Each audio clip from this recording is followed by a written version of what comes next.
Hello and welcome back here to the South America Division 2 DPC. We have Inverse versus Balrogs. I'm Epulze, and with me here is the one, the outstanding, the legend. It is Astini. Hi there. Hello, very excited to this match between Inverse and Balrogs. Balrogs, they are showing amazing performance at Division 2, and they're very likely going to Division 1, so it's a team to keep an eye at. And what we know about Division 2 is that any team can beat any team, so exciting match coming up.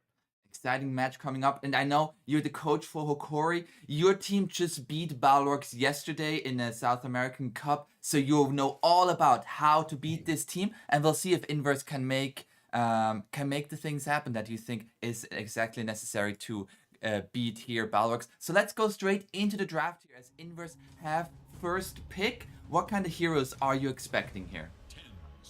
It's weird that you choose first pick. So they chose first pick and Balrogs had Radiant. So I strongly believe they want something like a Duza on the 8th pick or Terrorblade, something that they want to take off Balrogs, because that would be the only explanation to choose first pick. Also, they have Spirit Breaker here that's super strong. If they're playing the hero, they should be picking it. Yeah. First pick will be a Hoodwink. Now that's not really a hero that I usually see first pick a lot. And that leaves in the Spirit Breaker for Balrogs. Which is super good against Hoodwink because you can find her on the trees. It's a hero that both teams play, so there might be some value on the hero. And also Inverse, they play also as a 3. But if you play a hero as a 3 and as a 4, it's not a huge of a flex because you still know which lane it's going, right? It's just a matter of farm priority. So interesting choice by Inverse. For sure, and already, usually, I say usually like these first picks are pretty fast as like both teams come in with that strategy. But Inverse, they took some time to go for the Hoodwink, and now Balrogs also maybe not really expecting the Hoodwink pick there, adjusting their opening strategy for their 2 picks. I'd be really surprised if we don't see a Spirit Breaker in either of the next 2 for Balrogs. Yeah, maybe it's not much of a comfort for them. That would explain. Balrogs, they were opening with OD. They were playing OD ABBA. That might be an opening. But if they wanna go, the Spirit Breaker would be amazing here. Also, I guess it helps the OD on team fight. It seems like a good combination because OD, you kind of lack stuns. You need to go the Meteor Hammer, and Spirit Breaker, you have stuns like from minute 0. So could be a good combination. Yeah. And the second pick will be a Dark Willow. So, I mean, the Dark Willow Terrorize is always gonna be a huge factor in team fights. But overall, not really the hero that we see all that often, especially that the Mars is banned from Balrogs themselves. Like Mars Willow is a very nice combination there. Yeah, exactly. Usually you see Willow because you have Mars or you wanna play Morphling, which also goes very well with her. Also, she's good against Spirit Breaker because you can throw the maze and he's just gonna run into it. But we don't see the Spirit Breaker, you see a Hoodwink, so... Yeah. Now, the Void Spirit here, it feels like Inverse are very much, like right now they have so much burst damage to throw onto that Dark Willow. I'm getting a little bit scared for her. She might just die every single fight. And Silence is so powerful against those 2 heroes, and like having the possibility to enter that backline, which is exactly what Void Spirit does, is amazing.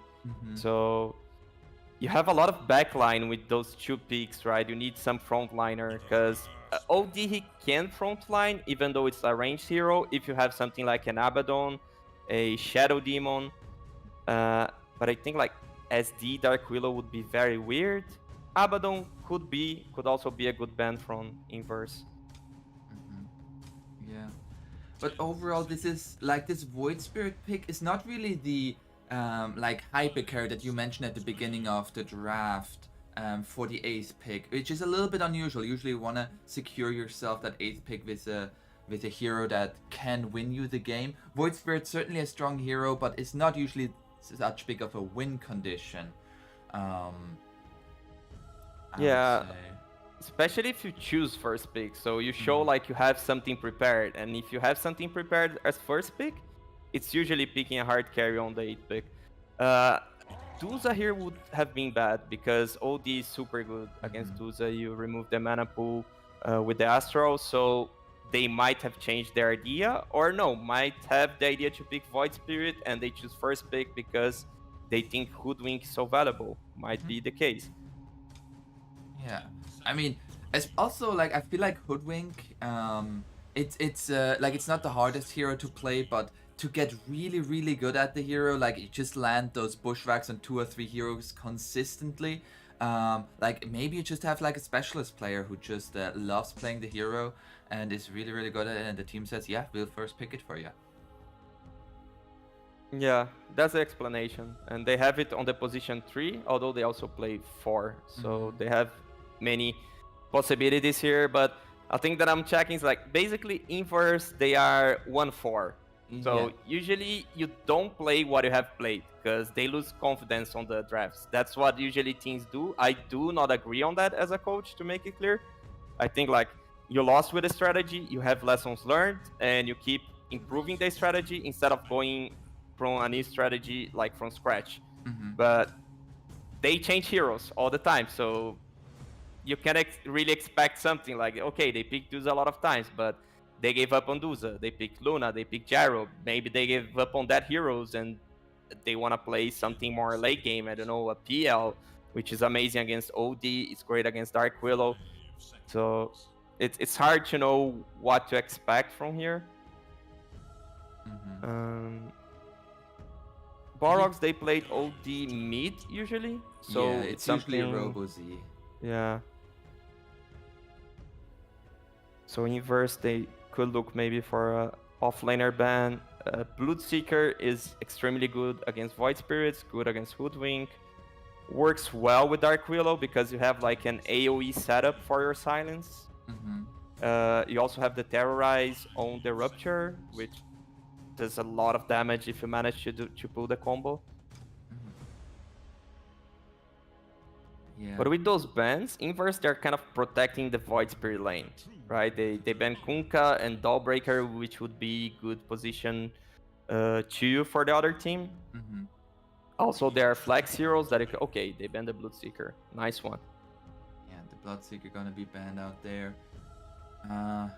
Oh, I realized I don't have my mic open. I opened for team, right? Yes. Oh, yeah, okay. I think I also. Oopsie. Okay, now I have it for team. Yeah. So both of these teams taking a lot of time here with this second wave of bans, and I kind of want to see like Bulwarks is gonna have the next pick. We're most likely gonna see their second support.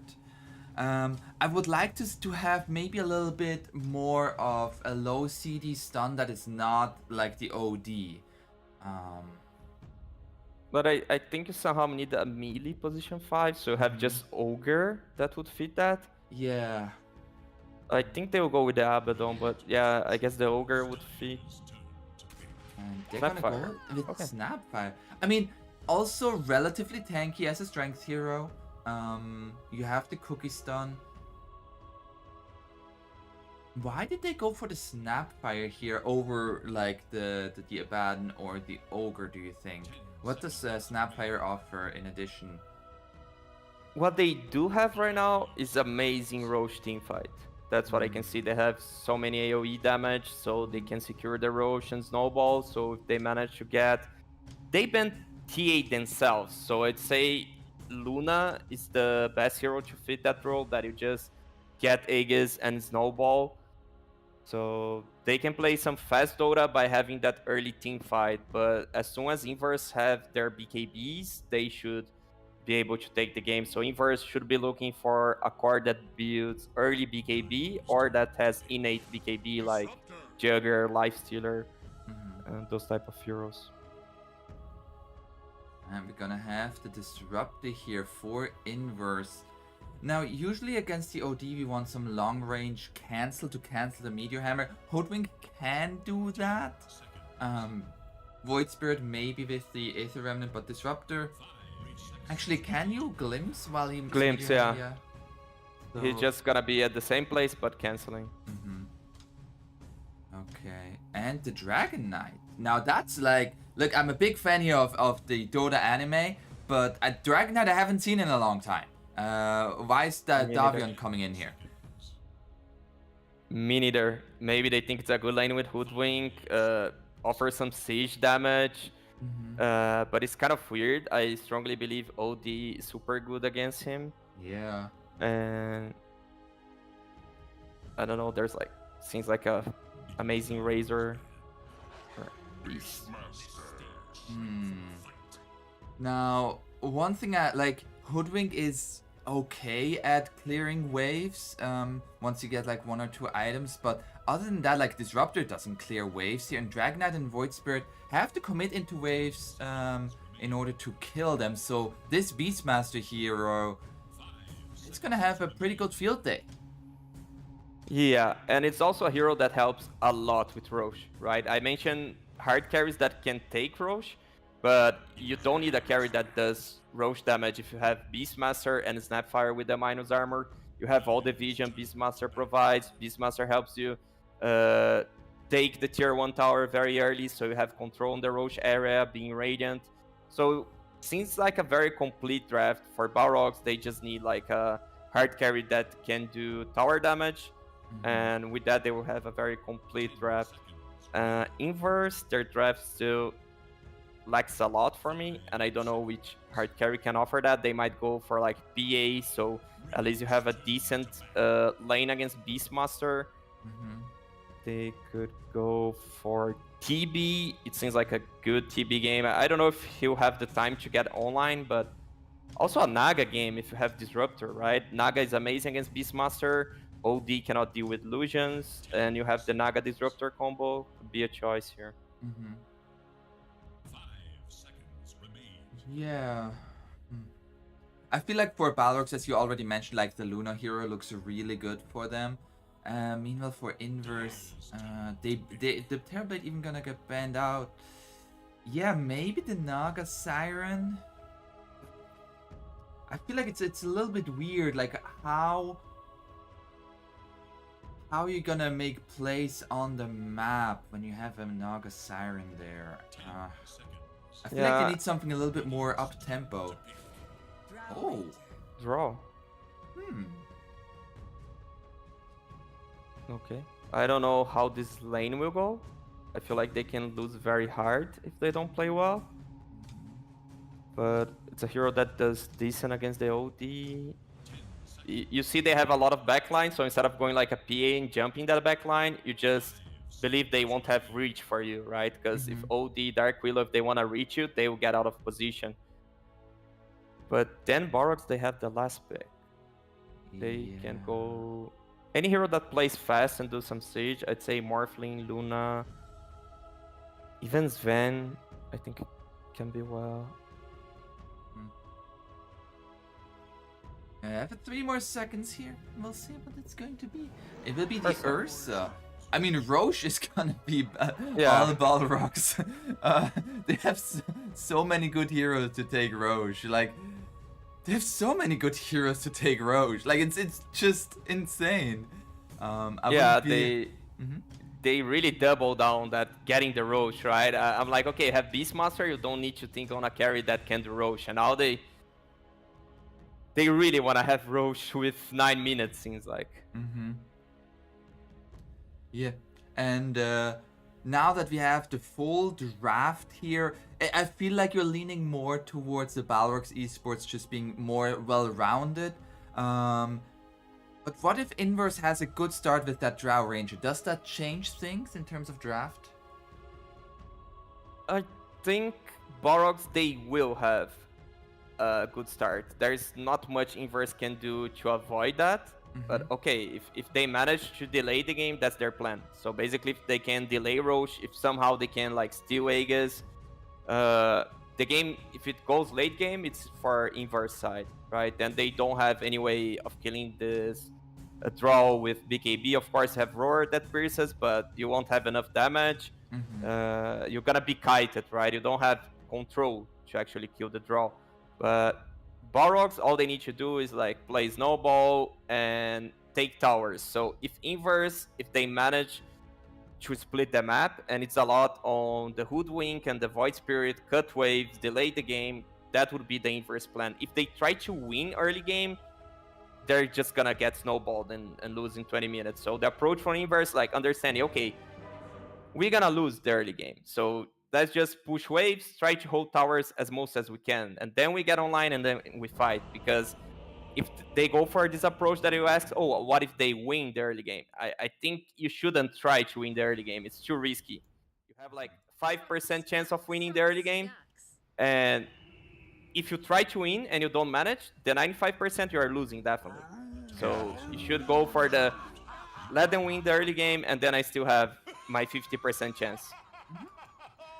Okay, so we are now here in game number 1 between Inverse versus Balrogs. This is of course the best of 3 here in the DPC.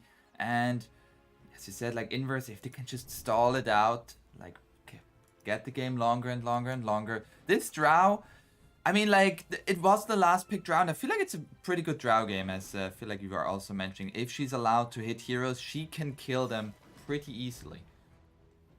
It's a good draw game overall. On the game, it's pretty good. But I would say lane-wise, it seems weird. Because usually you see Draw Ranger with a melee post 5. So I'm not sure if they weren't planning on picking Draw, or they think like Draw Disruptor is a decent lane. I don't think so. Especially against Beastmaster, I see them being in trouble.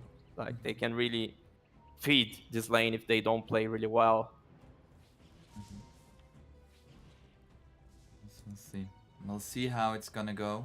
Meanwhile, in the bottom area, Burna already is starting the deforestation attempt against the Hoodwink. Killing all the trees there. Ursa not a fan of trees right now.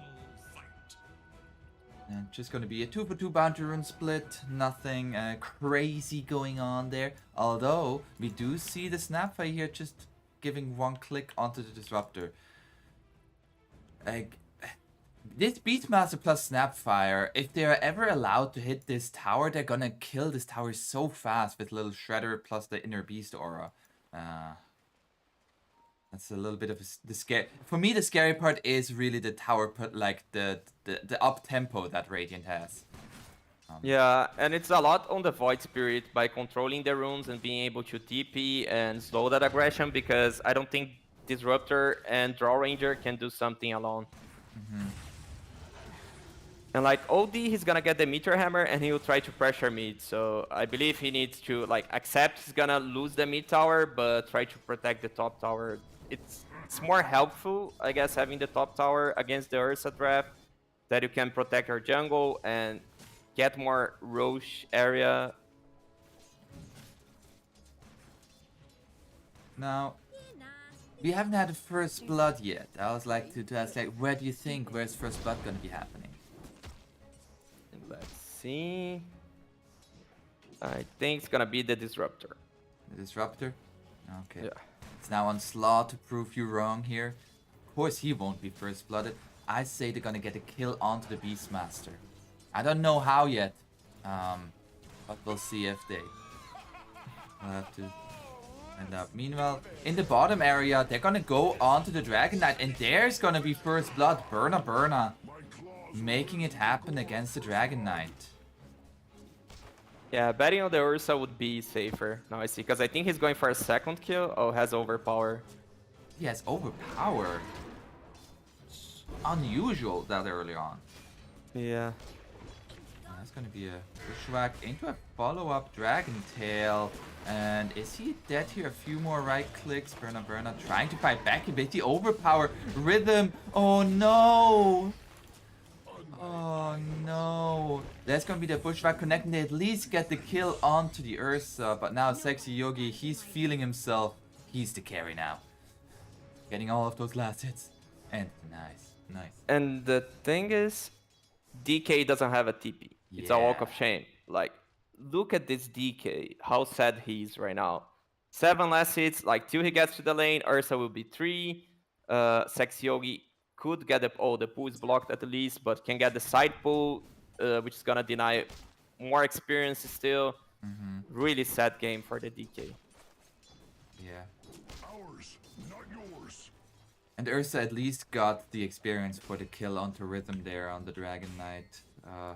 This bottom lane is looking really good. Actually, like, just looking at the last hits, it's looking really good for Radiant in all 3 lanes. Yeah. And This- it makes sense, right? From what we were talking on the draft, like, why are they picking DK? And we couldn't really make sense of the pick. And now we see, like, at least lane-wise, doesn't really do well. Yeah. And Monty avoids the Bramble Maze there, but in this bottom lane, I feel like this Ursa and Dark Willow, after this hot start, they are ready to play aggressive even more.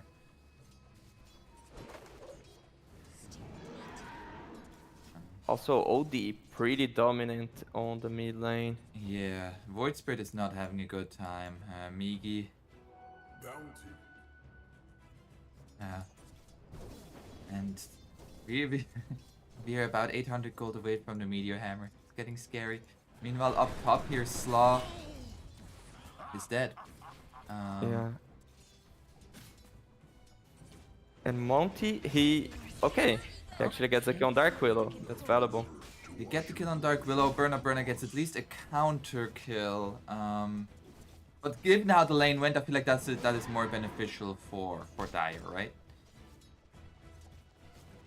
Like, from now on, you mean? Yeah. No, I think it only gets worse. I think, like, when Ursa hits the orb, which is weird, he went for the extra armor. I guess if you just rush that yellow orb, he takes DK out of the lane. Oh, they're gonna run at him right now. He is going to be a little bit too far away, though. Burner, though, gonna get all of that free farm for himself. Because the idea on DK is that you can tank a lot because you have a lot of armor, but you can't tank a lot against Ursa, because the more Ursa hits you, the more damage you're getting, so DK, he will never feel safe on a 1 versus 1 situation here. There's gonna be a Dragon Tail, and they're trying to go onto him, but he is gonna get bushwhacked, but the Hoodwink is already dead, and Rhythm can't follow further up. They now have face boots finished on the Ursa. This is getting really scary now for the Dragon Knight. Yeah, and he's already has 800 gold, so he can go for the orb. I don't think he needs the mask. Like, he can go for the mask, and Sexy Yogi plays S3 on top. This could work. If they want to put a lot of pressure on top, then he has the mask. He can stay alone in the lane. Oh, nice body blocks there by the Dark Willow, and now into the stun and the root. But with the Hoodwink there, they have to back off. That's going to be the Dragon Tail stun, and Sexy Yogi gets the Shadow Realm off.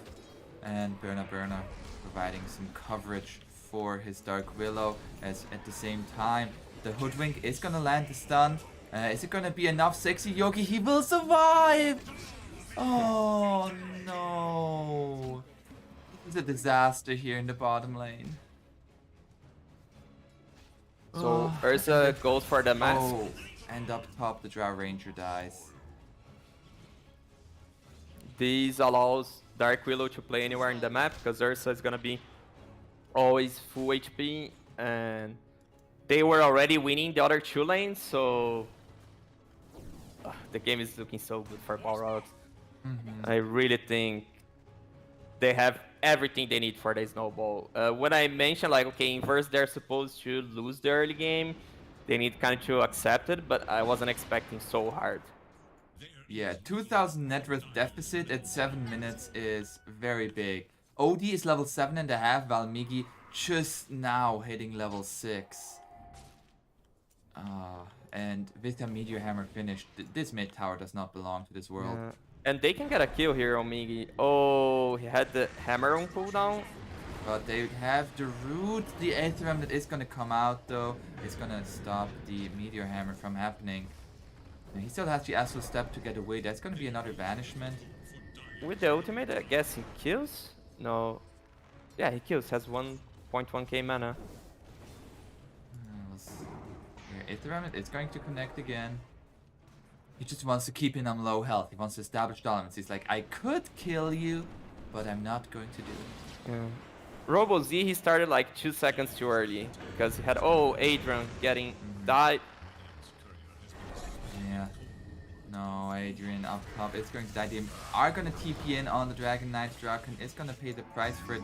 At the same time, though, Migi, can he avoid the Shadow Realm hit? He can, but there will still be the right clicks from Sexy Yogi. One more. He needs to juke into the sidelines, but cannot do so. And that's... The Dark Willow just killed the mid lane and got solo experience for it. They lose their mid tower at the same time. This is looking really rough. Yeah, as I mentioned, if they want to protect top, they would need to let mid go because, of course, the Draw Ranger would lose the lane to the Beastmaster. So, Beastmaster managed to get a kill solo against her, and they had like 3 TPs to try to help. Or actually, they had the Disruptor plus 2 TPs. And they're diving the throw. Yeah, Adrian is gonna go into the trees, but is gonna get found. And that's gonna be the root. Everybody joining in here. They get the kill. Already a mega kill streak for Burna. Balrogs, they look unstoppable. I would love to see some way of Inverse getting back, but... Okay, they have 6 on Disruptor. They could go for a smoke gank and try to get like some tempo, at least that you get some motivation when you get kills and you feel like, okay, it's still winnable. So yeah, go use that ultimate Disruptor. Uh-oh. There's gonna be the Meteor Hammer. Static Storm. It looked nice. But, Yeah, but no follow-up. Yeah. Migi, he still died to the DOT damage. Yeah, that's the thing. They don't have the AoE damage on the... Okay, there's the ultimate, of course, but what else are you doing of damage on that area that you're controlling heroes? When the Draw Ranger manages to get items, of course, you have the multi-shot, but till then, it's super hard. And, taking a look at net worth, Migi is very, very, very poor. He's below his Hoodwink. Yeah, and it's a Hoodwink 4 this time, just to make clear. Yeah, this... Burna, he gets a 10-minute Roche. Yeah. Just too easy for the Ursa Bear. Draken, he has the Helm of the Dominator finished. He's coming in top. Rhythm, where are you? They see him with the Mortimer Kisses. That's gonna be yelling at him. And with the creeps, they find the kill. And there's Catapult. They can even like push to the tier 2 and force the glyph. I strongly believe they should do that. At least you force the glyph, so you have... They are coming in here. Sharpshooter is going to be saved here with the Astral Imprisonment. And now it's going to set up here. They find the kill onto the Dark Willow. As Migi, he used both of his Astral Steps for this. And that means he will die here. Oh, the Meteor Hammer a little bit too early, but it doesn't matter. Yeah, but there. Yeah. Positive side for Inverse is that Draw gets some farm, gets to hit the tier 1 tower, so they can take 1 tower at least, but Void Spirit, he clearly traded his life for a position 5 life. Yeah. They get a bottom tower, that's nice. Burna, he TP. But Burna, he's just looking to take care of 2 cores here. The Dragon Tail keeping him in place. But the bear is not to stop, he wants more. He's running, he wants the dragon. Is it what's gonna be in the 2nd season of the Dota anime? Davion just trying to get away from the Ursa Bear. We'll have to find out. That's gonna be a glimpse, so Rhythm is going to survive a little while longer. Don't know if I can say the same for Slaw, as he will be stunned up. And he will die. Meanwhile, they're trying to get Robo-Z on top, but with the Astro, he can turn any fight. It's a 7,000 net worth lead now. if you take RoboZ away from this game, Radiant would still be like ahead in net worth. They are gonna go onto Burna Burna. He of course has the age. He just continues to hit onto that dragon, and that dragon is going to die. Oof. And Inverse, they're trying to fight here, and they can't fight clearly. So, Yeah. okay, they lose the DK, then they realize, okay, we could be farming somewhere. That's what we should be doing. Because there's no point in being the 5 together against a team that has Roche, has this OD, has the vision on Beastmaster. They simply can't fight. They need to split waves, get some farm, get some items. And I feel like it's pretty much all on this Drow Ranger, who right now is being caught here. Burna Burna, but it's gonna be glimpsed back. The multi-shot not gonna be enough to take down the Dark Willow and Burna Burna. One more jump. Can he get it in time? No, Adrian will survive. Burna Burna, he's still looking. He's still looking. He wants to get it with the Diffusal Blade and gets the kill onto the Drow. Draken, meanwhile, he gets the ensnare from the Troll Summoner. He yells at the Disruptor. Oh. Balrogs, they feel so strong that they are doing like 2 things at the same time. They're like diving on bot, meanwhile RoboZ is taking mid, and Inverse, there's nothing they can do. So even if they try to split lanes, Balrogs, they have control over 2 lanes. And the DK is going for a dagger. I don't know, like which hero do you wanna initiate that you win the team fight? Maybe get some tanky items would help a bit. They've already lost 5 out of their 6 outer towers, and I don't quite know where's Adrian supposed to farm. I feel like he's asking the exact same question right now. He's like, I get this wave, nice.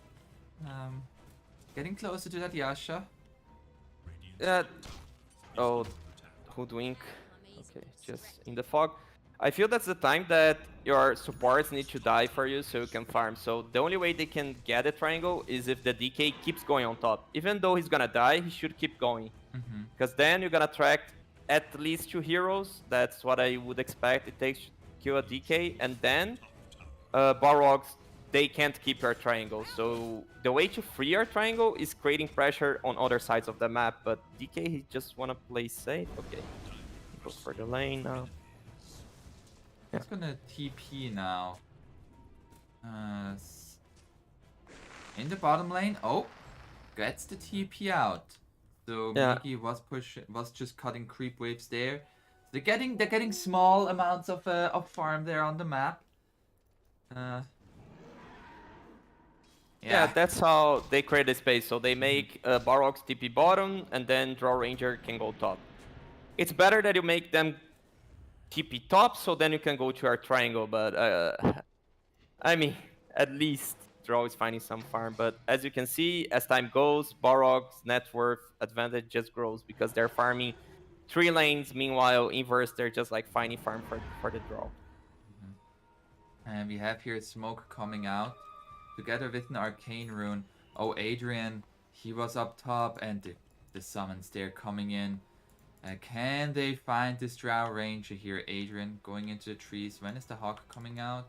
Still on cooldown, so Adrian most likely will be safe. As at the same time, Burna Burna is looking for something. Sees the Hoodwink. Actually, with night vision, did he see him?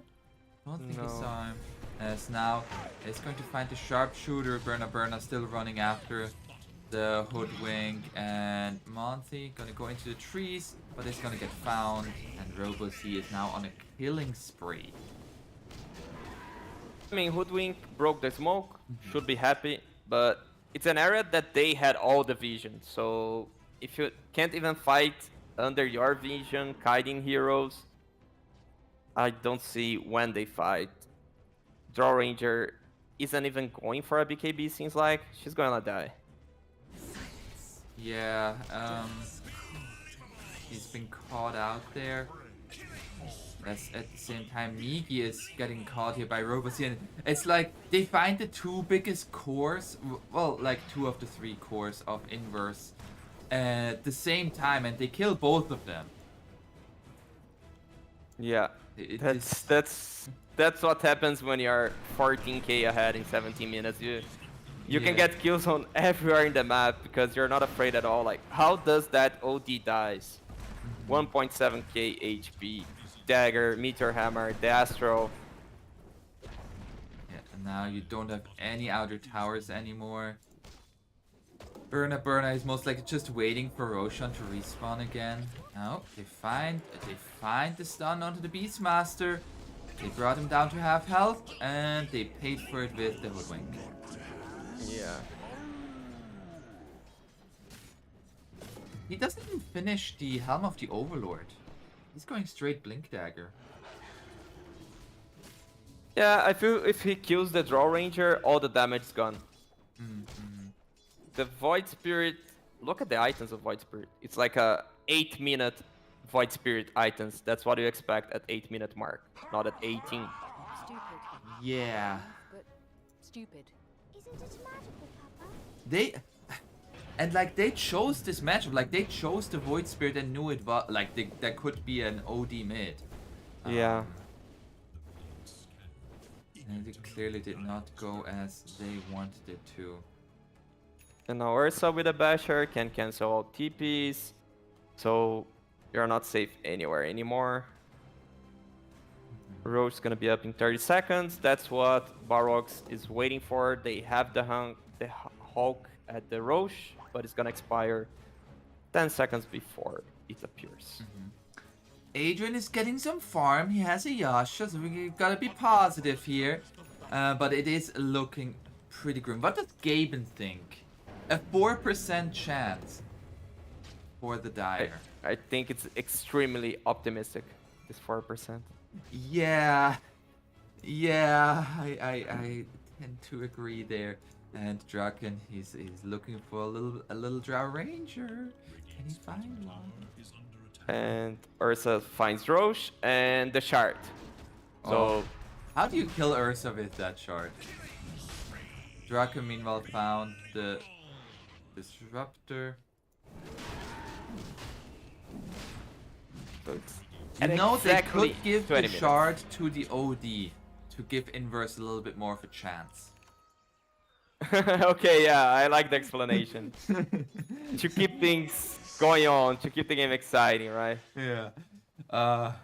To just like see like they try to go on somebody and Robocy just Astral imprisonments them and they walk away and you're like, yeah, they didn't even need to give the shard to anybody but the OD. Now Burna, he jumps in.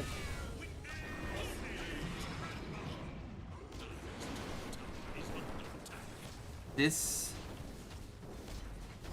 is pretty brutal. Yeah. I'm not sure if we like if that is on the stream. Like I feel like kind of this has to be R-rated because this is like kind of genocide here.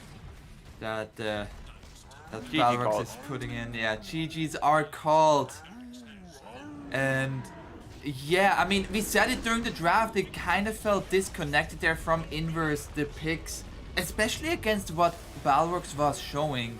And the lanes reflected that, and if you lose 3 lanes against a lineup that can just snowball so easily, I'm not sure what you're supposed to do.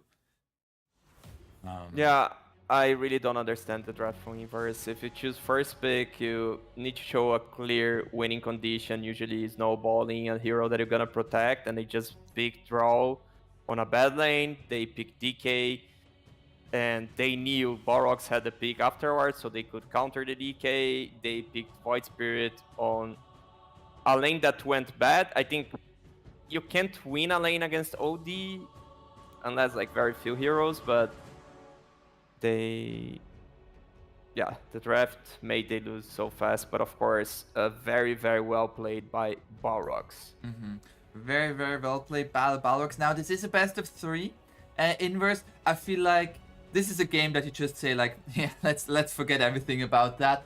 Just like choose a strategy, see what the enemy is doing, and go in with a solid plan there for your own picks. Because I feel like seeing that Balrox is gonna pick OD that's kind of expected. Yeah. If OD is being left in, so just have something prepared to that. Bring out the Earthshaker. Earthshaker is always nice with the Fissure to stop that Meteor Hammer.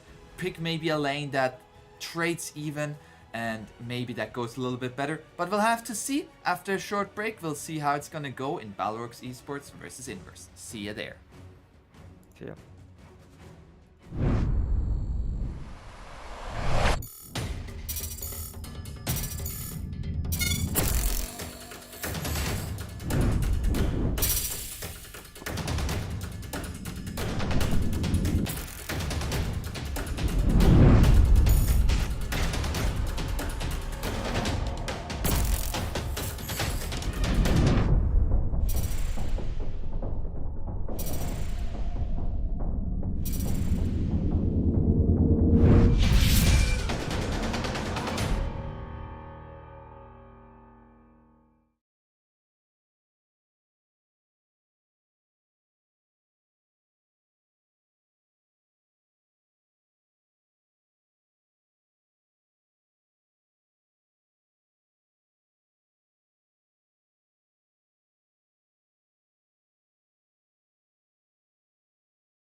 and welcome back. Game number 2.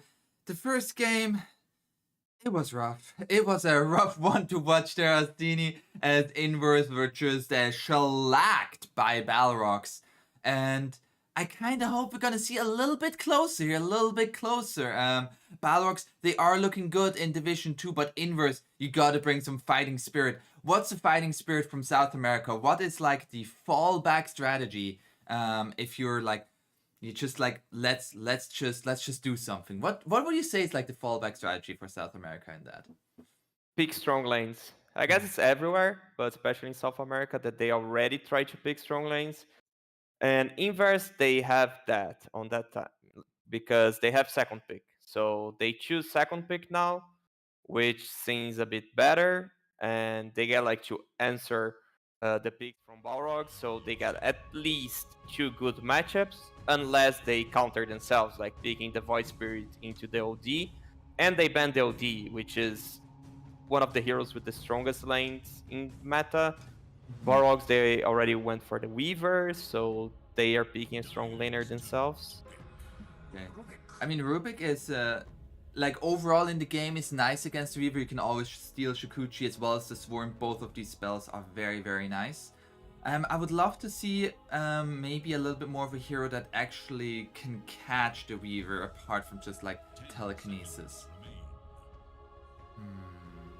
Yeah, they can pick their position 3 here. Any stun that can combo with Rubik, like Centaur, could be decent. Not the DK because the hero I don't think it's on the meta. Yeah, we had like 1 or 2 DPC seasons ago where DK was all the rage with the Dragon Tail and everything, but not anymore. Not anymore. Maybe it changes after the anime comes out, but yeah, we'll have to find out. And the Queen of Pain. I mean, that is a strong laner. Laner. I like this opener here from Inverse a lot more than what they did in the previous game.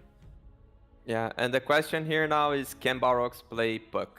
Because I don't think they played before, and when someone picks Queen of Pain, you really want to pick Puck. They can go with the Kunkka if they want to go more comfort-wise, but Puck is just so great against Queen of Pain. And the thing with Queen of Pain is that you can go any lane now, right? So some teams are playing co-op 3, some teams are playing co-op hard carry, and they pick Puck. That's there is going to be the Puck. It's still though, I feel like this is now an opener. While yeah, the Puck is good against the Queen of Pain with the Dream Coil. I feel like already Inverse, I feel like these 2 heroes have more playmaking potential than what they had in the previous game.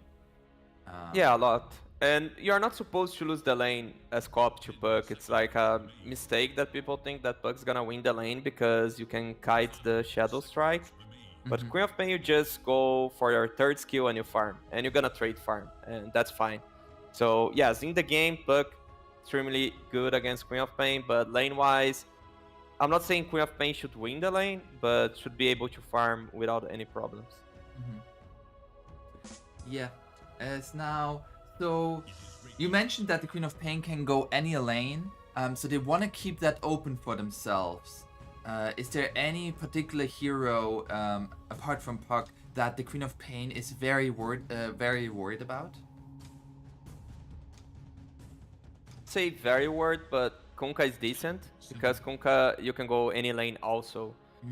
Viper, you can go mid and you can go off lane, or maybe you're crazy enough to pull it as a 5. Viper would be decent also. I'd go with those 2 choices, but Balrogs, they ban Kunkka themselves. It's also a strategy that banning Kunkka, you can't really protect what the Queen of Pain is, because you need to show either an offlaner or a mid laner, because there aren't many heroes that can do this role. So, I mean, if you pick like a TB, it's clear that Queen of Pain is not a carry. Yes. If you pick Centaur, it's clear that Queen of Pain is not an offlaner. But if you pick Kunkka, you still have no info about the Queen of Pain. So, it's an interesting choice. Same goes with Razor, but I feel they're super fine against Razor having Weaver and Puck. I don't think we're gonna see Razor on that draft. Like, both teams do well against Razor.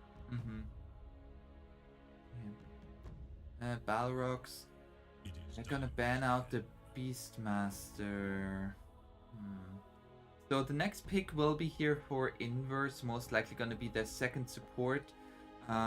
What we could see an Abaddon, so the Queen of Pain can always just snap the Dream Coil and the Abaddon puts down the Aphotic Shield. I like the Abaddon idea. I really like it. I really like some cover against the puck, Shadow Demon. You can also go with something that might sound weird, but Greenstroke. Greenstroke's pretty decent against Puck Weaver, against any hero that relies on mobility. And having Greenstroke Rubik, it's super strong. Combo is super strong. Yeah, and they're gonna go for an Ogre. Okay, so just like solid stun, you have a steroid in the Bloodlust. And a strong laner overall. It's one of the strongest position 5. Of course, you have also Undying, Trink, but Ogre, at least you offer stun. Not so reliable in the sense that the cast range is terrible. Yeah. But you are also setting up for a possible Queen of Pain hard carry, so you have that melee hero that tanks, soaks the damage, so you can have a range carry, something that they didn't have on the previous draft, that they had like a Disruptor and Draw, this double range lane, so it's decent here.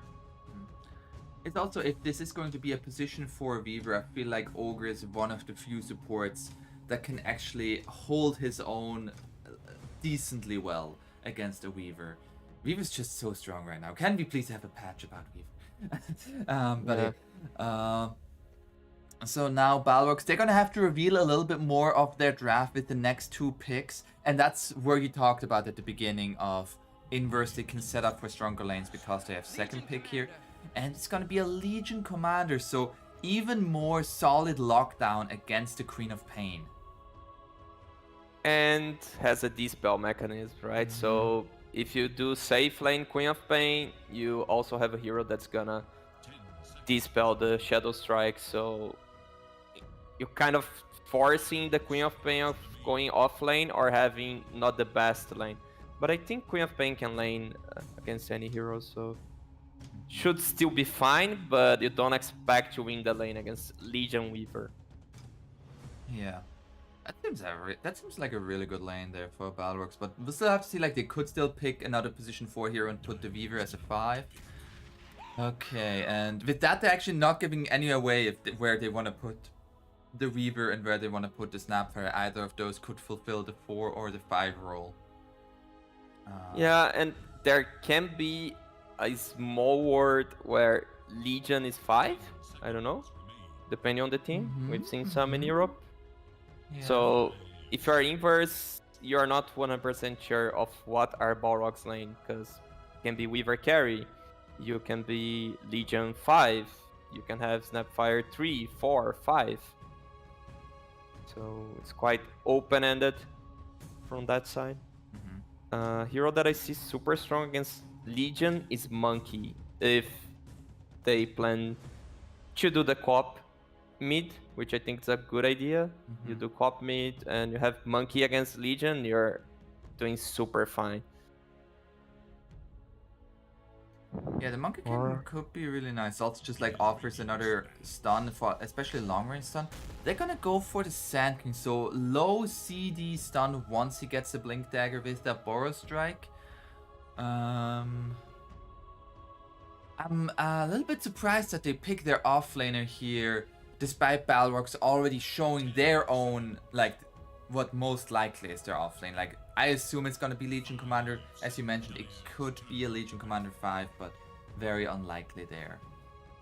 Yeah, so they don't go like for winning lanes necessarily, but they go for the option of having the win condition matchup. So you're gonna see Balrogs carry and you're gonna be able to counter it with your last pick if Balrogs don't ban the right heroes.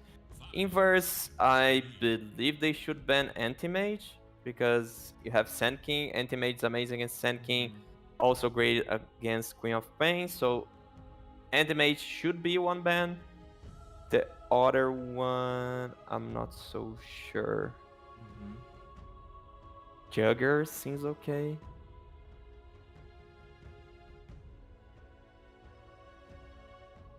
They're taking all their time. Yeah, Right? taking all of their time. They're gonna ban out the Luna. Okay.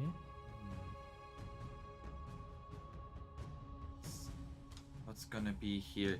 I feel like both teams have quite a selection of safe lane heroes to choose from, and that also fit into the draft. Balrogs, they could also, like, it's not really played as much anymore, but a position 1 Weaver could still be a possibility. Oh, there's the Monkey King ban. As you mentioned, the Monkey King would have been very nice for Inverse. They can play basically any hero here as Yeah. Balrogs. I don't know. You can go like Duza. You're not worried about like illusions, so you can go Duza. You can go Anti-Mage. You can go like Jugger that I mentioned if you want to have a good lane. Lifestealer, those heroes with magical immunity. So many options here. It's up to their comfort. I would say they would go with Duza if you think on comfort.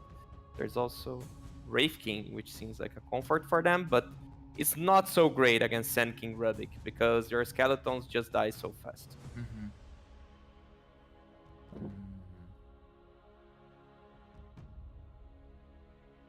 Summing up, I have no clue. So many options.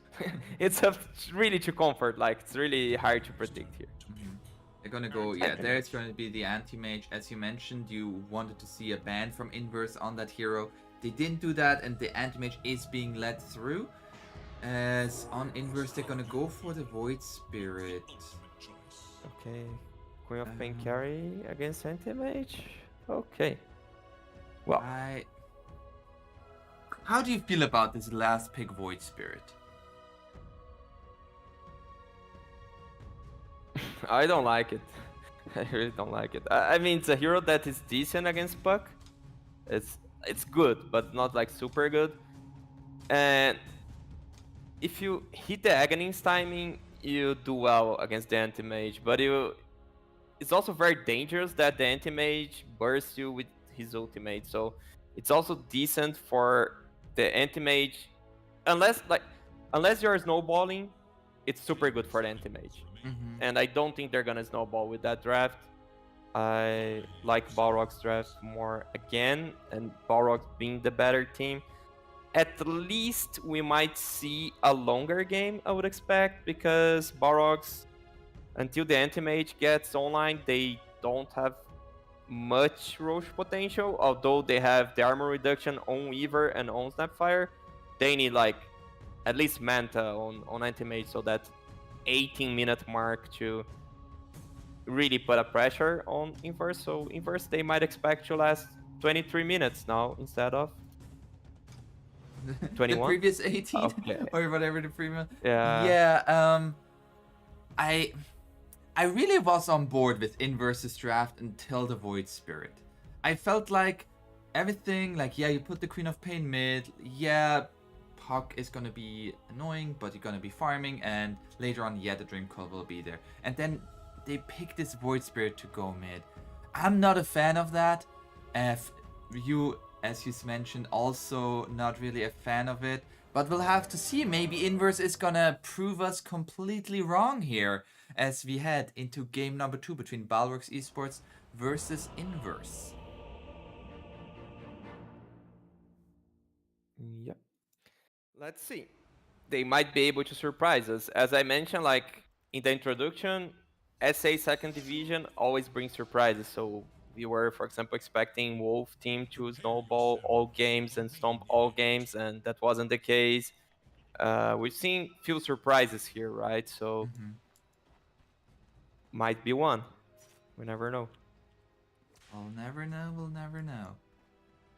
As now we have here smoke on smoke action here. Balrogs looking to be aggressive. As they head into the enemy triangle, the smoke breaks rhythm. It's gonna get found here. The cookie gonna be sidestepped. And he has the Burrow Strike onto the low ground. And goodbye. They still are gonna follow after him with Sexy, Yogi, and Berna gonna be right on top of him. They have another cookie in 5, but he is under his tower. I'll be honest with you that I don't know exactly which spell you wanna go as a Sand King, but I don't think you'll wanna open up with stun. So it's gonna be a Yeah. hard lane, Now especially against anti-mage. they still find the Rubik here, and they give the first blood to the anti-mage. Oh. Looking rough from like minus 20 seconds. Looking rough for inverse. From now, let's see 2-1. Oh, there's gonna be a cookie onto the. It's just like the supports are already being so annoying for inverse. It's gonna be a 2-for-2 bounty rune exchange as Slav managed to go in there. Also, level 1 stun on the ogre. I feel like if you don't have ignite, your harass potential is greatly limited. Yeah. So I do guess there is to press the attack from the Legion Commander, but still. yeah, at least you force the press attack and then you have the Shadow Strike. Yeah. Well, something like this. That's, in the bottom And you lane. actually force him to level up the spell because it seems like Queen of Pain's going with the third one. So yeah, he goes for overwhelming odds. Yeah, so they could go for Ignite plus Shadow Strike. Would be a very heavy harassment there. As in the bottom lane, Rhythm is not having a game at all. Is just getting ran at here, and that Sand King is just dead. Yeah, and that's how his lane is gonna look like for a long time. He might need to go jungle like level 3 or something like this. Especially if anti-mage wants to upgrade his orb. I don't know, because last match, Berna, he just went, okay, like, I don't even need a lane winning item to win my lane, so I won't do it, but I think he should do now. I think the orb is very valuable if you're winning harder lane, because it pays off, not only with kills for you, but with removing farm from the other hero. It's now Acid level 3. It's gonna buy the Dread Ring of Hell. So he's just going for that regen. It's gonna get lifted up, but he has the blink. That perked me up a bit as well, Monty. A little bit of a lag there. I'm not sure if that was the server or for me. Let me just. Okay, it seems to be all good. As we do now have at level 2, we have the Ignite and still no press attack, so Draken is actually going to take a lot of damage from that spell. And in the mid lane, it is actually going much better for Migi than in the first. He is getting his farm. Yeah, seems pretty good for him. My only concern is with both side lanes losing, that the supports from Balrogs, they will be able to just come mid and control the runes, because like if Rubik leaves the lane, the Sand King's just dead. But Weaver can leave the lane as much as she wants, because the anti-mage is like blinking aggressively. Yeah. He doesn't care. He doesn't care at all. And with the swarm now on top, they just force the Sand King away. He has now Caustic, so it's gonna help a little bit. But it really feels like having had to go that level 1 stun, as you mentioned, really like made him pay. That's gonna be another Boros Strike, and now he has the Sandstorm, but the immediate Sentry Sexy Yogi is prepared for it, and they're gonna hit onto the Sand King. They're gonna kill Rhythm. They might even kill Monty as well. No, under the tower he will be fine. Yeah, and even though it was like a small mistake, if we could call it, from Berna that he didn't press his third skill, and was kind of obvious that if you blink like this, Sand King's gonna stun you. But still, get the kill.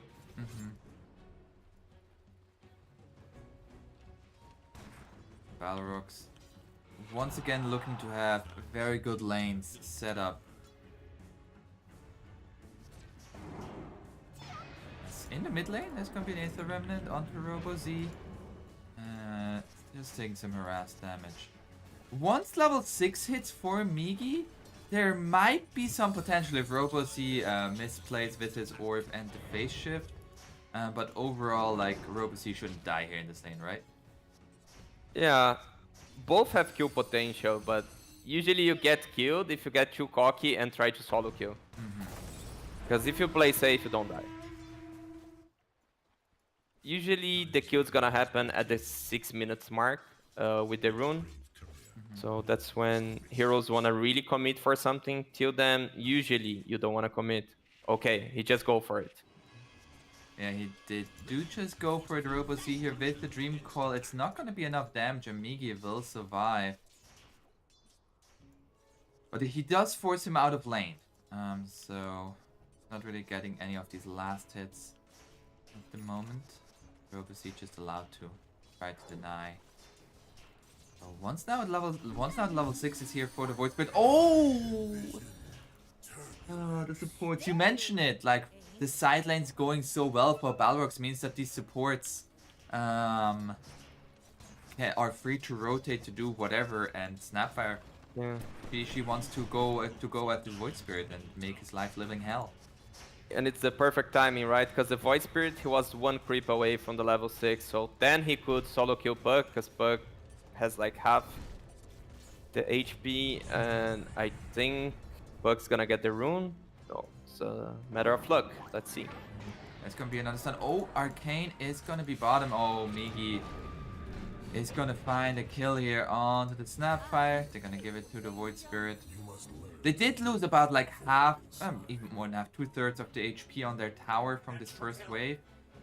As meanwhile in the bottom area, Rhythm is gonna find the Burrow Strike, but it's gonna get caught here with the Swarm. Weaver taking a lot of damage in return, and they actually are not able to finish off the Sand King, as he is in the Sandstorm and will survive.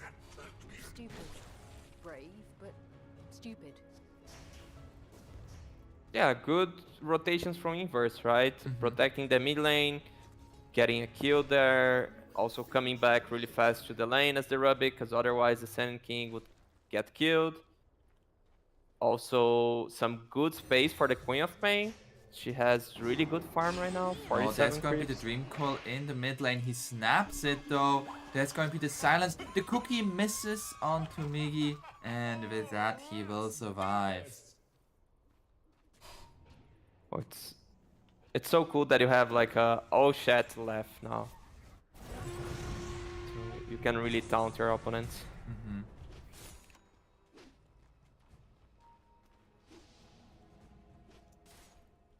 Now, the two supports are now both top and looking to potentially go on this Queen of Pain. They don't have. Whoops. Did you I have like some- that also. Okay, Yeah, so it's the servers. completely. That was a close call there with the cookie, but Adrian gets the blink away. They don't have level 6 on the Legion Commander yet.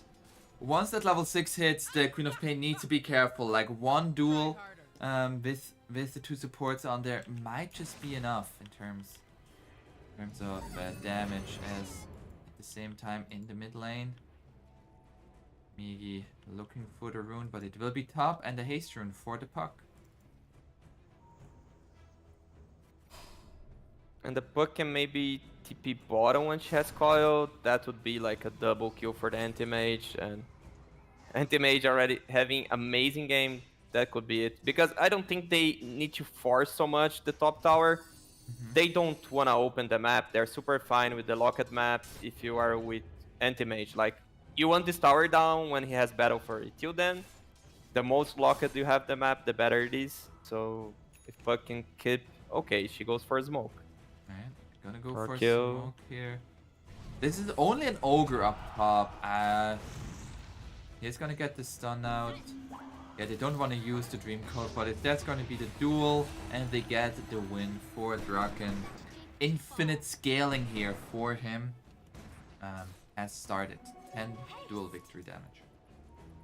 Yeah, anti-mage still free farming, so no problem Oh, with that. the He didn't Dream Coil spoil. now with the haste rune connects onto the Queen of Pain. And now they're looking to take these stacks away as well. Oh. That was Yeah. the hard work of the Queen of Pain stacking for herself, and then the enemy swoops in, kills her, and takes the stack. That's just mean. And it feels so bad to be the Queen of Pain. Like, if you look at last hits, she has 57, Anti-Mage has 62. But when you look at net worth, she's more than 1k behind. Ooh, yeah. Radiant should look to their bottom tower. Dire's top tower is under attack. And now, Radiant's bottom tower is in danger. Oh, they're going for Robo Z. going for Robo Z here, but it is still a Puck. Like, Puck is such a slippery hero. 10-minute rune will be bottom, so they're gonna at least secure that for Migi. As Robo Z not gonna be able to get that arcane rune. Maybe they can make something happen. Do they have a smoke? They have a smoke on the Ogre. Bottom is only the Weaver though, who just now hits level 6 as well, so the time lapse will available for him. How can, like, who can inverse kill? No one, to be honest. I guess they just farm with that rune, Brave, but and you went like you try to wait till Barox do something. Yeah, wrong. that's going to be the Dream Coil with the Mortimer Kisses over the top into the duel. Another victory there for Draken. Not rise in my presence. And we have the pause. Yeah.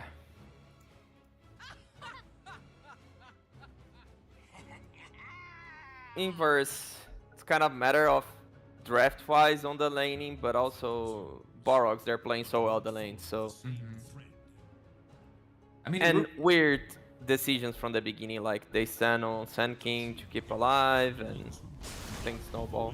they are going to find the Weaver here. He's going to be stunned up, and with the multicast, they get that kill. So they get the Weaver. They are going to lose their mid tier 1 tower for this. And the only thing they get is this bottom tier 1, and even that's going to be glyphed out, so it's going to take even longer. Meanwhile, Burna, he's just playing the PvE game now. He's playing like some Path of Exile, just killing creeps. Not wondering about any enemy heroes. Yeah, and the Weaver's back bottom, so they might even defend this tower. Yeah, the catapult wave is... Oh, the catapult wave is going to die. There's going to be... Rhythm there. Oh. Nicely played with the epicenter and finds the kill onto the Weaver, so that's going to secure this power.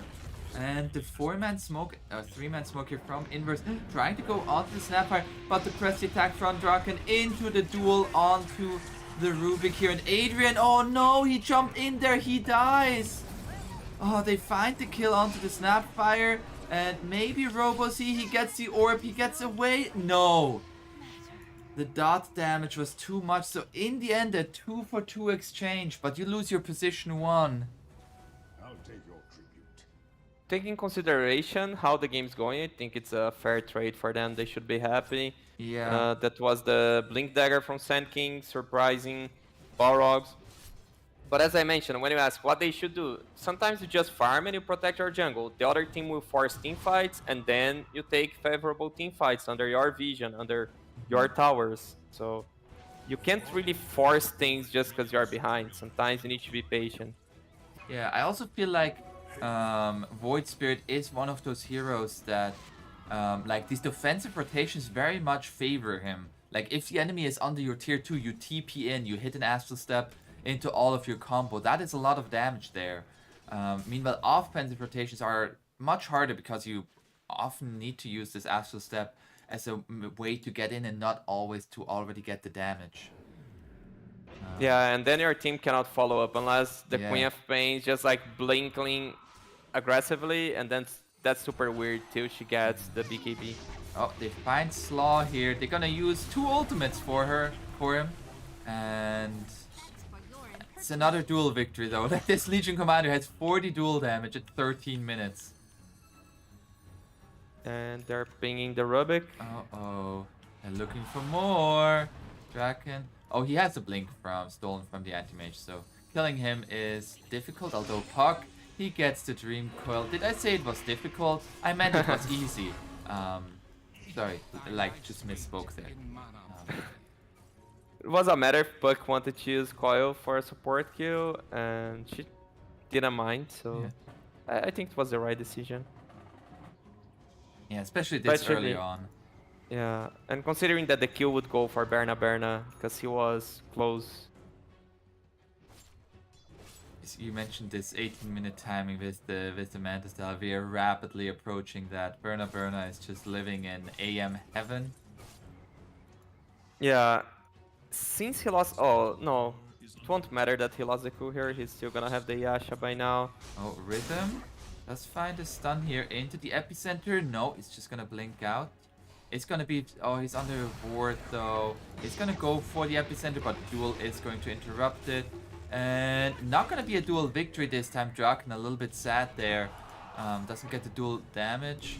But they will find 2 kills here as Rubik is gonna go down as well. And the thing is, like, let's pretend they are making space for Queen of Pain. And they are, like, trading farm. But do you wanna trade farm as a Queen of Pain against an anti-mage? I say no. Like, this Queen of Pain should be playing active. Yeah. She has a Kaya, she has ultimate. I really I've think... not seen Sonic Wave yet at all. Yeah. Meanwhile, I've seen like 4 Dream Coils already. Yeah. Like, you are 0-0. 0 kill participation. I think Adrian should be playing actively in the map. Because you farm way slower than the anti-mage. Oh, Migi. It's gonna get found here. The Dream Coil into the cookie, into the duel. That's another win there for Draken.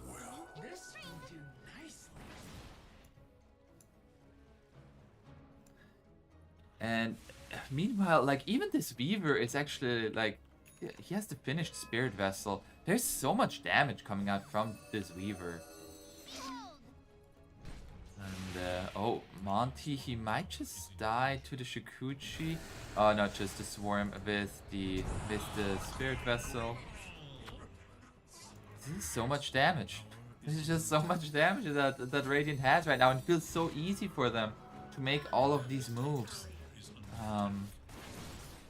Yeah, and it's gonna be a 17-minute Manta, I believe. Or, okay, almost 18. Because anti-mage just having the perfect aim. 202, 178 creeps in 16 minutes. That's more than 10 last hits a minute. Oh, it's just... it's just looking good. As now they are gonna try to fight. They find Draken with the Aether Remnant and the strike, the Boros strike. They find the kill onto the Legion Commander. The Mortimer Kisses meanwhile doing good bits of damage, and now the Dream Coil coming out here. They're gonna turn this around onto Migi. Migi is going to die in return, and they're gonna go onto Slaw. Another stun here. There's the Sonic Wave, hits on the both supports, and they're gonna take down the Weaver. But Berna, he is in the fight now, and they're gonna take down more and more. Adrian gonna be stunned up. Do they have any further lockdown? Ooh, the jump in here by RoboZ. There's tier 2 still standing, but he doesn't care. He wants the kill onto the Quap and will be able to find that. Monty finds a courier, but is going to pay for it with his life. That's a full team wipe at 18 minutes. And Manta just got a 20 mage by the end of the fight. He can push really well structures now. They can control the 18-minute rune and go for Roche. Oh, Void Spirit finds the puck here. RoboZ doesn't have orb right now, but there's going to be the duel from Draken. Do they have enough damage? They do. It's a winner. There's going to be a Boros strike. They finally are able to finish off that puck. He was at so low HP. And Draken is going to be able to survive a little while longer. They have a dust. It misses onto the Weaver. He gets a time lapse, but is going to be in the waiting arms of the support.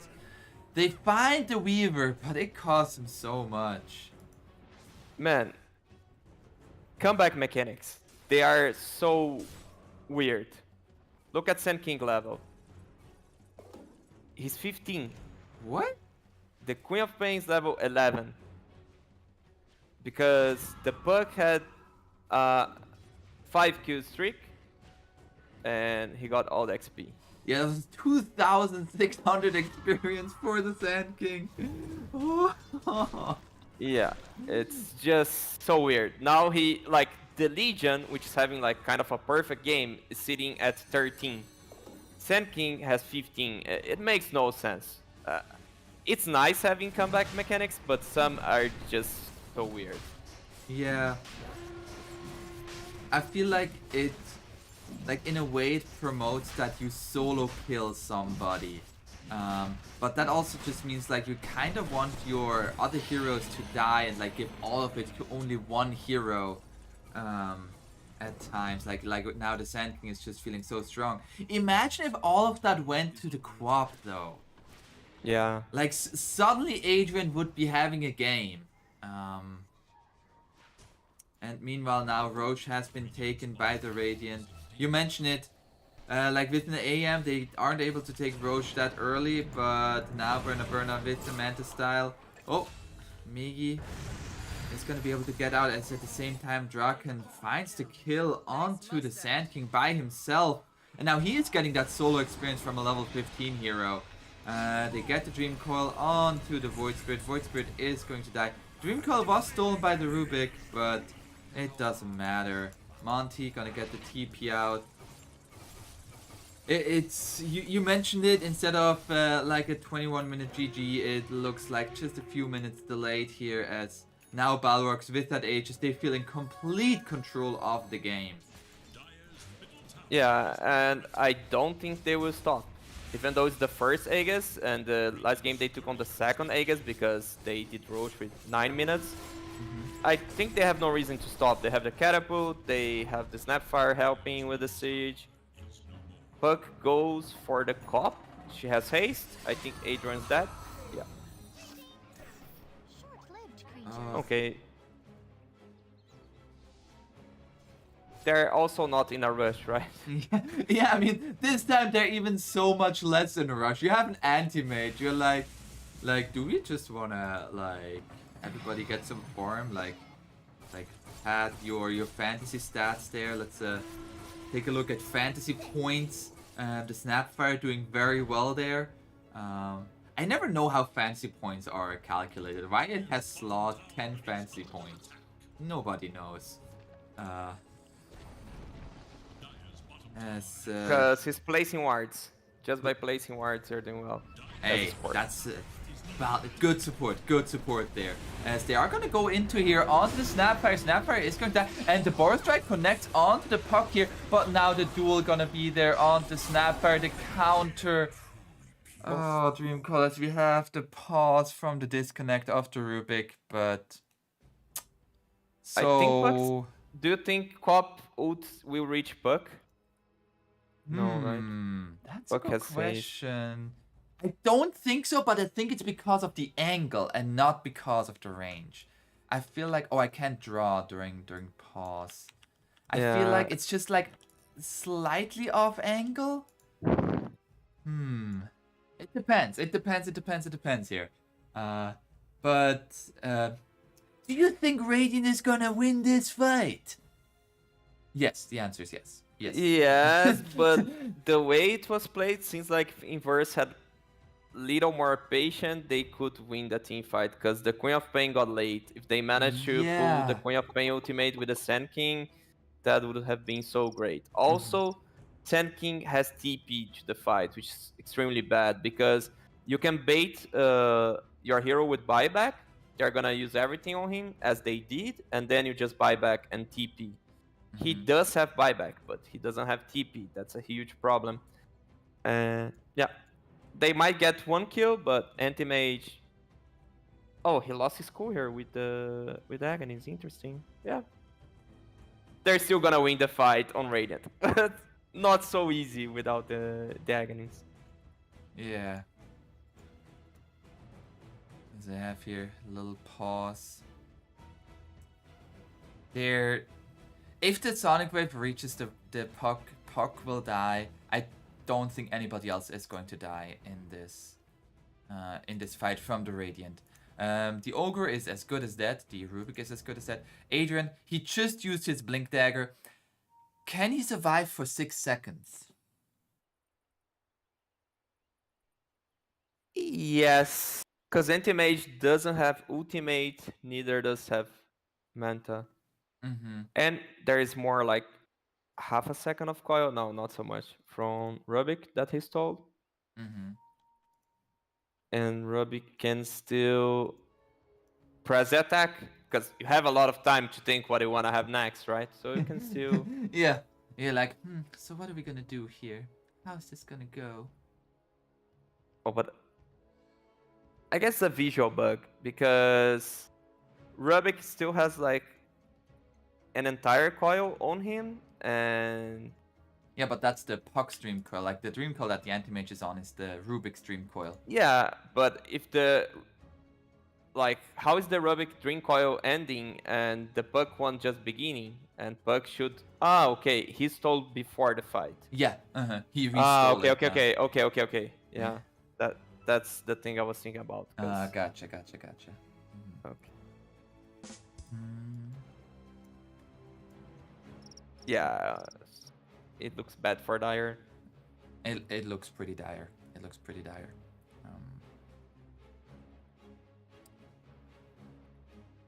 Let's take a look at some cosmetics, shall we?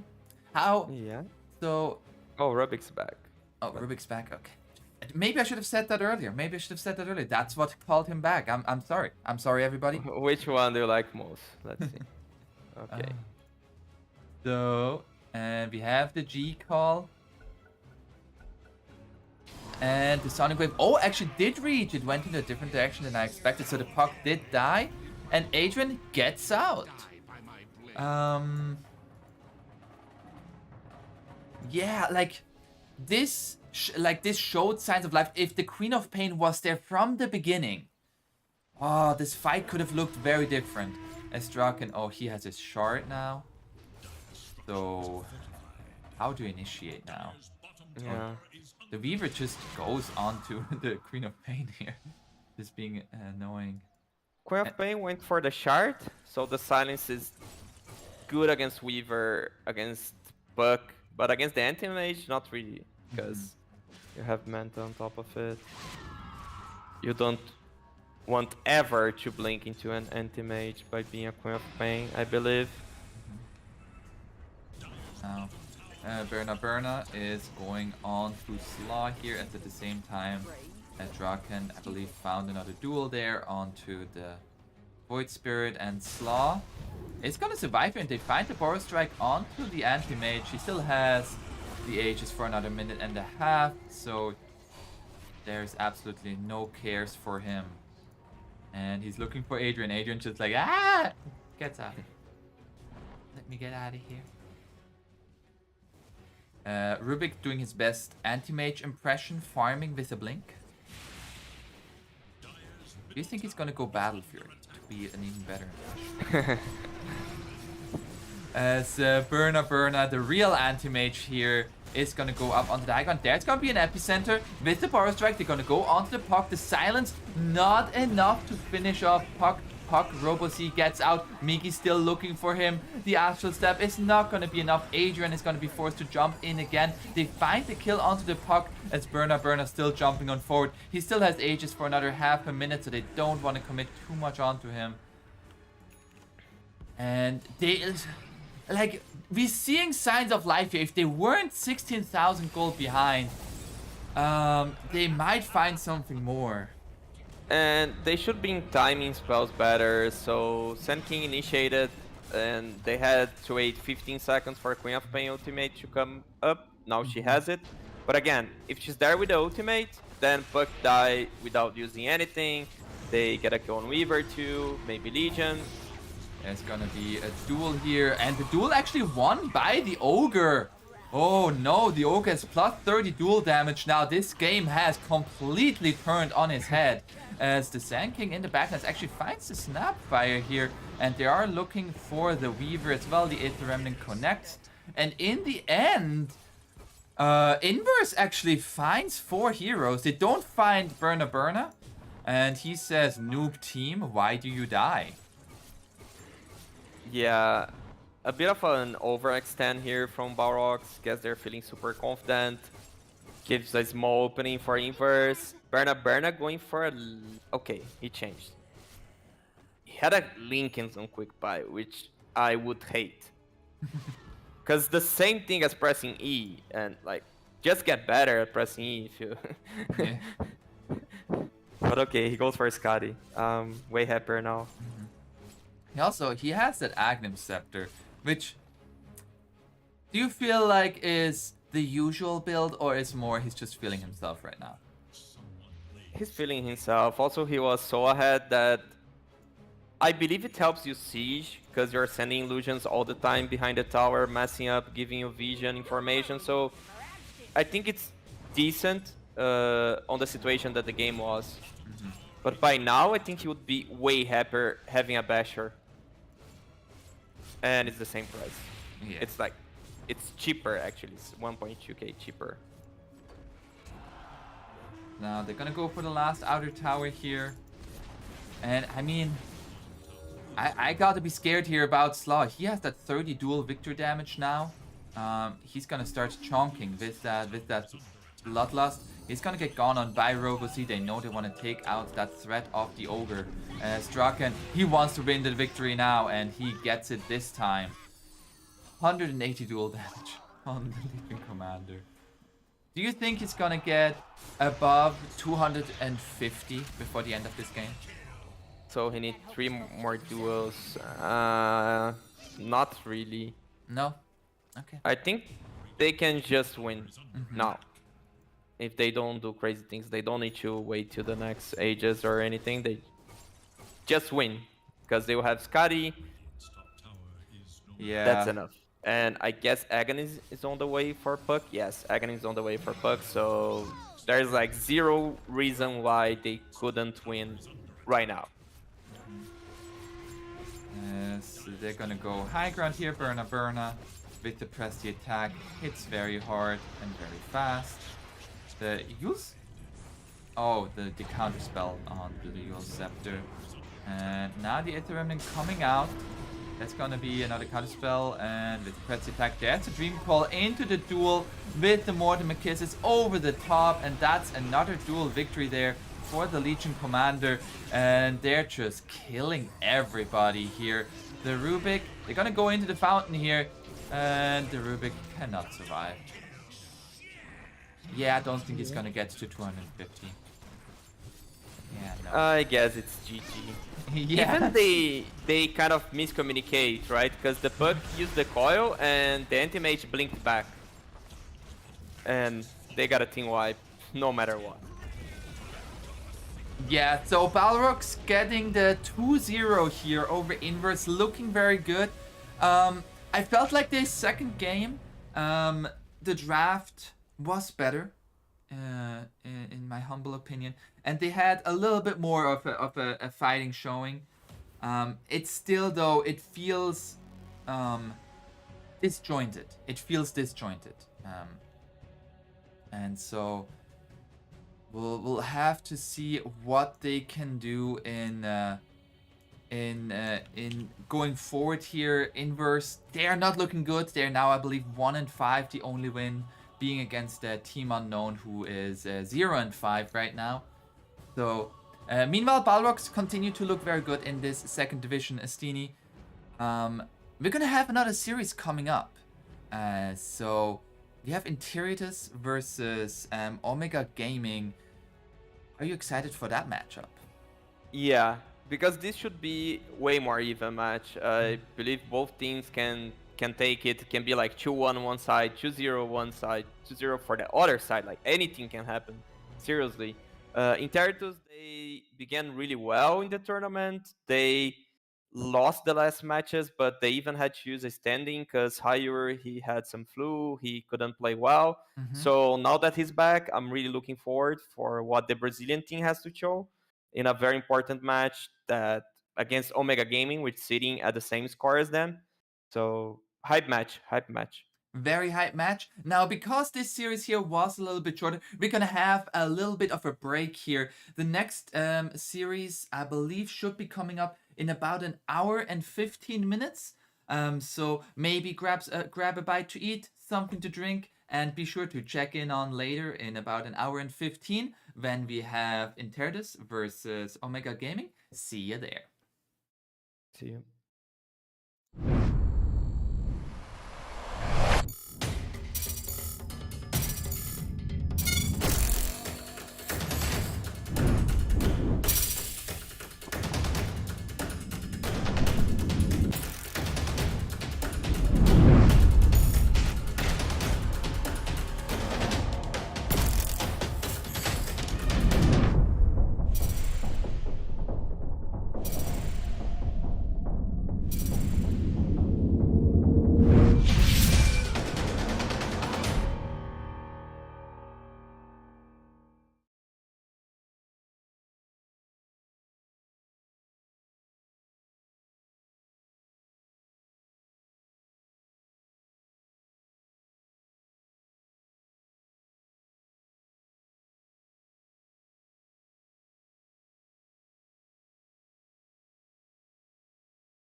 And welcome back here to the DPC South American Division 2 Omega Gaming versus Interitus. After we had a little bit of a break here, I am Epulze. With me here is the outstanding Astini. How is it going? Did you enjoy your break? Yeah, it was a long break. We had fast 2-0, and I believe now we're gonna have a closer match, maybe game 3. Both teams sitting at 2-3, so might be an even match.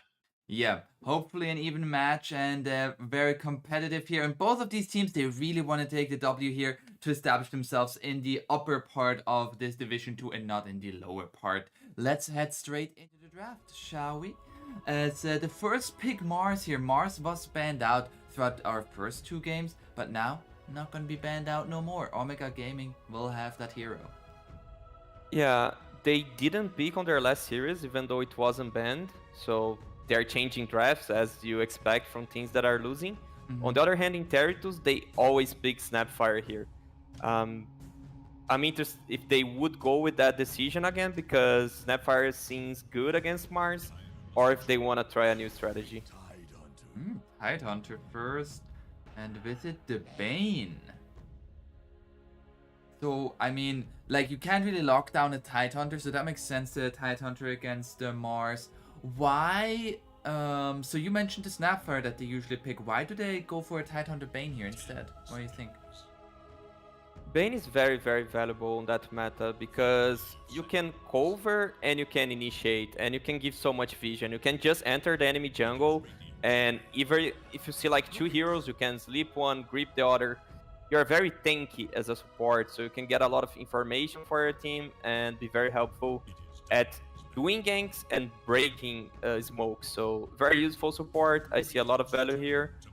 And maybe Snapfire doesn't have that much value anymore.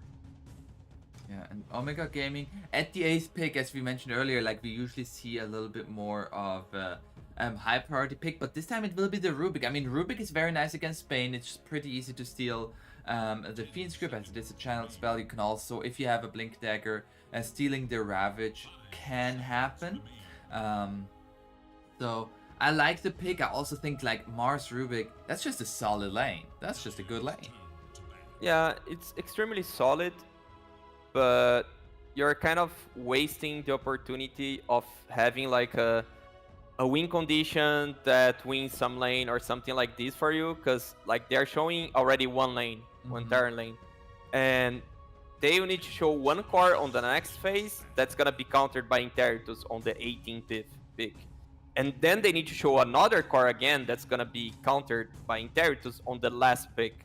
So I'm not so sure if maybe the best option here would be to pick a core and protect with bans. Maybe you go for a mid laner, protect with bans, even your hard carry. Because now I feel, okay, they have one very solid lane with Rubik Mars. You can't really like punish these picks, but the next picks, they're gonna be very punished because it's not like banning TA and Snapfire are gonna protect your upcoming pick. Yeah, that makes a lot of sense, which is why we usually see a little bit more of the high priority cores. In that 8th pick, we'll see how it's gonna work out here for Omega Gaming. As the OD gonna be banned out, no OD happening here. Now in Territus, you said like you already see the lane from Omega Gaming. They could pick a core here, but we're most likely gonna see their second support here to be paired up with the Tidehunter. I'm surprised Weaver is still in the pool. Yeah, it's you don't really wanna pick against Rubik, but the hero is so strong that you're just first picking every match and you don't care what you play against, so could be a good pick. They're gonna go for a Hoodwink. They have very, very strong gank potential with those 2 supports. Yeah, the Snapfire was banned, so Omega Gaming, they did their homework. They were also expecting the hero, not so sure if Interitus was planning picking the hero, but then they have the Hoodwink now. Maybe a hero, I would like to see a hero that offered more team fight together with the Tidehunter, but it's good, it's a decent lane. And they had to pick a support here. Oh, Omega Gaming gonna go for a Dawnbreaker here. Together paired up. This is most likely gonna be your safe lane hero here. Yeah. So they're gonna have a melee strength support in the form of the Dawnbreaker, together with the Drow Ranger against this Tidehunter Hoodwink. Interesting choice. And I'm checking. They played once on the DPC. They won with the Dawnbreaker 5. And before the DPC, they played several times and had a good win rate with the hero. So a kind of comfort pick for them that they didn't use at the DPC. And pretty interesting lane. Like when I think about position 5s, I don't consider Dawnbreaker. And then it's just like a reminder, hey, this hero exists and can be pretty solid. Yeah. She's one of my favorite heroes to play in the current moment. Against the Titan Hoodwink, I feel like she's gonna have like a good time against the Hoodwink, especially like if she can get on top of that little squirrel, can just like punch into that hero. The Drow Ranger, meanwhile, it is a little bit scary. Like if you get caught as this Drow Ranger, it can be very dicey. Yeah, but it's interesting like that maybe Dawnbreaker is the position 5 that can actually deal with illusions. I was seriously gonna finish that thought saying like that is a dream PL game, but I was actually seeing like win rates of Dawnbreaker.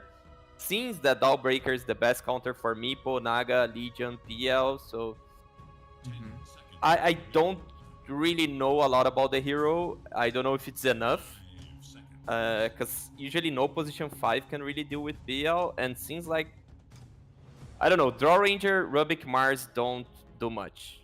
That's the thing. They need something like a Lash that's gonna be like 100% Chirby banned. Like if Intertus don't ban Lash, they are like crazy. Yeah, here's the Lash ban. Yeah, they might ban Kunkka, and then Omega Gaming, they'll be running out of options. Might go with Ember. Yeah, there aren't many heroes left. You mentioned the Ember Spirit.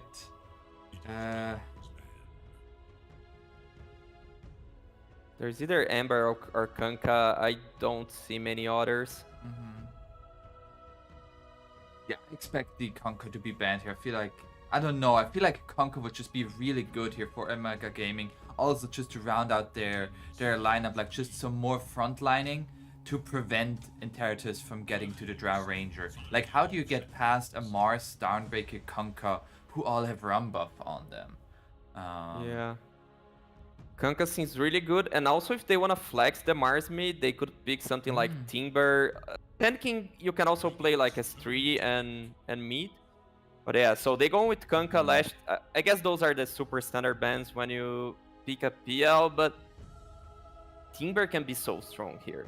I feel like if they manage to pull the Mars mid, then should not be a problem. Mars can be so strong. Otherwise, they need to go for something like Sand King or Ember mid. 5 seconds remain. Yeah, this PL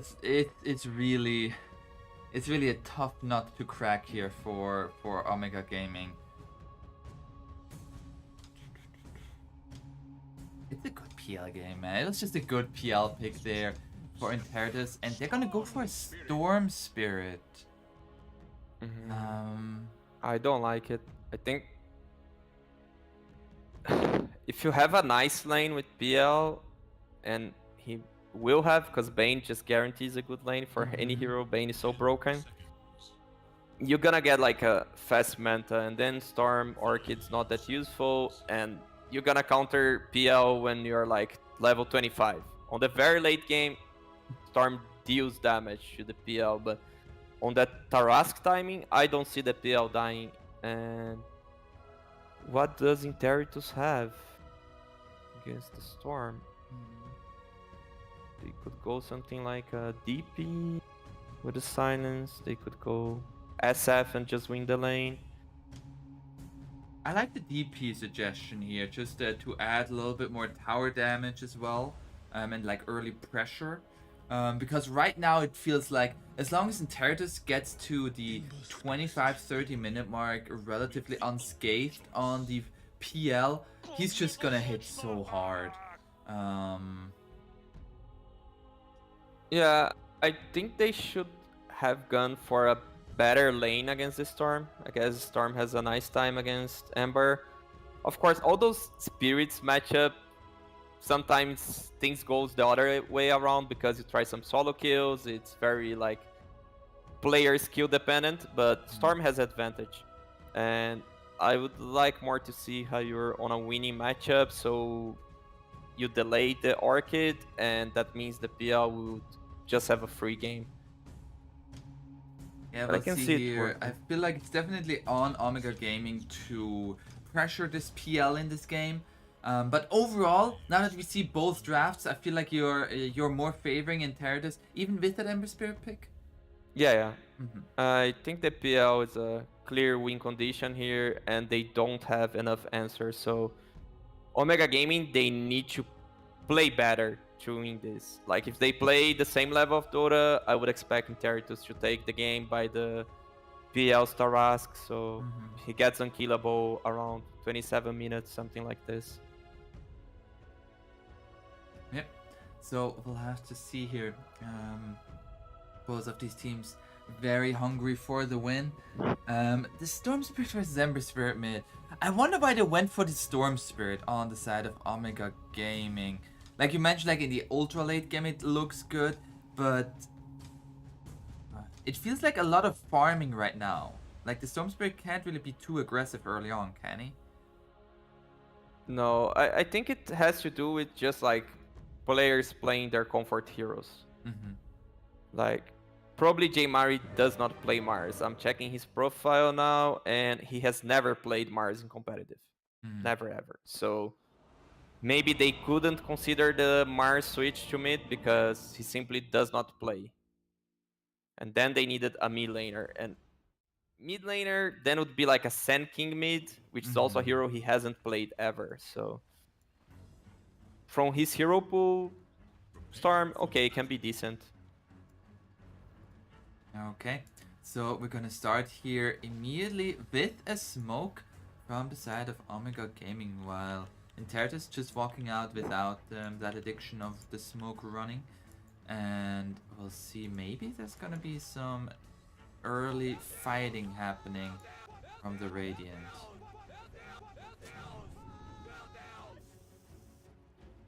Enteritus, very much big fan of their own voice lines. Yeah, they're super cool.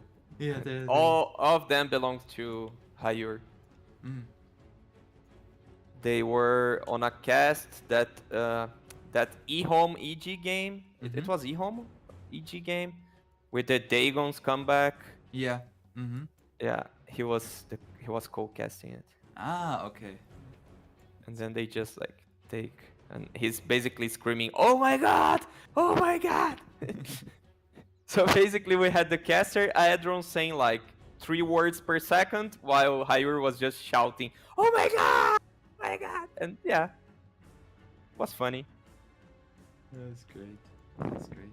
I'm not so sure if they... Okay, I think they will spot Hayur ward, and I'm not so sure if Interitus spotted that their camp's blocked. It can be quite tilting to be a mid laner and you go farm your small camp and it's blocked. I guess it has more mental advantage than gold advantage doing that. It's just like you're doing your farm pattern and you're like, oh my god, where's the camp? And then you're like, hey support, buy sentry ward. And then your support is busy trying to be alive at lane. But will it follow the How dare they? How dare they try to be alive and Yeah. not help me with my sentry ward? Goddamn support players. Now the Dawnbreaker is gonna go up onto the high ground here. They wanna get the last hit on the ward. Everybody's gonna be there. They're gonna be going the way of the Storm Spirit. I like your style. For Yeah, so by D-Flash pathing, they don't know about the ward blocking the camp. So I'd say it's a small advantage for Omega, right? They get a D-ward, they get a camp block. Seems like their smoke paid off a lot.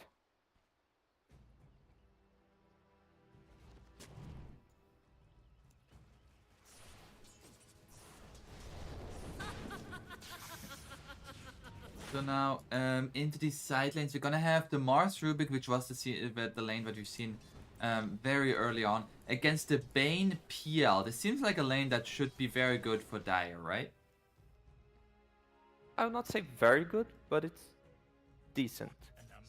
Because I think Mars Rubik is just too strong also. Like, they have Bane, which is a super strong laner, BL, which is average, maybe. Yeah, average. But Bane is just so strong that I believe BL should be able to free farm. Meanwhile, in the bottom lane is going to be the Drow Ranger Dawnbreaker versus the Tidehunter and the Hoodwink. You are the Dawnbreaker player. Tell me, how is this hero as a 5? I've seen maybe 5 games of him as a 5. I don't know all the matchups, being completely honest. This, like, the stats just make her very good at trading early on, and like, especially if you don't have a cancel for Starbreaker, like her first ability, it is a lot of damage. And especially early on, where the heroes don't have like their boots yet, they can't really dodge the stun. And so it's pretty much like three auto attacks and then the stun and then more auto attacks, which just leads to a lot of damage. And then later on, usually we see people build like Holy Locket and then just go like some healing. And Celestial Hammer, once maxed out, allows you to pretty much kill a creep wave with one spell, which is just always good. You can always like just push out waves very easily from afar. Yeah, I feel like it's gonna offer a little bit more for the Drow Ranger. If they ever get on top of her, she will just, like, Dawnbreaker can just Solar Guardian on top of the Drow and try to keep her alive, and then the stun comes in, and then they'll turn that around.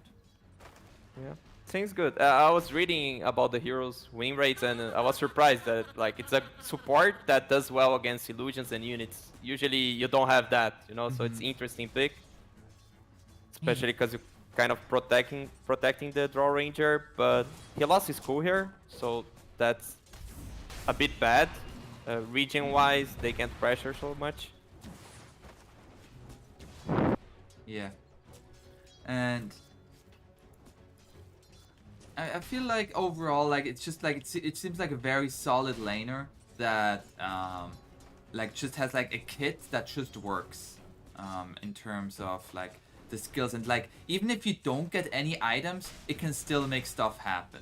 Like a stun via Starbreaker is always good. You have some mobility in the Celestial Hammer, so it feels a very less like very little things that they actually need from that in terms of money or experience onto the hero.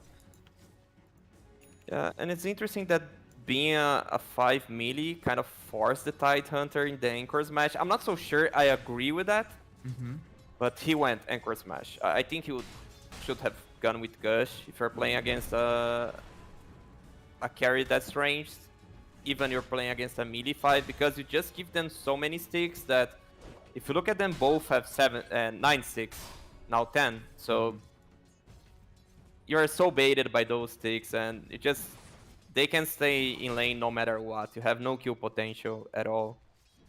Yeah. Meanwhile, top Bane. Up, yeah.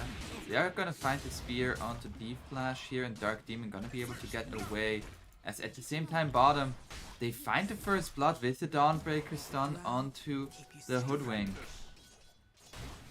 Especially in lane, like, just Celestial Hammer plus Starbreaker on a hero is a lot of damage. It's so much damage. I'm surprised he actually goes for the second point in Starbreaker. Usually you see maxed out Celestial Hammer with 1 point in the 2 other skills. At level 7 you have the maxed out Celestial Hammer, but he goes for 2 points in Starbreaker. I'm very interested to see how that's going to work out. Meanwhile, in the mid lane with the rotation from the Hoodwink, nearly going down there on the Storm's Bridge, Amari going to be able to survive. Yeah, this rotation was super good because now Hayur can get both of the water runes, and this will delay a lot storm timings. It seems like only a small rotation, but this already helps the Ember reach level 6 before the storm. That means a lot, and So a lane that he wasn't supposed to win, and he's not winning if you check CS-wise. Storm has 25, Six the Nice has only 15, but he has a level advantage now because of the Hoodwink forcing J-Mari back. Now, Demari just trying to equal it out here, but he knows this Ember Spirit. He has a Water Rune, and he needs to be careful. He can, yeah, he has a stick plus the Water Rune. He could just turn this around. As now the Hoodwink has arrived with the Bushwhack coming in here. Is it gonna be enough damage? One Sleight of Fist, not enough, and now the Rubik here. Close there. Both supports coming into the mid lane, and nobody dying.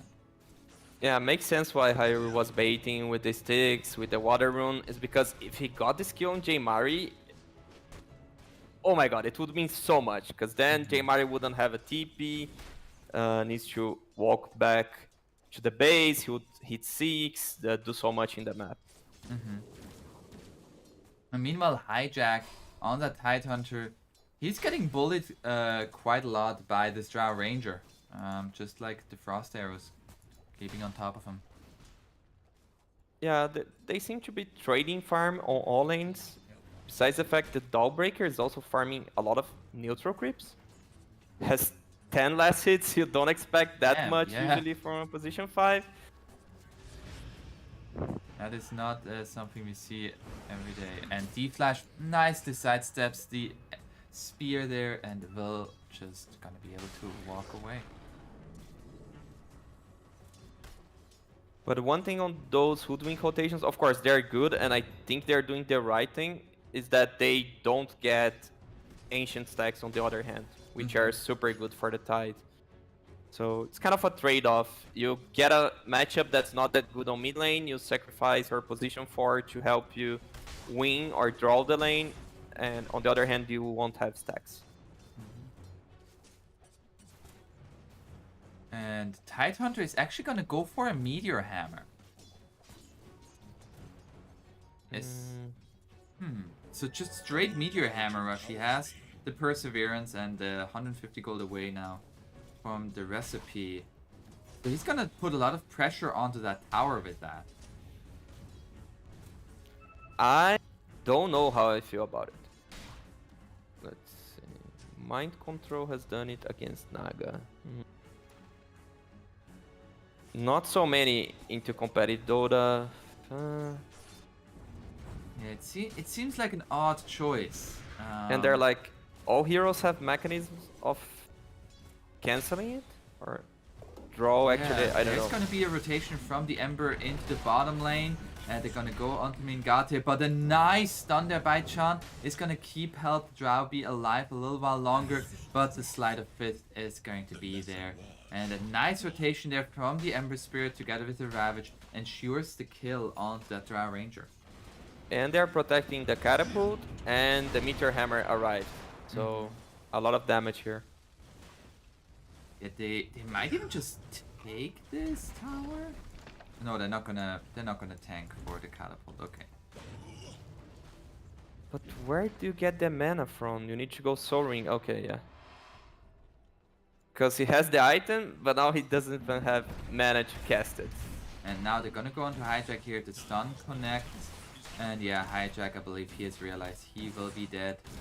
Just trying to get under his tower. He's very tanky, but the multi-shot in the end. You are too noisy to live. It's gonna be enough. No boots. I don't know. I'm not saying that it's like super bad. I'm mostly curious when I see a different build that's like pro players aren't really doing it. It's more like I'm curious to see how it pays off, but I'd say I doubt it will. Yeah. As now, J-Mari did go for a rotation towards top and now is clearing out his stacks here, but Rayer just trying to steal some away from him. Oh. And will get the bottle refill from the Bane as well. Nice. Mid laners always wanting the bottle refill. And they put a deep ward. 2 deep wards. It's interesting to look at the fog from Dire. They get a lot of info of what's going on the map. This should keep them alive for a long time. if they know how to use that info. Yeah. It looks like they might be losing their top tower. As nobody is there to defend it right now. The PL has completely left the lane, going into the jungle. And in the bottom lane, Mingate got gone on, but Solar Guardian, the Dawnbreaker, already level 6, and is now turning this onto the Bane, and Bane will die. I guess they weren't expecting the Dawnbreaker to be 6. Yeah, I mean, Otherwise, it's before 10 minutes, so before the tome came out, and already level 6 is very nice for Chan. There is little hope for Dire's middle. Yeah, and I don't think you plan to defend your safe tower, your safe lane tower if you go Meteor Hammer. That's the thing. So it's a different Tidehunter gameplay that you play more aggressively. Curious to see how it's gonna pay out. Yeah. But without boots, I feel like they could just chase him here and Yeah. with the frost arrow. Yeah, it feels like he can't move once with the first frost arrow hits. As up top here, Dark Demon is gonna get found and is gonna get killed. So that's a kill actually for the PL, being involved like without interrupting any of his farming pattern and getting the kill. It's very nice for him.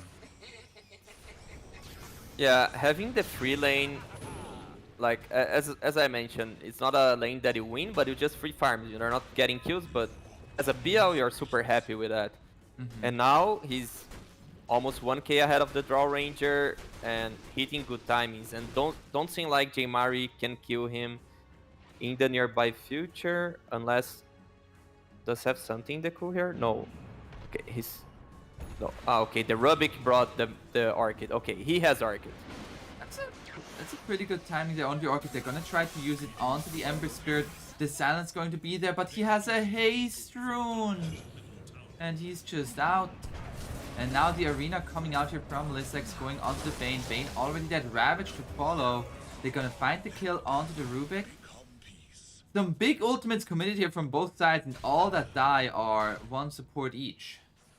Yeah, I don't know why they commit the Ravage. I think they could just let the Bane go. They were super happy having the haste against the Orchid show.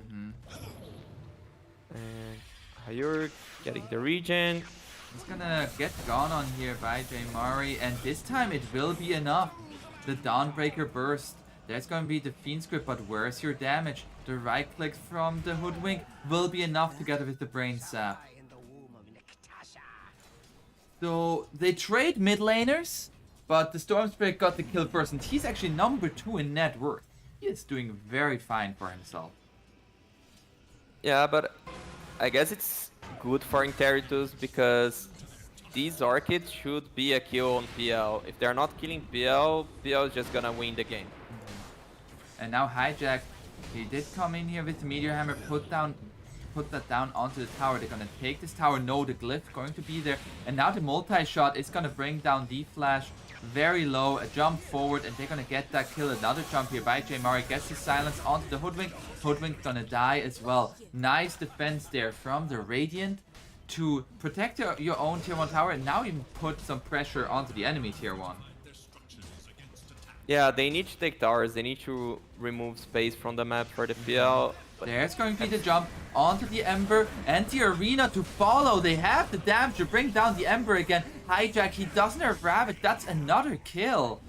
And that's Mingate now on a killing spree. He's looking to go straight Shadowblade. I don't get why they kept there. And especially I don't get why FCR was trying to join the fight, maybe get a kill when he's so close to the Diffusal. It's I've done some replay analysis of Hokori games, and the thing that I most repeat is it's not because the other team wants to fight that you need to fight. And feels like SA is the region that has more problems understanding that concept. Like, you can just kite fights. Like, you just let your mid lane go, but you're gonna tell me, oh, but the mid lane is so important. Yeah, it's important, so you're gonna feed 3 kills on top of it? You just need to understand, sometimes you don't have cooldowns. You let things go. Yeah. And what? Up top? Storm Spirit, what happened there? He just I got guess- caught by the chains and the bushwhack. Yeah. Huh. That's, I mean, oh, at the same time, Bane was under the tower? Some questionable plays happening. I'm a little bit confused there, a little bit confused. But now we have a smoke here from the Mars together with the Rubik. We have the Blink Dagger. They want to find a kill on this PL. That would be massive. And Yeah, and like in Territus, they should feel ready to fight because they have all cooldowns and they have Diffusal. I think he should have went Manta first. oh, there's gonna be the doppelganger out, FCR. Oh, just too easy. Oh, and he kited. oh, he baited them. He baited them so hard. Bane is still going to die, and he's still gonna be found here, actually. Oh no. So that looked really good until it wasn't anymore. I think he took his bait so serious because he really Yeah. didn't move the real one. Maybe he could have moved the real one when they were committing everything. Like, his real one was standing there for like 7 seconds. He could have walked Yeah. anywhere. Yeah. But That was- oh, that's Yeah. So yeah. just to complete the thought, I don't think you go Diffusal first because I don't think you want to fight. I think you just want to survive, you go Manta, and then if you want to fight, you can get Diffusal. And then you go Tarask. But I don't think they're ready to fight so early. Oh, Mingate finds the Hoodwink there. And now the Nightmare onto the Drow Ranger, but the Fiend Script already going to be there from D-Flash.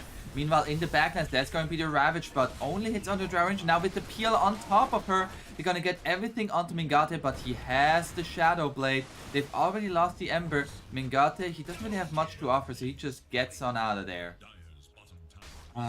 So they used the Ravage, they only got support kills for it, and they still lost the Ember. Yeah, I think it's at least the PL is alive and farming. I'm thinking too much about the PL. I just feel like PL needs Tarask and then they win the game. Oh, And there's gonna go in here, but the Bane was right there ready. Now the spear coming out from Lysix with the arena. And the Drow Ranger does not have enough damage to finish off the PL. And now they're gonna turn this round onto the Drow. This is a disaster here from Radiant as they try to find the kill on the PL, but lose their 2 cores and Dark Demon to boot, as Ember is still gonna jump on forward. And yeah, that's those deaths now really hurt for Omega Gaming. Like Yeah. FCR, he's now the Diffusal Blade, getting closer and closer to the Manta style.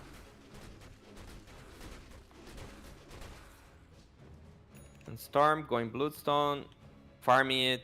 I don't think he wanna join any engagements till he gets the item, so 2 minutes farming at least. And that will mean Manta plus just Manta, but some gold into the Tarask. Meanwhile, the Dawnbreaker has finished the Holy Locket, so some amplified healing. And is looking to go for an Agnum Scepter next. So that Agnum Scepter is going to be a pretty big deal with the Solar Guardian now providing 60% evasion while you're in it.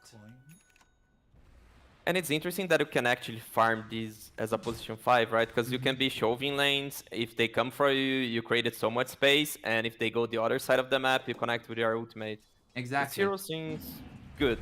Legit good. Yeah, and like Celestial Hammer maxed out, it's just good against these creepers. John trying to TP out. They used the Fiend Script for this. I feel like the Dawnbreaker is just like, they used Fiend Script for this.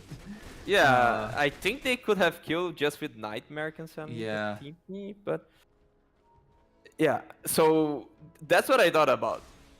You make Bane use a 2 minutes ultimate on you. You're just happy. You got farm, PL, like lost some time chasing you, Bane lost some time chasing you, all your team got to farm. You're happy as the Dawnbreaker. I'm very happy. Now the PL does have now finished the Manta style. Oh, J-Mari finds a little kill there onto D-Flash. As in terms of net worth, though, it's a slight lead for Omega Gaming, but the PL is now at the top. Yeah, I feel like they should force Roche before this Tarasca. They still have some time, but I feel like they're playing the wrong area as Omega Gaming. They should be playing the top jungle and win a team fight, maybe control the 20 minutes rune and go Roche. I feel really bad because it's close to 20 minutes and no mid laner is close to the power-up rune. I just think both teams are doing really bad on that specifically. Like it's a regen rune, it makes a lot of impact for the Storm, for example, that just got it, and you could be there protecting the rune as Interitus and baiting, something like this. So now with the rune, they should look for a team fight that will secure them Roche. That's what Omega needs. Hijack, though, he has now finished a Blink Dagger, and they're gonna go for a smoke. Storm Spirit just finished his Bloodstone. If he finishes Bloodstone and immediately dies, it's such a bad feeling. With regen, he feels so strong now. Yeah, he feels very strong. There's gonna be the counter smoke from the Radiant going towards top. And yeah, are they gonna go into Roche with this, or do they want to go for a pickoff first? They need to force Ravage somehow, or Yeah. kill the Tide, and I don't know, if I am the Tide, I would love to have buyback. Did he buy the dagger or the hood you mentioned? He bought the dagger. The dagger right now, yeah. But Okay. okay, so Dire, so Radiant just goes into the Roshan pit, and Dire, they're currently waiting at the tier 2. They're pretty split up. I don't think they're expecting this right now. And it's already a path health. They're gonna be too late.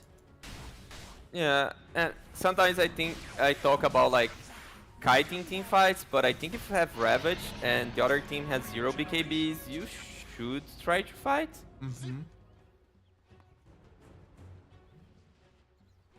Because with this Aegis, Storm can do so much. Storm is one of the best Aegis Oh, the carries. silence onto the Ember. It's such a long duration fight. The spear misses. It doesn't matter though. Jump in here for J-Mari. They're gonna find the Bane. A little bit of a freebie there for Omega Gaming, and they're looking to pick up the tempo now. Yeah, they'll take this mid tower, control the 22 minutes rune, DD.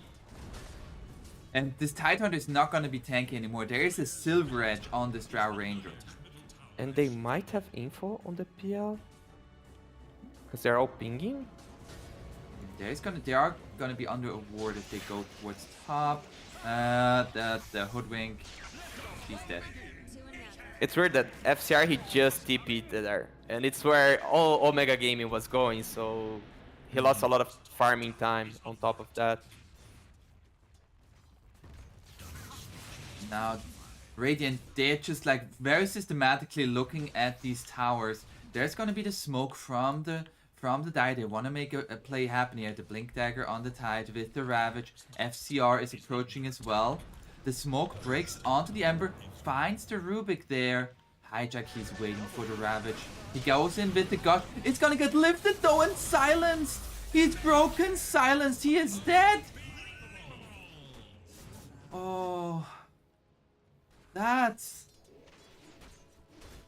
He doesn't have That's weird. buyback. That's half a minute now without Tide. It feels super weird for me that they're forcing a team fight against an Aegis after they lost the towers, after they lost the Yeah. post control, so they can't TP there. PL didn't get Tarask. Hoodwink's dead again. Yeah, J-Mari, he picked up that Bloodstone. He is now at 18 charges. And he is out. As now at Yeah. the same time. Oh, Lissax finds some illusions. So like either you feel strong enough and you fight into the Roche pit, and with Tide seems like a good team fight, or if you have let them have Aegis, you just avoid team fights. It's not like they were gonna push the tier 3 towers, they weren't ready for that, so just feeding on top of an Aegis by doing this team fight. Yeah. Dire's And it really feels like this Tidehunter, if he gets broken and then the silence from the Drow Ranger for 6 seconds, he just dies in that time. He needs a way to get rid, like, a way to play against that, but I don't quite know what. There's gonna be another smoke. Maybe just go for the Ravage immediately first. We'll have to find out. They're gonna look to protect their own triangle. They have their own vision here, so if they can find a fight, that would be nice. Lissex is actually very alone. He's pretty alone here, but they're scared that everybody is behind him. There is J Mari with Arcane Rune. I guess he can just outfight everyone from Interitus right now. That's why I keep repeating about the power-up runes, having vision there, controlling it. He had a regen, then he had DD on the team fight, now has Arcane, and he can do so much with that run. Yeah. D-Flash is a pretty precarious situation here, just in the corner as this pain. Like, I see him. I see him. He's doing like a Ward cosplay. Yeah. I've been wanting this. Oh. Episode wood there. It's gonna be the Solar Guardian up top. They found the Ember. Oh. They have 50 more seconds on the Aegis. They're most likely just gonna get. Oh, they found the Tidehunter as well. He's dead as. And it seems so easy right now for Radiant to play. There's going to be the arena coming out. They found a pick after pick after pick. And D-Flash, he's still at the exact same spot. And he's now, yep, getting out. The Dawnbreaker has an Aghanim Scepter. Yeah, and that's the part of the Arcane Rune. Storm just jumped all the way to an Ember on top, and then he jumps all the way bottom for a Tidehunter. He really did good use of this Aegis. And he will use the regen effect of it now, I guess. Okay. The PL does have heart now. But it feels like it's him against the world. Yeah.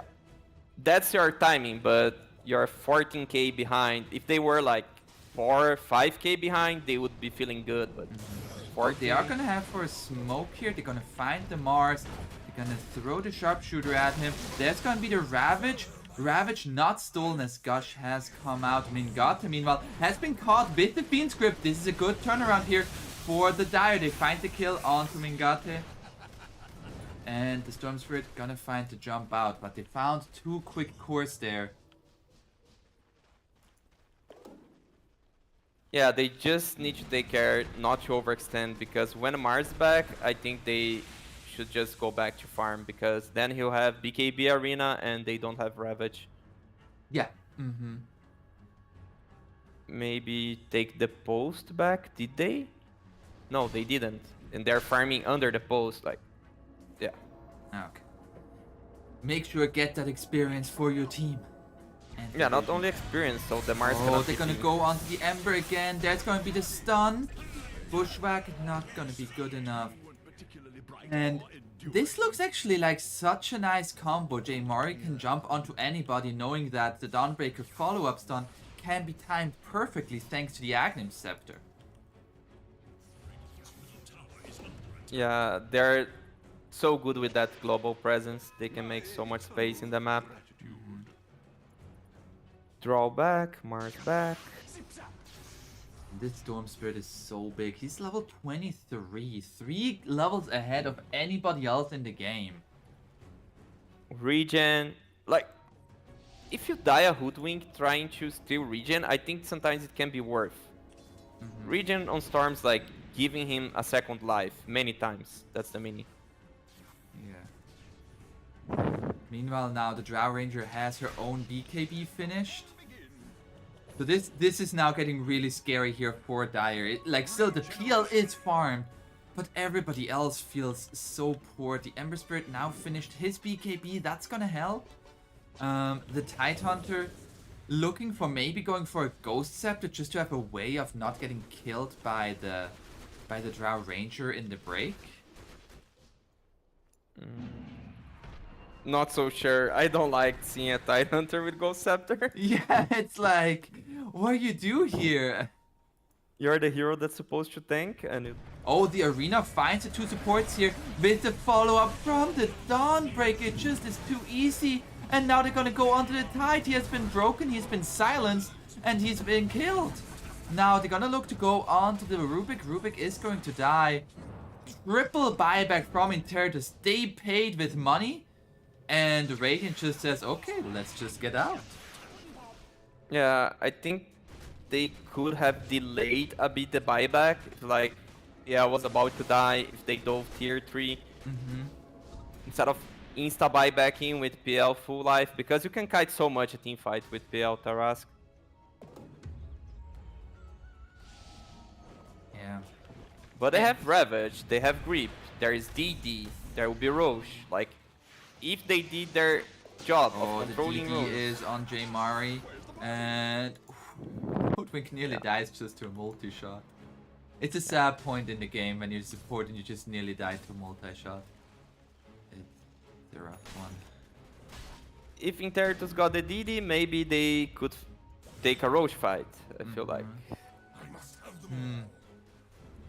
And I just feel like Intertus have not gotten us to take a fight on their own terms since like 10-20 minutes, 10-15 minutes. It's Yeah. always Lissex or Jmari jumping. FCR is now in the Roche pit, just doppelgangers away. Okay, they're gonna go check with the spear, and both sides know. We are aware of Roche. And the problem is they're lacking on buybacks. If Tide still had his, they could really bait a good team fight that maybe they use the BKBs to burst him, he buys back, they win the fight. But now, I don't know how they can win it. Yep. There's gonna be another smoke coming out from the Radiant. Once again, if Lizak finds a good arena, there will just be the Solar Guardian over the top. And there's Vice on start. Oh, they're gonna find the spear. Nightmare saved from the Bane, but the follow-up with the Storm Spirit is going to be there. And they just have so much. FCR, he's been found. He just used his Manta, trying to turn this around onto Jmari. There's gonna be the Starbreaker into the DOTs, and they find FCR. He is not tanky. He does not feel tanky at all. Yeah, I think this game, when PL dies like this, you feel really bad. I feel like it was still a really good PL game. Just that they fed on the other 4 heroes to try to create space for him, and that's not the best space creation tool. Oh, Jmari. Oh, he's in. He doesn't care. It's backdoor protected. It doesn't have that backdoor protection anymore. Oh, he missed the spear, but he's slowly burning. If this keeps on going for a little while longer, he will die. They don't see him. Yeah. There's now the they see him. sentry. Now they see him. Okay. That's a dieback on him, and it's like this Dry Ranger just has Silver Edge BKB Dragonlance. Like, it doesn't sound that impressive, but it's just like everything on Omega Gaming clicks together. The Dawnbreaker has more farm than the enemy mid. Yeah, that's the thing. That's where 11k of the advantage sits on the sports. Also, Paladin Sword on Dawnbreaker is very nice. There's going to be the spear onto the PL. They get the follow-up done. Nightmare save is nice. An arena is nicer. Yeah, that's just going to be it. You could buy back here as the PL, but like, what's your chance of coming back? I guess they're just talking. Yeah, GG. Yeah, let's go next. Yeah, what do we do next game? And they're just like waiting for the other team to finish. He might not even buy back. Okay, they have Ravage. He's gonna buy back. Okay, they Blink Ravage. Let's see. Blink Ravage. There's the buyback. Gonna go straight onto the Drow Ranger. He doesn't have the Aegis. They're gonna have the dust. Mingata trying to get away with the save from the Rubik. There's a Ghost Scepter on Hijack. It's just keeping him alive a little while longer. And yeah, They didn't even get the drow. They didn't even get the drow. Yeah.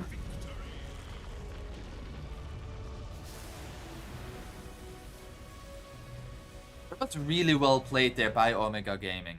That was well played. And this Dawnbreaker was so far. Yeah. I I love think Dawnbreaker. they really outplayed Interitus in this game. Felt like Interitus they were kind of nervous. I don't know. I feel like mental part might not be 100%, like maybe a bit tilted because they had everything to take the Roche fight. It was like the review of Tide Dagger, and they were just like sitting under tower Yeah. and surprised that Omega did Roche. And then after Omega does Roche, like no new items at all, they decide to take a fight. After they lose tower and post control. Didn't make much sense. So decision making a bit weird, and those are good players. So when I see good players doing bad plays, I'm like, okay, they might feel nervous. It's a lot at stake. Like it's DPC match, you might be a bit nervous. That could explain what we've seen. Well, they like feel like you gotta mentally reset. You gotta say, okay, this happened. Our draft was okay. Let's just make sure this doesn't happen again. We got this, and we'll see how it's gonna go in game number 2. Omega Gaming looked really good, and we'll see if they are able to close it out 2-0. We'll find out after a short break.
And welcome back to game number 2 in the DPC South America Division 2 Omega Gaming versus Interitus. I'm Epulze. With me is the absolutely the one, the legend. It is Astini. How's it going? Well, but for Interitus, not so well. So again, they're gonna face the Dollbreaker. They go for the Mars ban, and Omega Gaming, they saw a lot of value on that hero, which I also did. The hero looks so strong, and I'd like to see if they pick some counters to the hero. Now, I feel like already this is a much harder Dawnbreaker game because Weaver with Shikuchi very easily able to avoid any Starbreaker, and the Centaur you can just hook stomp while she's in the animation for the Starbreaker hit, and suddenly you just turn it around on her. So already a harder Dawnbreaker game it looks like, but we're gonna see the OD gonna make its appearance again. Omega Gaming gonna go for the Outworld Destroyer. I feel like OD is strong. The hero itself is strong, so you can first pick the hero. You don't mind what you play against. On the other hand, I feel like Weaver and Centaur, they are decent against this hero. Of course, Weaver has no stun, so you're fine playing against a Weaver, but Centaur, he can really easy cancel you, and he can really easy reach you, right? And you don't want to play against heroes that can reach you easily. So, strong laner, but not gonna have the best game, I believe. On the other hand, you can astral heroes that are running on the Stampede, so it's both ways, right? Depends who has the advantage. Yeah, I feel like, especially in that first game, we saw what can happen if a lineup just gets behind and you struggle to make moves. And I feel like if as a Weaver and Centaur, if you're still behind, I think the moves are easier to be made. So yeah, you have more mobility, you have a hero as Weaver, shoving waves, providing vision, and you can take better decisions when you have vision of what's actually going on. The last game they had Bane and what was it? Other support? Hoodwink, yeah. So those heroes couldn't really shove waves and get you information, and Weaver does. Unless you're playing again against like a Storm that's just gonna jump at you, so they should take a lot of care with that Storm again. So now the next pick is going to be here for Interitus. This might be a Weaver 4 together with a Centaur. Would maybe pick something like Earthshaker here to have some long range stun against the OD, or Jakiro. It's a long range stun. I can see it being picked against OD, but it's I really don't get why people pick this hero. That's my take. Yeah, I Like feel it.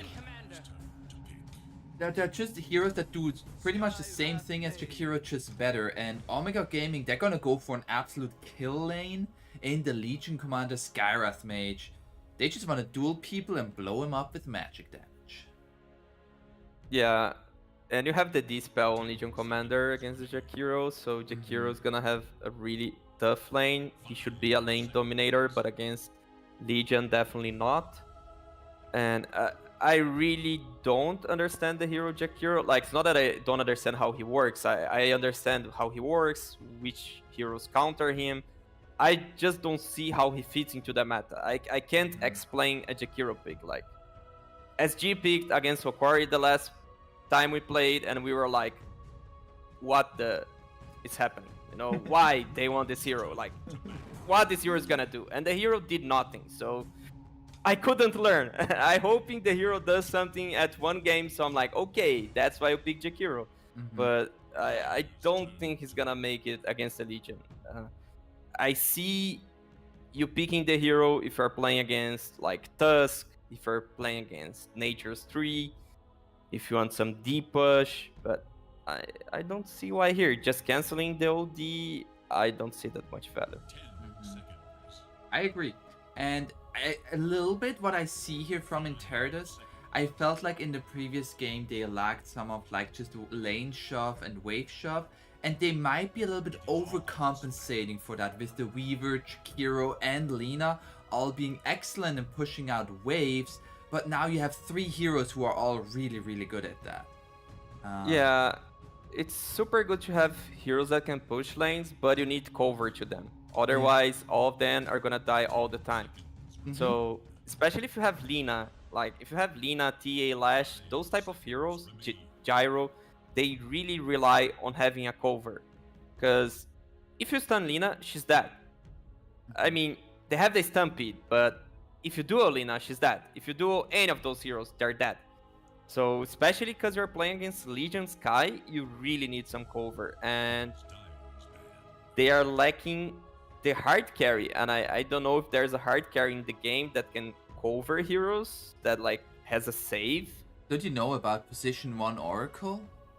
Yeah, unless you do like Abba carry, I don't know which other hero could do that. Yeah, it... IO carry, I don't know. Like it's... Bring back Ana with the IO carry. It like especially like it feels like once again, if any hero gets found by the OD or Legion commander, like Skyros Mage will be in the vicinity, and Dawnbreaker can join via the Solar Guardian. Like I like how Omega Gaming went with the first pick Dawnbreaker and then picked heroes that not only did fit well into this game but also fit well together with the Dawnbreaker to enable that global pressure. Like if you're anywhere on the map, if Legion Commander is missing, you could just get killed. If OD is missing, you could just get killed. If Skyroth Mage is missing, you could just get killed. Yeah. And they do a good ban with the Gyro. I think Gyro would fit so well at Omega Gaming. They need a carry that just play fast because they can definitely snowball. They can go with Draw again. They can go with Ursa. Any hero that helps them take Roche will be enough here. So they should really aim for Roche. That's why I wouldn't be surprised if I see a Ursa or... Ursa's been banned from Omega Gaming themselves. Oh, actually. they banned themselves. Okay, so I would be surprised if I see an Ursa because we can't see an Ursa. Which hero gives them Roche potential? Troll. They ban Luna themselves. 2 heroes that would be good for them, I think. Troll, maybe? EA has also been banned. Yeah, they banned 3 heroes that have like good they're Roche really- potential. Like we're talking about, so what heroes would be good for them? Let's look at their bans. Those would be the heroes that would be good. Yeah. They're like Troll and Draw. Both. Yeah. I mean, yeah. I feel like it's a little bit of a tougher Drow game just because of the Stampede. Yeah. Or Wraith King. Yeah. Wraith King seems good. Yeah, It's really hard to maybe. take 2 lives out of him. He could be kited, but you have Legion, so after 20 minutes with the shard, you're just unstoppable with the Wraith King. Wraith King's the hero I like here, with the options. What about Alchemist? Hokori played Alchemist, Alchemist is yesterday. good. Admiral Kunkka. Kunkka? Okay. So, Is that a safe playing Kunkka? I don't like the draft now because they can't do Roche. I know OD now does some damage at Roche, but I feel like they can't do Roche. They can't do damage at towers. Like the best mechanism you have is a Meteor Hammer OD, which is getting cancelled. I really dislike the Kunkka. I don't know what to say on that sense. Just and okay. In Tertus, they ban Monkey King themselves. I don't know. All teams are banning good heroes for them. Monkey King seems good. Lifestealer seems good. Lifestealer or Jugger. I know like Legion can lock them down, but if you have that innate BKB, seems good. And Lifestealer playing against Kunkka feels good.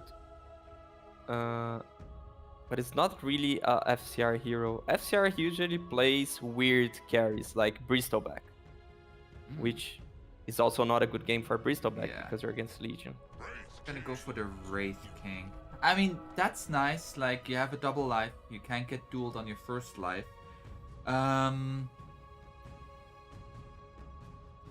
So it is going to be the safe lane Kunkka. This Kunkka is really, it's really a little bit of an oddball here for Omega Gaming. Is it like a particularly good lane against the Centaur? Not really. Yeah, it's...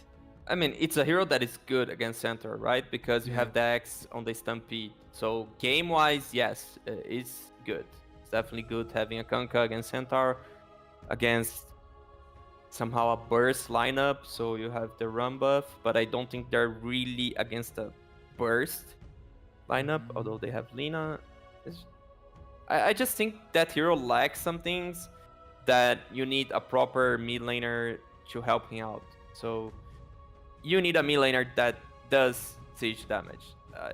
Another team that I've seen in the region going for that hard carry Kunkka that I found really weird was NoPing. They were going like Kunkka Tinker, and the games would last like 60 minutes, and they would eventually lose because they couldn't take towers. And I'm not saying that will be the case for Omega because they showed superior Dota at the first game, but this one, I would like to be at Interito's shoes, just because I don't feel like Kunkka do either Roche or tower damage, which are the biggest objectives in the game. Despite the Jakiro being there on Interitus. Despite the Jakiro being there, I dislike both refs. I don't want to play either side there. Well, we're heading here into game number 2. This, of course, is a best of 3. Interitus, they need to win this game in order to even have a chance at winning the series. And oh my god, they're currently up 1-0. We're going to start out with a little break here, a little pause. Yeah. It's like FCR, he can really be kited on the team fight. Playing against Kunkka, OD, they rely so much on the Stampede. Like to burst 1 or 2 targets during Stampede, and then they have a decent team fight. Otherwise, you can't hit heroes as the Wraith King just during your BKB time. Otherwise, you're being banned, you're being axed by Kunkka, you're silenced, you are stunned, you're everything. And even when you have BKB, like you try to go onto the OD, he astral imprisonments himself. You try to go onto the Dawnbreaker, she gets away with Celestial Hammer. The Legion Commander gets like some self regen with the press the attack and movement speed from the overwhelming odds. Like everybody has like some ways of getting away from you, even when you have BKB. So it's really a tough Wraith King game here for FCR, not being set up only for success here, but we'll see what he can make happen. Yeah. He's a good farmer, I'd say. He farms really fast and he hits his timings even on bad games. As we've seen on the PL game, had a decent Taras timing. Considering the situation, I think it was a good timing. And it's a hero that I feel it's super strong. It can carry most of the games. Unless you're really playing against a very high armor hero because you just rely on physical damage. So I don't think Kunkka is high armor. OD kind of is, but it's like intelligence hero, so it's like high armor in the beginning, but not good agility gain. Legion Commander really lacks armor, really goes like that's why they're going for armlet all the games, because otherwise you don't have armor. So he can just kill all heroes on that sense if he gets to hit them. What do you think is going to be the build here for FCR? He currently has like face boots into armlet. It's now more and more common to go like this armlet into Deso, into AC stuff like that. Are there any specific items you want to see from him in this game?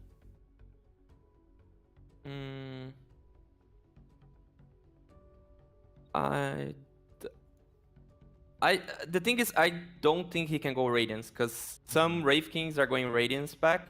I'd say 20% of them, and the thing that I'm sure is that he can't go, because this would delay so much the BKB. He relies so much on the BKB. So I'd see something like Mordesian, Dezo BKB dagger. Or if you're really good, you can go dagger before the BKB, but for that, his team needs to play really well. Mm-hmm.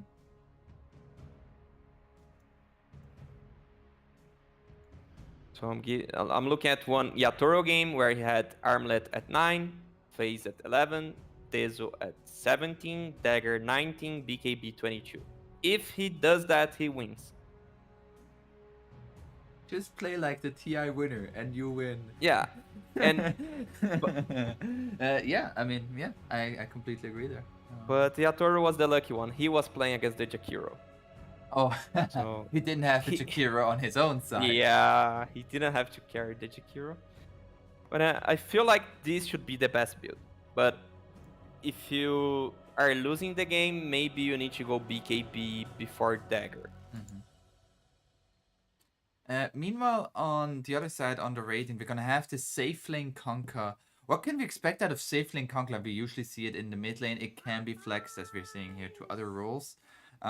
What's different about a safe lane to a mid lane Conquer? You go more farm items and damage items. I think that would be... So you don't need like such an early BKB. You can delay it. Because besides that, I think Kanka build is pretty standard. Like, the only thing is like, if you are mid, there's a chance you're going for Orchid, for example, and I don't think any safe laner would go for Orchid. That's the small difference I see. Gotcha. Yeah. Still waiting here on the OD to reconnect. Doesn't have any cosmetics as he was disconnected during the load-in. Also no cosmetics on Dark Demon on the Skywrath Mage. A little bit disappointing there. The Skywrath Mage has some fun cosmetics.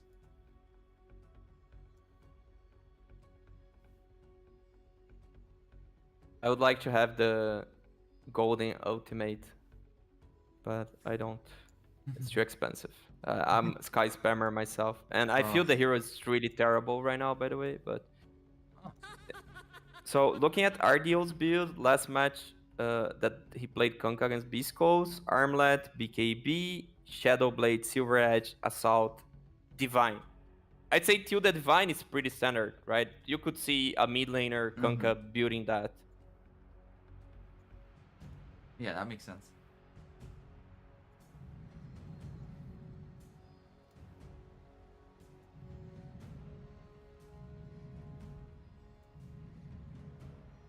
I feel like from support you want either a hero that can shove waves really fast and kite heroes, giving a lot of information in the map, such as Weaver, such as Trinket, Spirit Breaker, even Hoodwink if you're not like against a direct counter.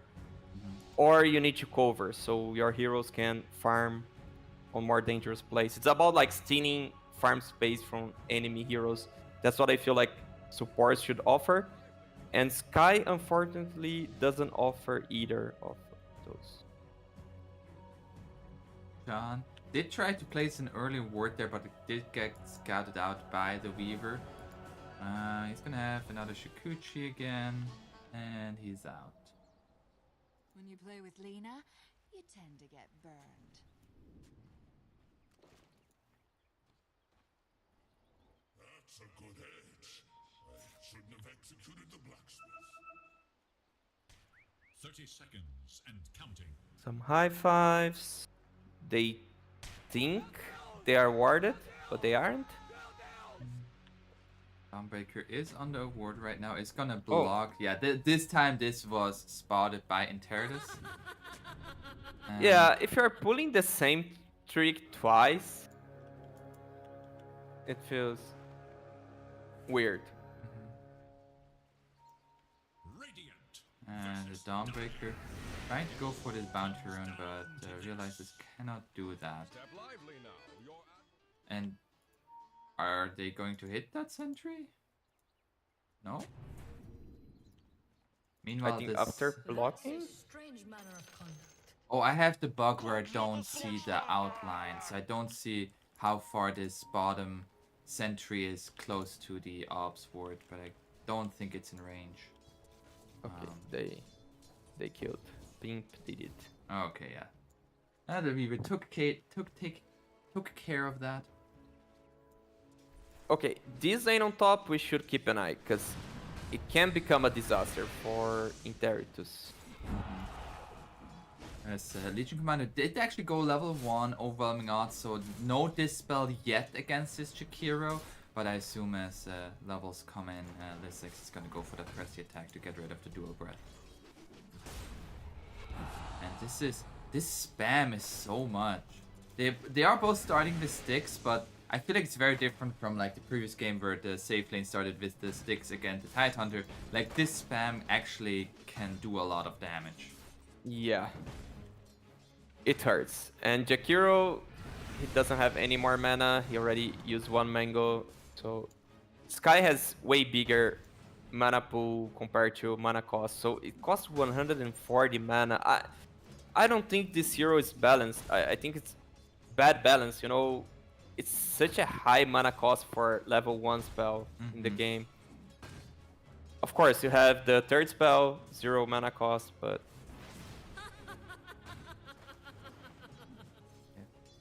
and so far, FCR is doing well. Gonna be able to secure that deny on the range creep. But now Dark Demon coming in with the harass onto that Wraith King.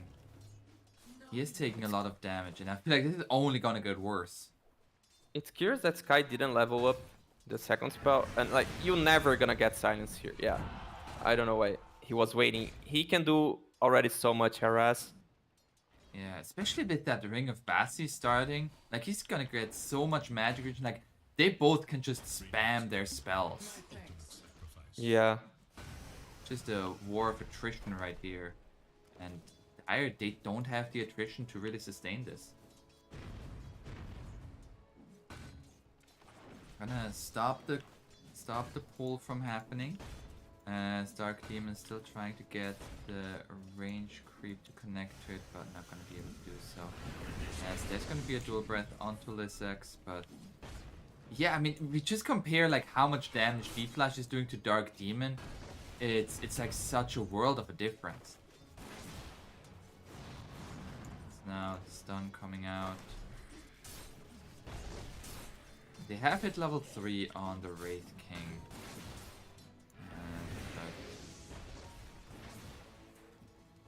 Yeah, Dark Demon's waiting for the level 3 to try to burst a target, and he was saving spells, saving mana. I think they could have gotten a kill already. He is getting a little bit low here, and he is gonna lose his courier, at least gets the items from it. But that's a courier kill for D-Flash, and he also got the pull-off, so the creep equilibrium is gonna be in favor of the Dire again. Meanwhile, Chan making a little bit of a trip there to the bounty rune and gets that, but it costs the life of the Kunkka. Hijack and Pipolo making it happen against the Admiral. Yeah, you questioned about the lane. Like, Kunkka doesn't have that good lane against Centaur, as we can see. Getting first blood as Kunkka sounds really, really weird, especially with Dawnbreaker, such a strong fight. And also, if you take a little last hits, like Hijack is right on up there. Like he's the highest last hits together with his Wraith King. As in the mid lane, the rotation from the Skyrath Mage secures a kill onto the Lina. Skyrath Mage did die, but I mean it's a kill onto the Lina, and all of that solo experience for the OD. He is living life.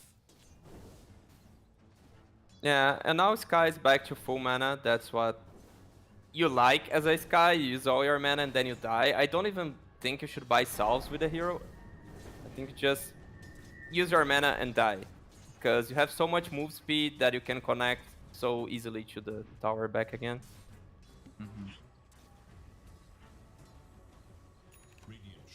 And I mean, also again, once that Meteor Hammer timing comes in here, this OD is going to be popping off. It's up top now. The Weaver has arrived, looking to go onto Dark Demon and Lissex. The Swarm coming out. Press the attack. Nice ice path there buy D-Flash an early point in the Ice Path at level 3, but it will still not be enough to finish off Lissex. The Skellies are not gonna be enough.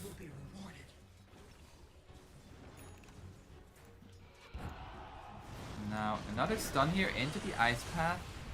Lissex will survive the second hit of the dual breath. Oh, Not gonna oh, connect. the cool here. Oh, Ooh, that's a big courier snipe there. That, I mean, now he has to either go himself to the secret shop or wait a minute and a half. yeah, it means a lot because he really don't want to leave the lane and leave the catapult here. Oh, and they But he's still gonna might go- find Lissex here. The dual breath coming in. He doesn't have press the attack, and they find the kill. But at the same time, in the mid lane, another rotation onto the Lina. Yeah, so some space for the OD, go by his meteor. I think he should just go right now. The enemy has the catapult wave tanking, so he won't really miss creeps. He could sell his items, but no, he finishes farming and then he goes. In the bottom lane, they tried to go onto hijack with the ghost ship, but only bring him down to 30% HP. Vanguard, Ring of Health, and Ring of Regen. That man ain't dying. Middle tower, the radiant glyph is now active. We now have the Meteor Hammer finished for the OD. Coming back into lane. Now you gotta be so careful, Estelina. Dark Demon already showing himself using up those infused raindrop charges. Yeah, and this should mean that like Weaver and Jakiro, they kind of change roles for a bit, because Weaver doesn't do much against OD, but Jakiro is the hero that should be there canceling the Meteor Hammer, so Weaver might go top. Or actually, Wraith King is 6, so he can stay in the lane. And early game's going fine for Interitus. Yeah, I mean, they currently already have a 1000 net worth lead, which is very nice for them. But there's going to be the Meteor Hammer. But the Ice Path, Starbreaker is still going to connect. There's going to be the Sentry, and they get the kill. But already we see the Ice Path as a way of dealing with this OD.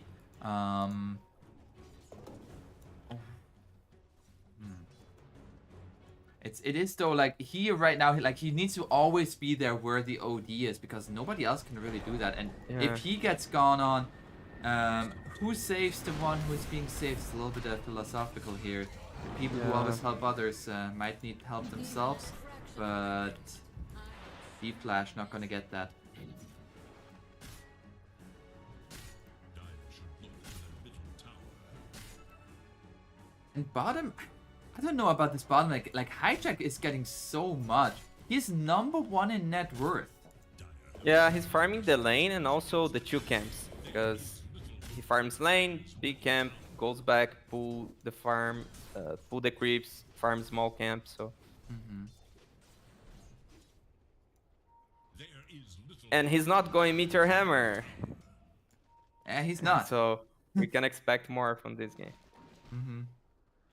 And now, oh, Rayer did get hit by the Tidebringer hit. But they still might be looking with the Stampede. Gonna go onto the Conquer. He gets a Ghost Ship out to follow up damage, but with the Rum buff, he is far too tanky. Nice reactions there. Immediately gonna go with the boat on himself. And they're gonna lose D-Flash for this, and potentially even just this tower. Yeah, the Meteor Hammer is gonna come out. Don't know if they have enough to finish off this tower, but with 3 heroes hitting it plus the meteor. Actually, yeah, they do. This tower's dead. Yeah, I think Kanka could actually axe himself, go to base and defend bottom tower, because they used everything they had on him, so he could dive the tower 1v2, and if they dive him, there would be TPs. But yeah, he gave the tower. It's also not that bad, but there was an optimal play that would be defending it.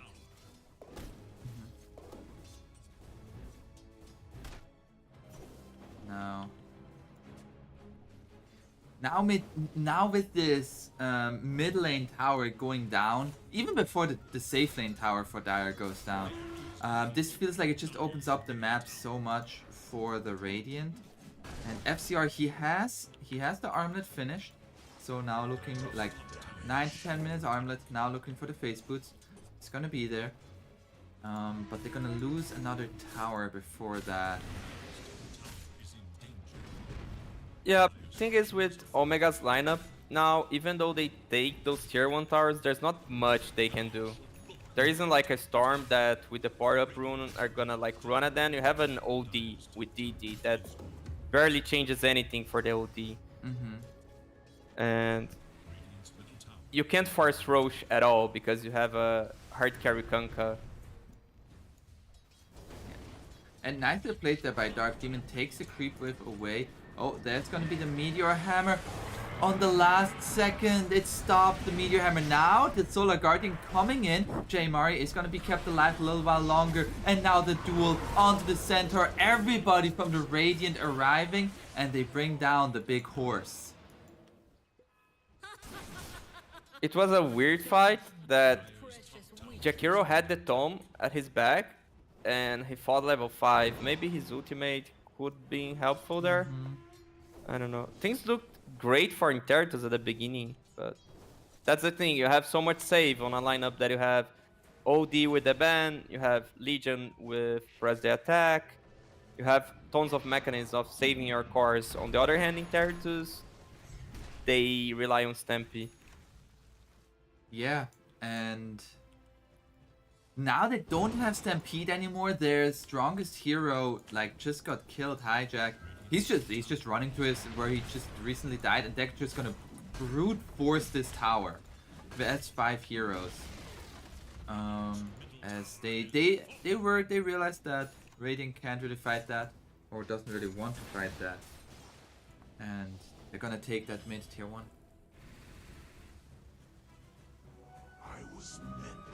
2k lead for Omega. Basically, teams trading farm.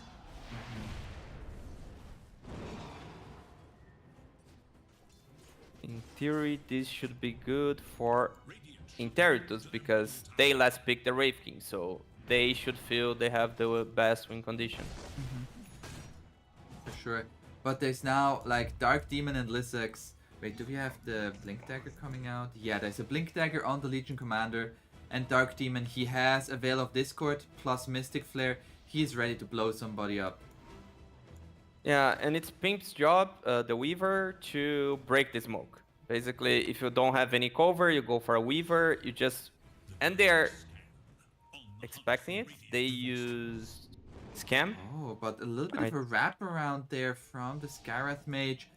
Oh, he still breaks the smoke with the Shikuchi and gets away. Oh, very well played by the Weaver. Meanwhile, on bottom, okay. Bottom, it's just a Dawnbreaker. Like, I feel like this is very similar to what happened in game number 1.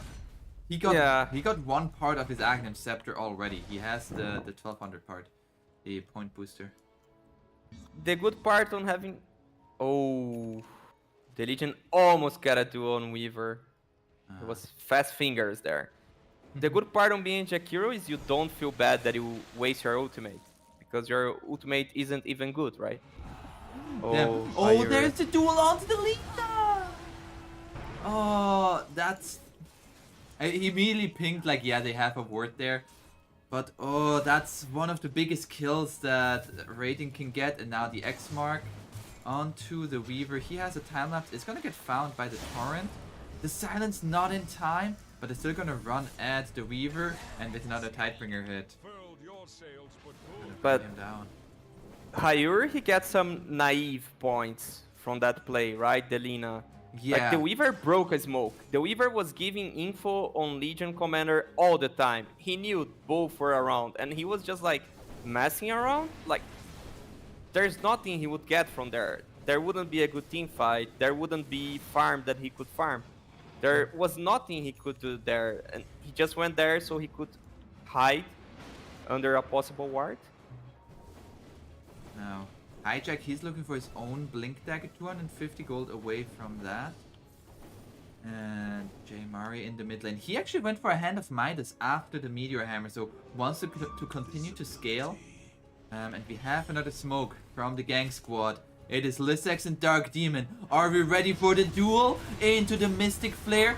Nicely placed to the side, and with everything dropped onto the Centaur, he is going to die. They are going to lose the Skarath Mage for this, but He's like, I blew my load. I did my job.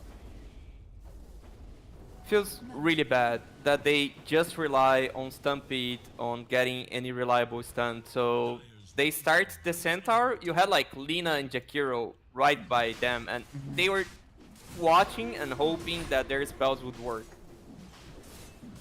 Yeah, and now Radiant's gonna go into Roche. Okay. OD. Okay. This is a lot Maybe- of damage by the OD actually. Yeah, proving myself wrong. OD with so much Roche He actually damage. went for an Aether Lens. Huh. Not something I see all that often.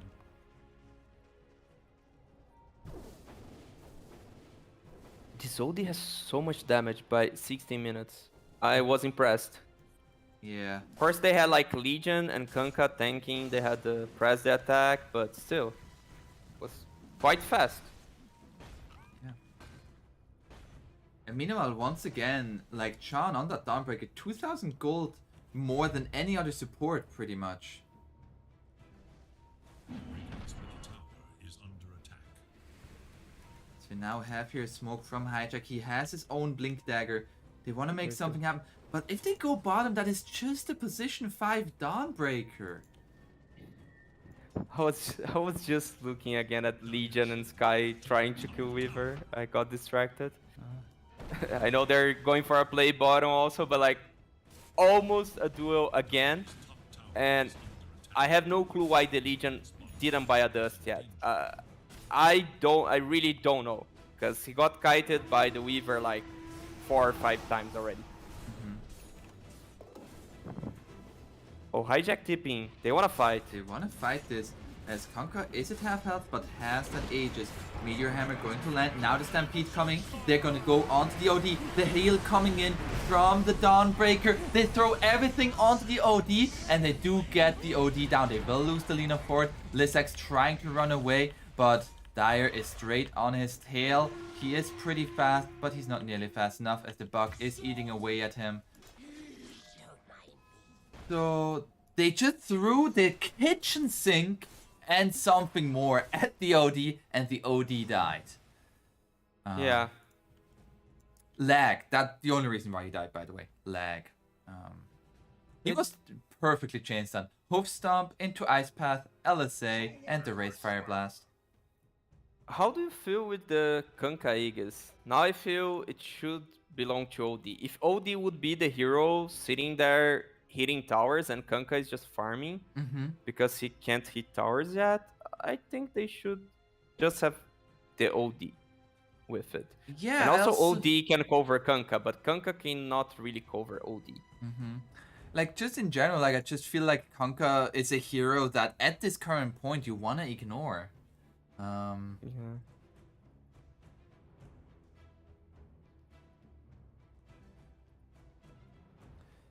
So now, Dawnbreaker getting close to her Aghanim Scepter. So that was a good fight there for Interdus. We have Wraith King with an Armlet, Blink Dagger, and what does he have on? Does he have anything else on the Courier? A Mithril Hammer. Okay, now going for the BKB, I would assume. The quest for ultimate Oh, actually, no, he's gonna go Deso. Oh yeah, the Desolator first, of course. Yeah. But it looks like also he has the AC queued up afterwards. there is little for Dire's middle tower.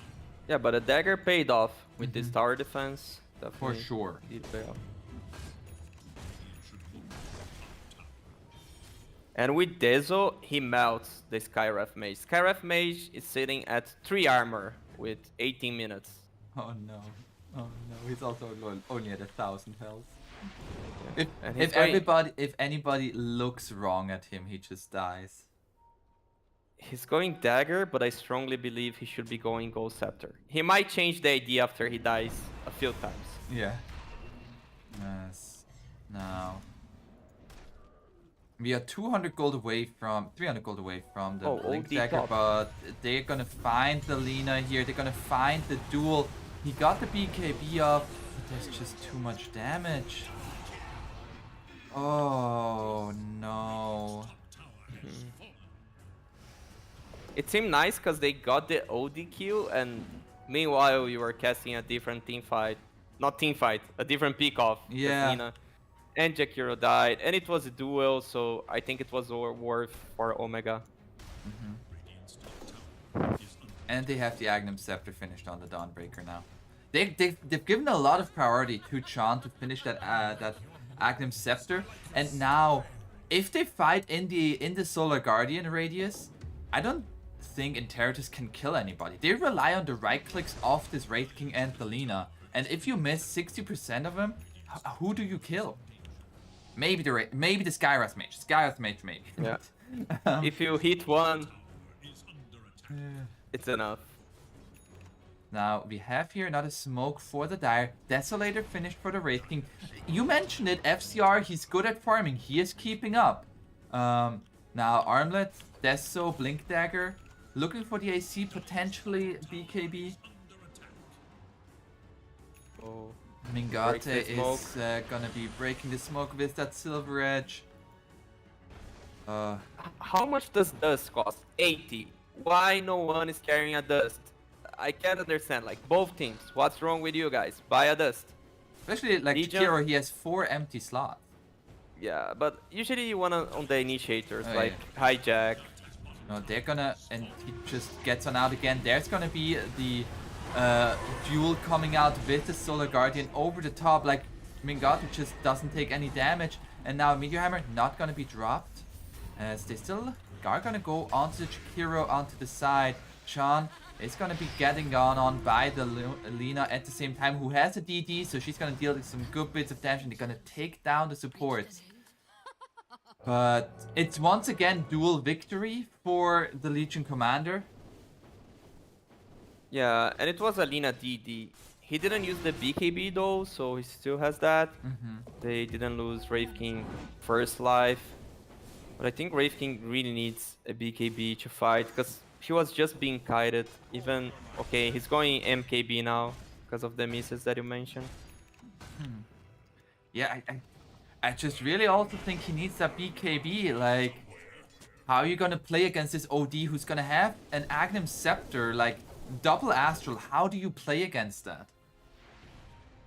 You're gonna wanna hit, and then you're just gonna get put into the Nether Realm, and then you wanna hit again, you get put into the Nether Realm again. Somebody just says no to you playing Dota. As J Mari finds the Centaur, but Ice Path going to be there. They're gonna find the duel, however, with the Legion Commander. And they are gonna lose Skywrath Mage, as you mentioned. FCR is just gonna one-shot that Skywrath. Yeah.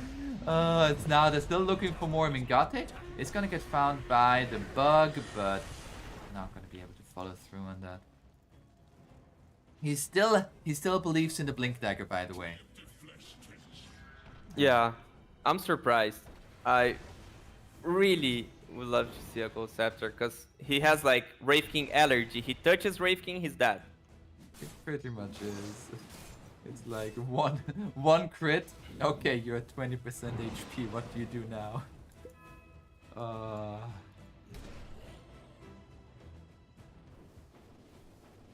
Lina also going MKB. It's incredible what a position 5 can do. Like, he makes Lina change her build. He makes Wraith King change the build.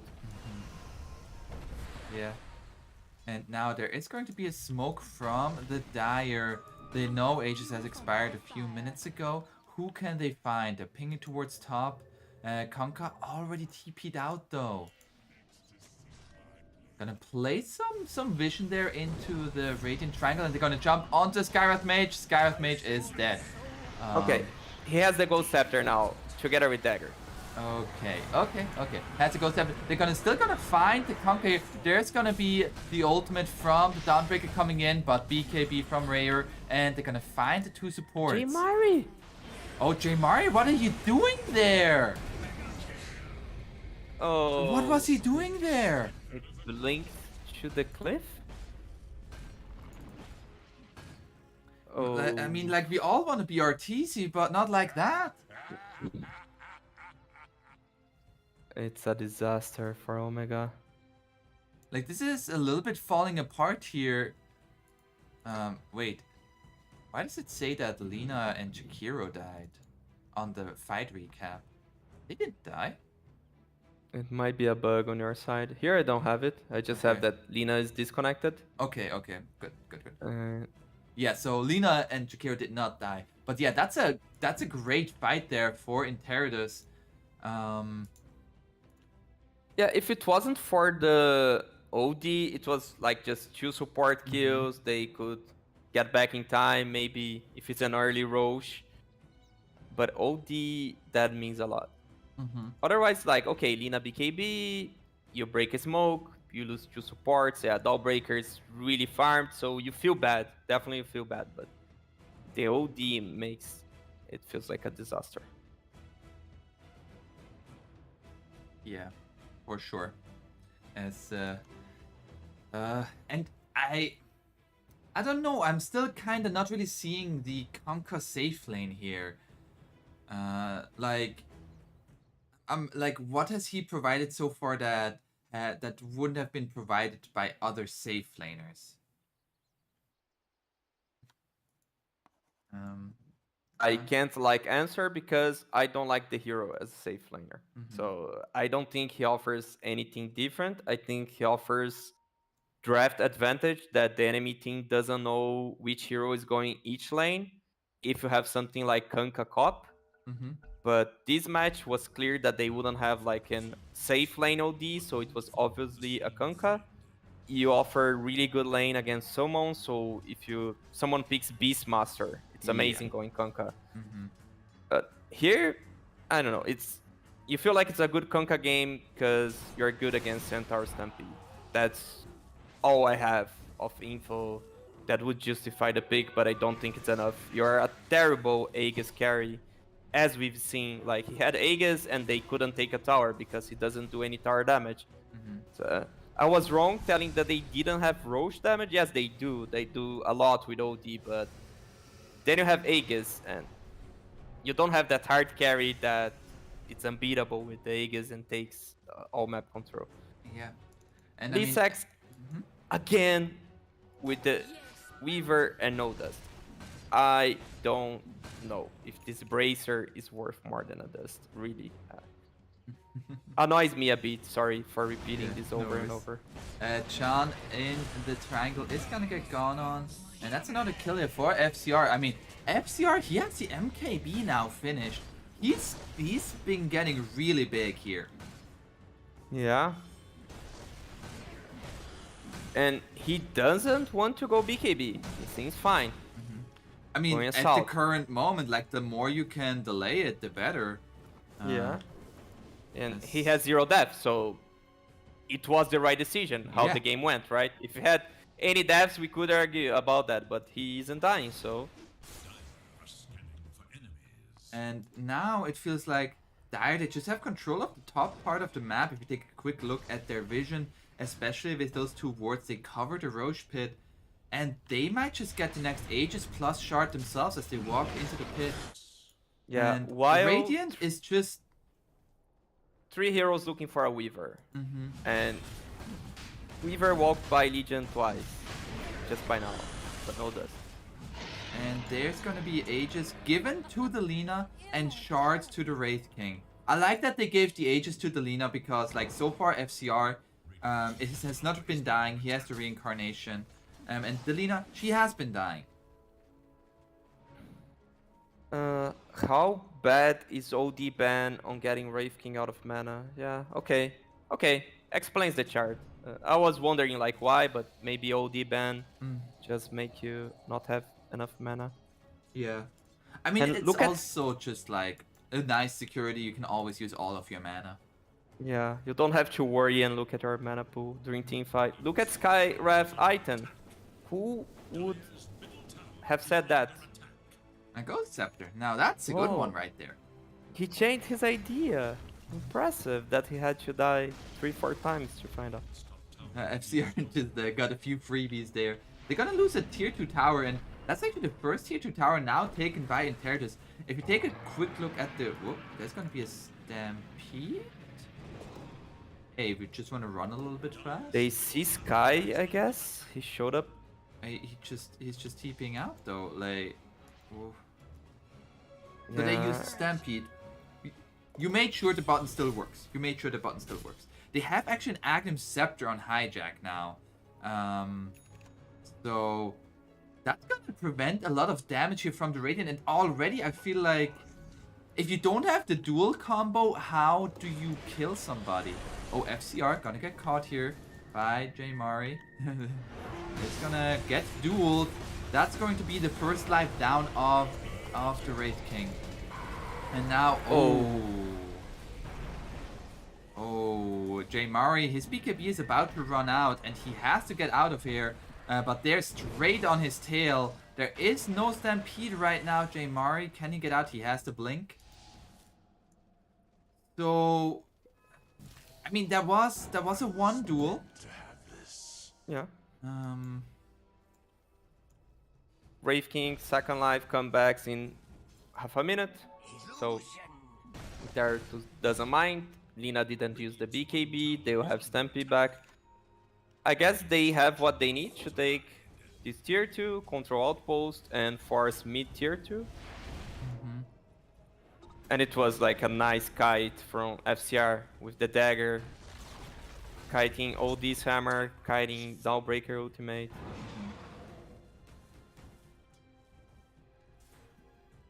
Now, Kunkka has finished the Satanic.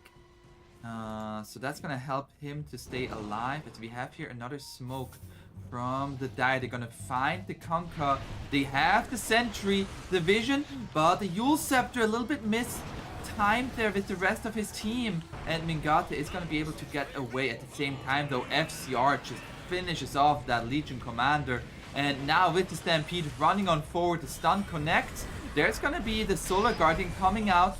The armor toggles from Mingate, it's gonna be enough to keep him alive, but you lose 3 heroes for very little to gain there. Oof. There's gonna be a Meteor Hammer drops onto the Weaver. Yeah, I'm not so sure they should be taking fights, especially against the Aegis. They should be just like Jovin lanes. They have some tools for that. Like Kunkka X, as he did now, he could be doing that for a while. Avoid the Aegis. But I guess that will be it for this Aegis usage, since there's just 1 more minute. Yeah, Unless he they want to fight. Out. They're gonna go on to J Mari. He gets his BKB up, and this Eclipse kills off the Jakiro. Hijack gonna go down as well. And now FCR, he is alone here. That's gonna be a first duel victory for Lissex. Can they finish him off a second time? That's gonna be the Mystic Flare, but the time lapse back from the Weaver. X marks the spot onto FCR, and this Lina TP'd out, and Radiant pounces. Yeah, they shouldn't keep the area if the Aegis carrier just tipped it out. Yeah, that's 3 big deaths there. Yeah. No buyback on FCR, but he's playing against a Kunkka. We have to repeat it. So he isn't that afraid about like losing towers. So he was cocky enough to play without buyback. Well, Mingate says you might be cocky enough to play without buybacks, but I'm gonna go high ground here. There's gonna be a glyph forced.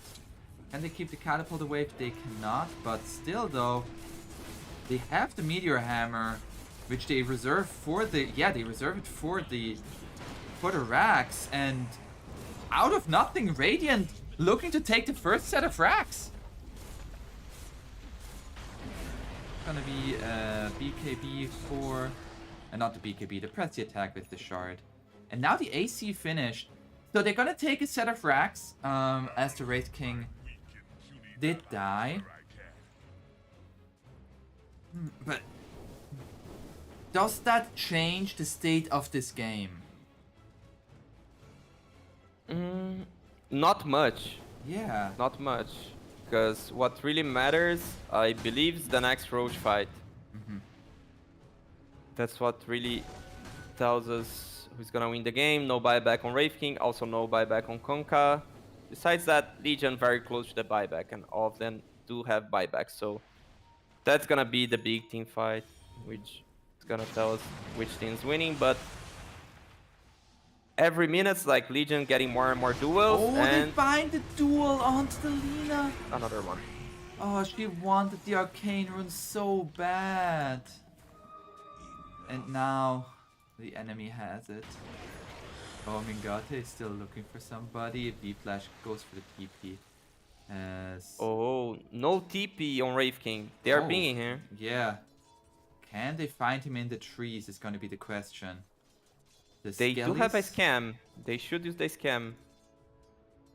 He's going to be pretty far back Oh. into the trees. Don't think they find him here. Yeah. He's going to have TP in about 5 seconds. He's going to have another blink if he wants to.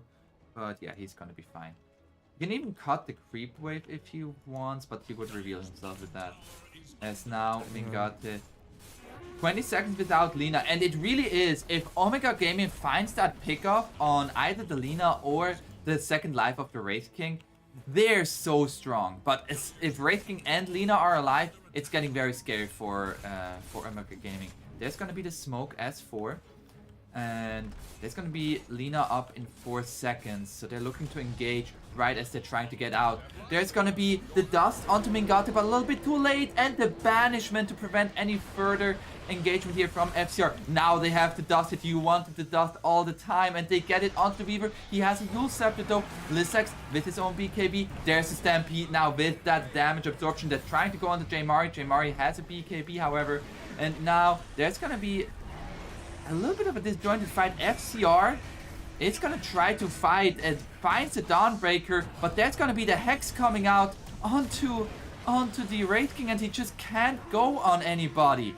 That Hex on the OD just keeps him locked up time and again. Buyback from the Lina as she died during that engagement. Yeah, and the buyback happened when she had still 6 seconds cooldown on the Boots of Travel, so kind of wasted buyback. I'm not sure if she didn't buy back, they might keep there and fight, but feels like a wasted buyback. And this Hex from the OD, like, you need the BKB on the Wraith King. Yeah, he's now queuing it up. He needs that BKB. It's now. That's the thing. You don't buy the BKB till you die, but you die and you lose Rex. So OD you find flash. His life flashes before him. 200 dual damage on the Legion Commander. Lissex is having a good game. He's having a good game. yeah. Oh, wait, what? They bought back because Roche timer is up, but Oh, it's they like don't- a yeah. late Roche. No, maybe they should scout the area first. They have like Weaver with Eels to dispel dust with everything. If they are carrying a dust. We now have Conquer at level 25, and actually for the Ghost Ship fleet, so a lot of team fight is gonna come in through him from that. Also looking for an Abyssal Blade next. Anybody else is at level 25? No, FCR looking to be there next. Gonna be the Ice Path coming out from the Chikiro. I mean, Kanka does tank a lot. He has 4k HP. Plus Satanic? Yeah, he Like has you bring him down to 20% 42 HP. armor. He's Satanic. He's like, how's she doing? How's she He doing? has 69 physical resist. That's And nice. there is no magical burst on Intertu side. So it came to the point that I was afraid, like, Wraith King, he bursts any hero that doesn't have high armor, but Kunkka, he just has so much armor now. Dark Demon has Armlet. finished an Agnum Scepter, by the way. On the Skywrath Mage. Oh, that's good. That's really It's good. gonna deal a lot of Bec- damage.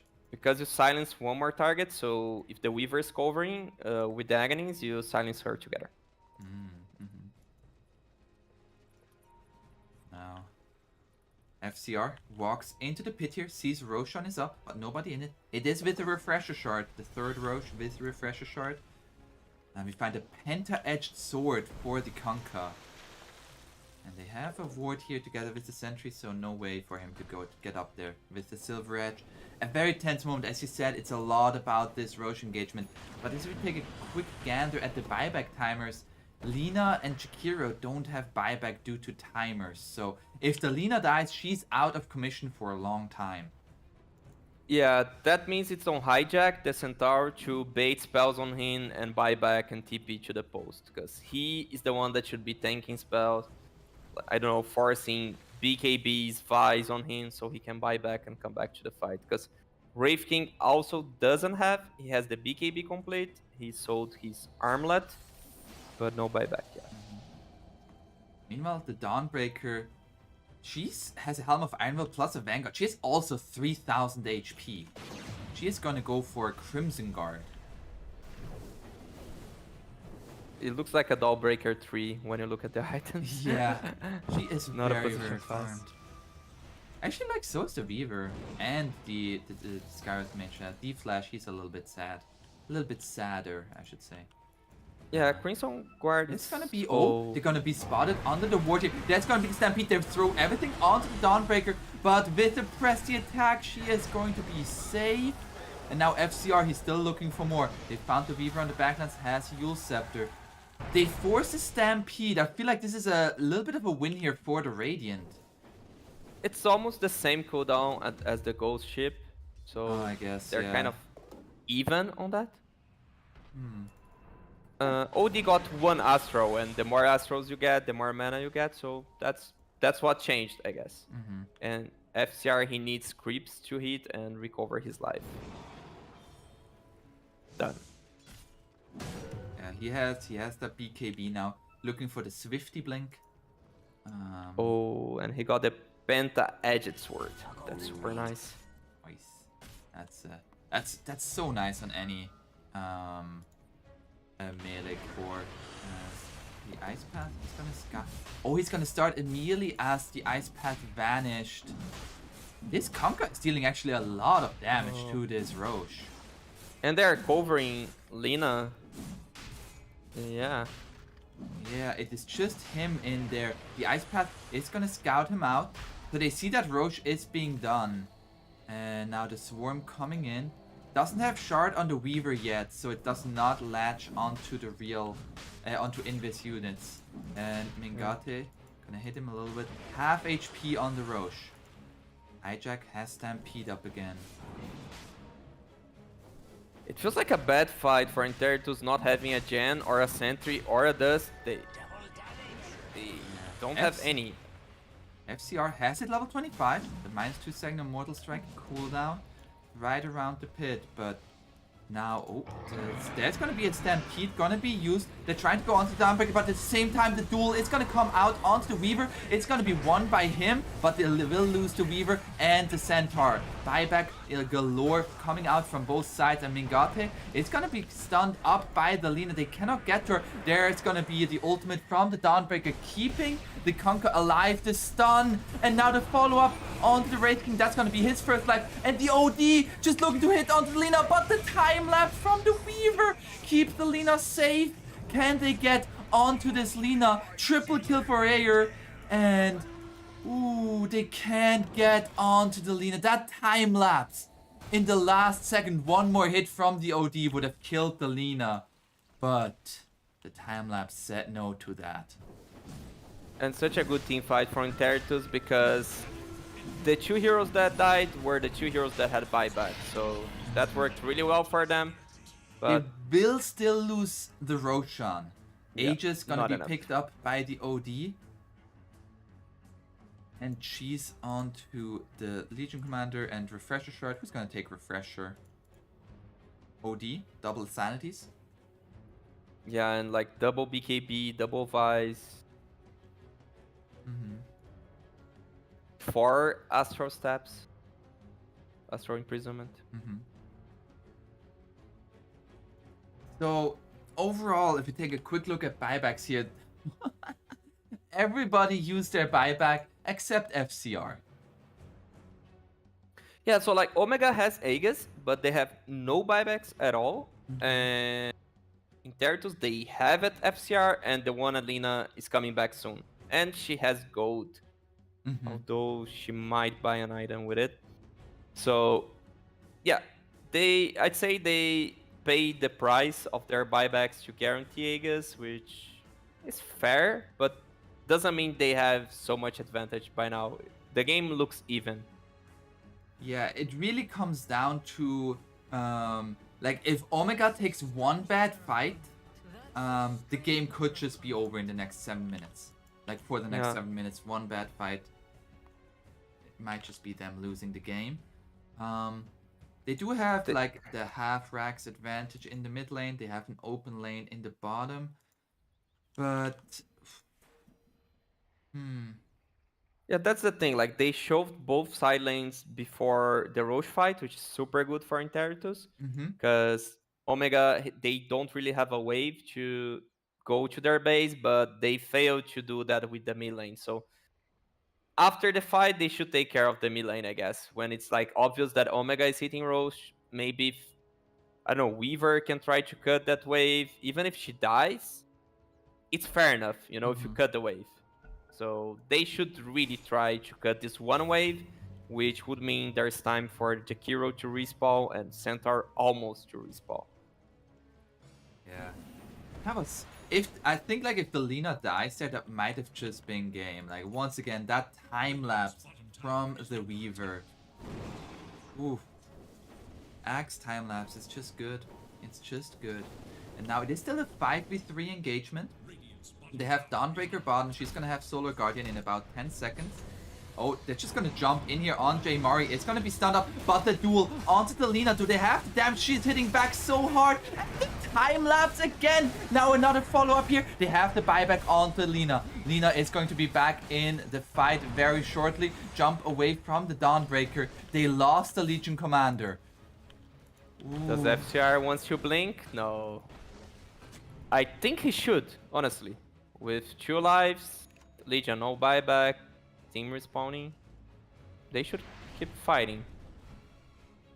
Where did she get so much lifesteal? Oh, just the lifesteal aura from the Wraith King. That Lina, he hits. She hits. Whew. No, that was from the time lapse almost, no? That Well, like should also cover that. from the duel, she didn't really take that much damage until and then the time lapse as well.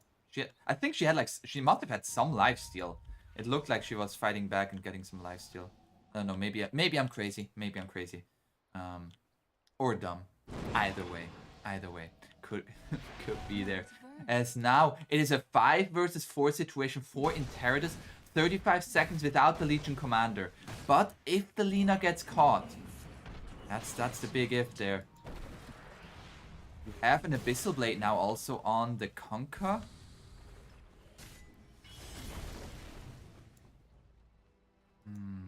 Very, very tense moment. We still have the Aegis on the OD.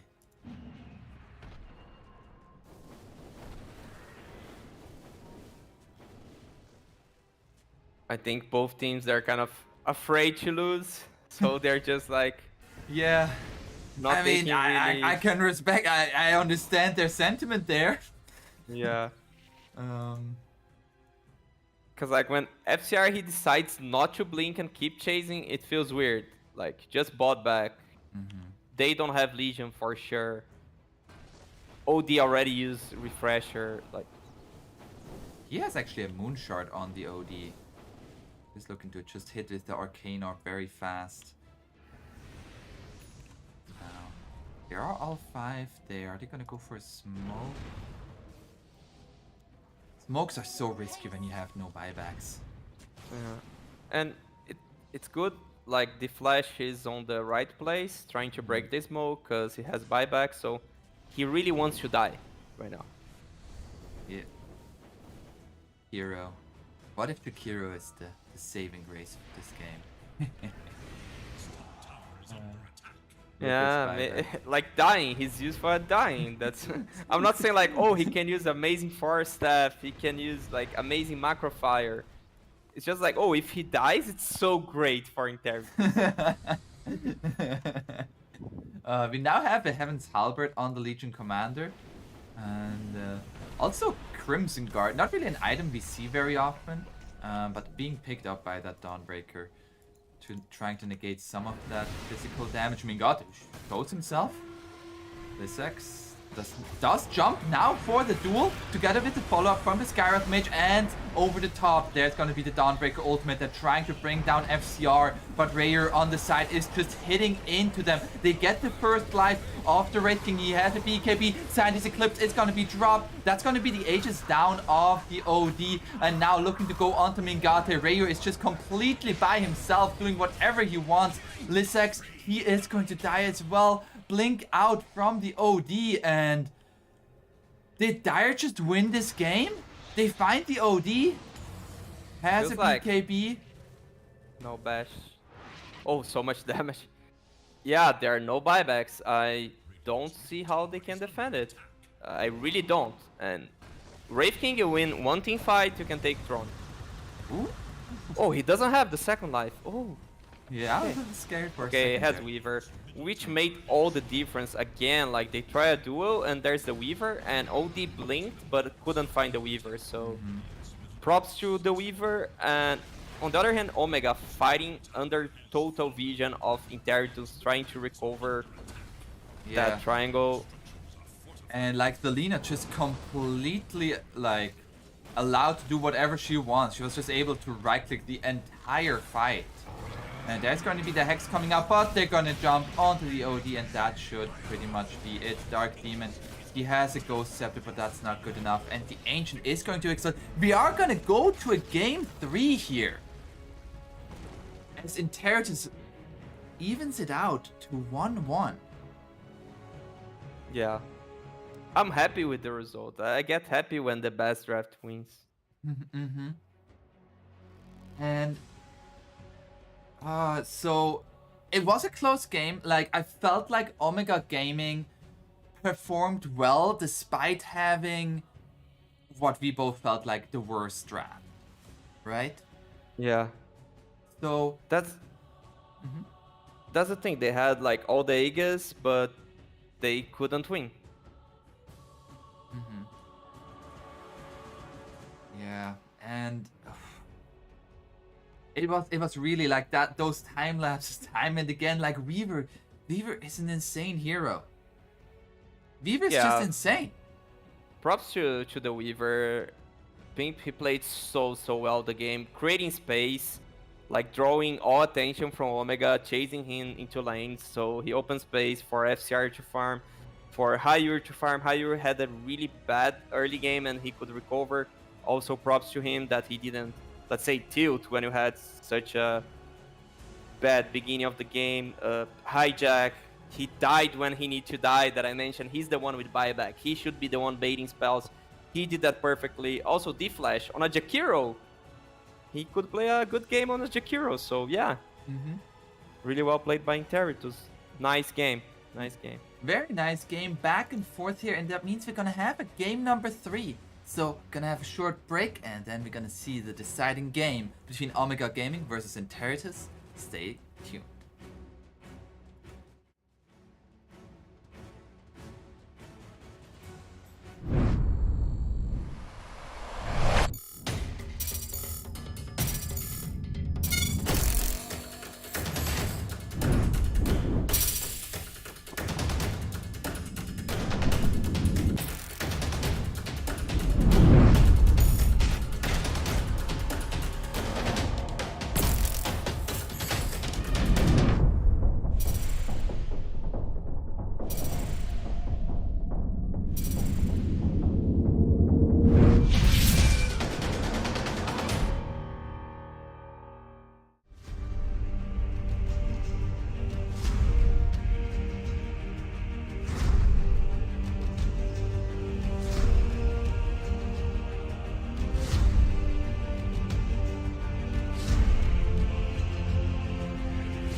Hello and welcome back here to game number 3. It is the deciding match between Omega Gaming versus Interitus. I'm Epulze. With me here is the wonderful Astini. What do you want to see from this match? I want to see a hype match as we had the previous one, with both teams having chance to win. It felt really better than the first match. And we have the same opening from both teams. We still have Interitus playing Dire second pick. We have Omega Gaming playing first pick Radiant. What changed is we are at Peru server.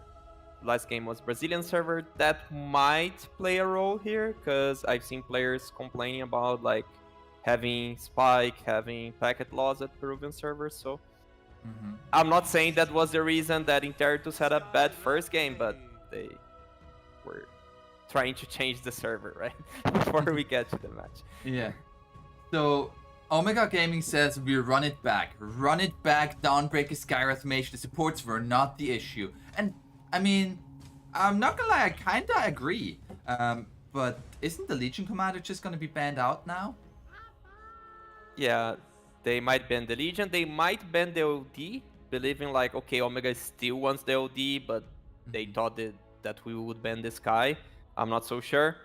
Or they wait till you pick your second support, then they can pick OD into a support that doesn't cancel him.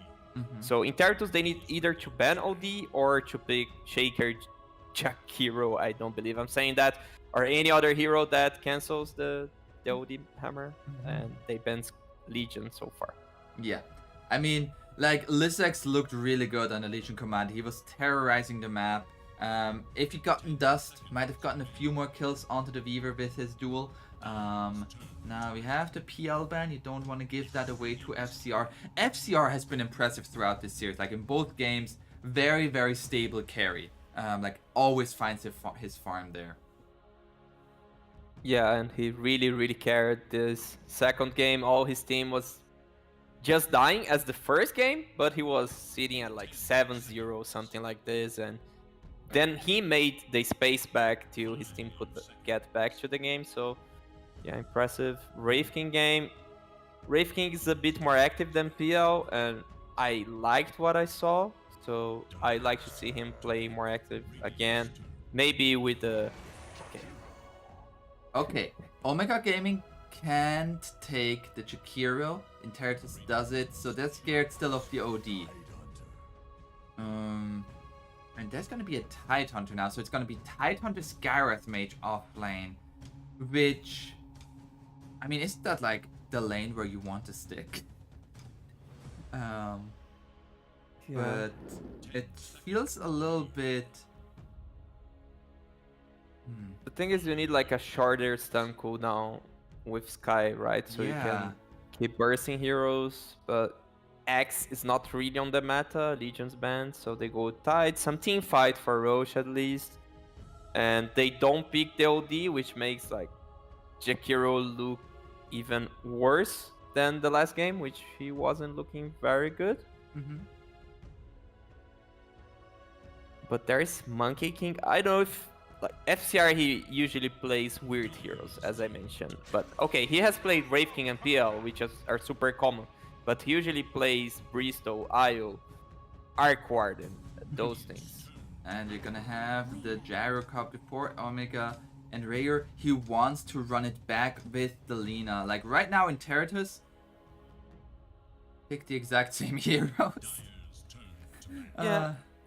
Seems good to have the Lina. You build Silver Edge, so you have the break against Tidehunter.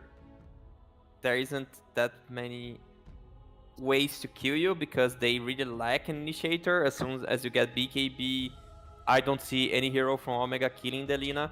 And you don't lose lanes. I mean, Invoker is quite decent against Lina, but usually you just win your lane. Razor is also good, but I don't think Omega is gonna pick Razor. Storm has terrible lane against Lina, but it's a game counter from Lina. They don't have that much catch, so justifies that ban. And also, if they wanna go for the Monkey King, which is amazing against the Tidehunter, Storm becomes a really good ban. Omega Gaming bands to raise themselves. I do guess they have the gyrocopter. What mid hero do they want now? I like Invoker. You have Yeah. Alacrity with the Gyro. Gyro loves Alacrity. You have some Roche potential, some early game potential. Don't you kind of like damage though? Like it's just the Scarith Mage and Gyrocopter, I feel like, and like Scarith Mage, if he gets caught out, he just falls over. I don't know if it's damage that you'll be lacking. It's kind of, you lack a reliable stun besides Tidehunter. Yeah. And Puck would have been a really good, reliable area control. It would also like Yeah. just been great against the Stampede of the Center. You can't run away through the Dream Coil. Dire must choose. Now they're gonna go for the Void Spirit. That's gonna be a pretty good matchup for the Lina though, like ranged versus melee in the mid lane. That's gonna be very nice there for the Lina. Yeah, he just believes he's gonna have like a really good game because Weaver has no catch at all. Jakiro Second. also doesn't have, unless you're like an OD sitting there casting a spell, which Void Spirit's never gonna do that. Mhm. Okay, Territus, what do they have? They have 2 minutes of reserve time, a lot of time here, as they went relatively fast throughout this entire draft. Which hero do you want to see? The Wraith King has been banned out, so that's not an option again. I like the Monkey. I like the Bristol because of like player-hero combination. I do like Jugger because you have a nice lane against Tide and it's only magic damage on the other side. Only magic. I mean, Gyro, of course, in the late game is gonna be physical damage, but on the early game, you don't die as a Jugger. Same goes for Lifestealer, but I don't feel like Lifestealer really scales, so Jugger, Monkey King. Faceless Void is pretty decent against Gyro. You have some AoE control for the Jakiro Macrofire. You gotta be so careful though if you don't catch the Skywrath Mage. Like his Mystic Flare. Oh, Anti-Mage. It's a crazy pick, but it's a great Anti-Mage game. Definitely great game. Not so good at the lane, but you do the same to the Sky as the Wraith King. The difference is you are born with a blink. So you don't need 20 minutes to jump at him and kill him with 2 hits. You just need to click play game and you're ready for that. Nice. That's a great hero right there. Yeah. Now in Teradus. Magnus. Make the ultimate Okay. choice. That wasn't what I was expecting, but FCR on a crazy hero. Yeah, it is FCR on a crazy hero. I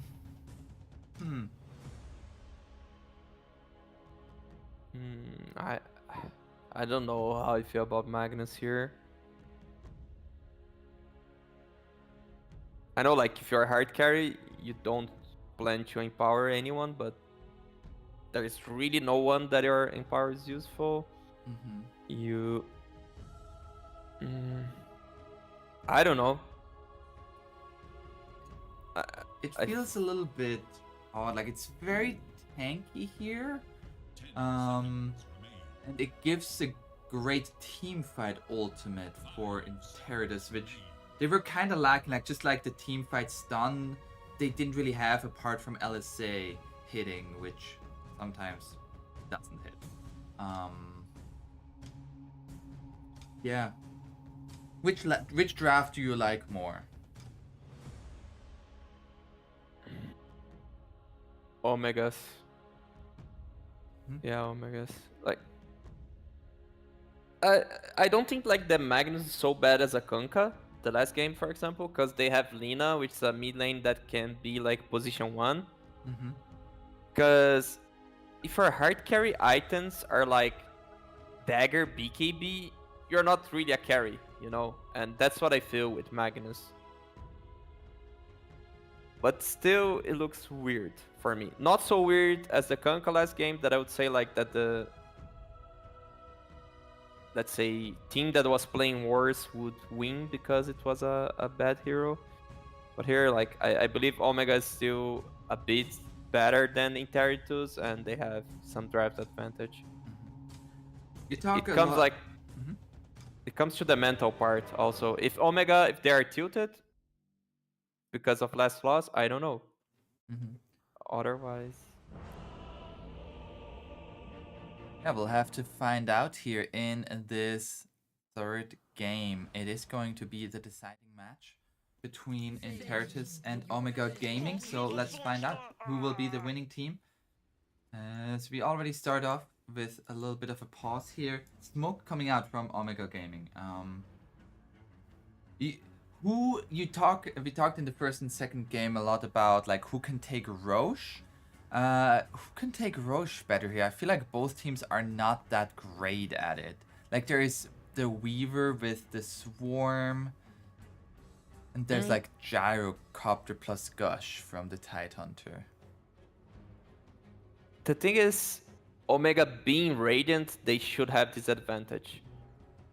If it was the opposite, like Interitus draft on Radiant, I would say Interitus. So I think Omega, they do have the best Roche. Although the team fight's gonna be pretty interesting because you have so many AoE spells from Gyro, even Void Spirit, Dollbreaker, Tide, Jakiro, Centaur, so yeah. So it's mostly up to the team that wins the team fight. But if there's a team fight, I don't think any of the teams will have like remaining resources to take Roche, so it might be a very late Roche that we see in the game. When I say very late, it's like 20 minutes, right? Yeah. Because you just gain resources so fast as at this current meta that by 20 minutes you have Agony's Dollbreaker or something like this. So Yeah, Chan once again playing on the Dawnbreaker. He's looked really good on the hero so far. In the second game, forced like both the Wraith King and the Lina to go MKB, which in the end like worked out in their favor, but still.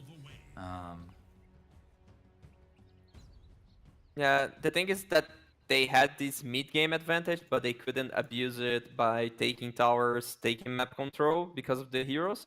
At this game, they do have the tools. Not only on the Kunkka, like not only Gyro is better than Kunkka, but Void Spirit's way better than OD on that sense. Because you see any heroes, you jump at them. Like this Weaver might die, for example. Ichikuchi's on in here, taking a lot of damage from Dark Demon and J-Mari. They're actually gonna get the homing missile onto him. I think he's just dead. Yeah, he's dead. Gonna be on the tower. Boom. Yeah. Okay, it's not first blood because it's taken by the tower, and I don't see the gold shared because I guess it was so many guys sharing it that it broke Dota 2. But there was some gold. Yeah, they're gonna run even further in here as Omega Gaming going on to hijack here. He has the hoof stomp, but homing missile coming out. They're gonna go onto the Centaur. FCR is still in the area looking to take this fight. They take the kill onto the Centaur. And now the Skewer onto the tier 2. Mingate taking some tower shots and the dual breath with the Weaver on top of him. This Gyrocopter is going to die. Has a stick and gets the homing missile out. That's just... So in the end, a 2 for 2, but... Oh, it's Radiant getting all 4 bounty runes. Yeah, that means a lot, especially on the mid matchup. Because helps you to get your bottles so fast.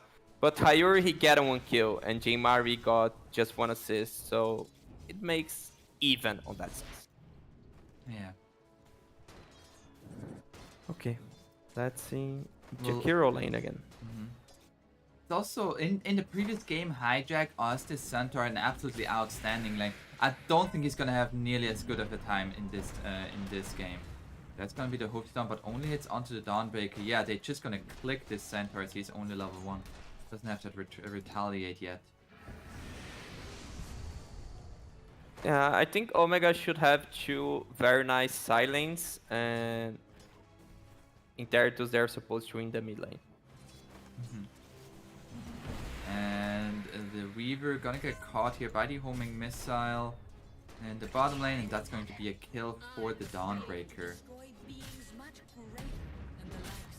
Oh, but FCR he did some great shenanigans. He's gonna deny entire wave. Oh, I think they're gonna win the lane actually now from what they're doing because Kai left the lane. Oh, okay, they also got their bull. But I feel like it's better for Interitus.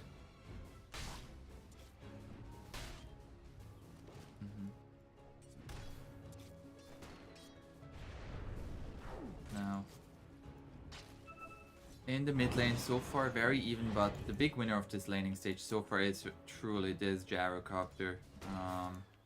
Hijack is not having nearly as good of a time in God. It's like, yo, you had a good time last time? Okay, not this time though.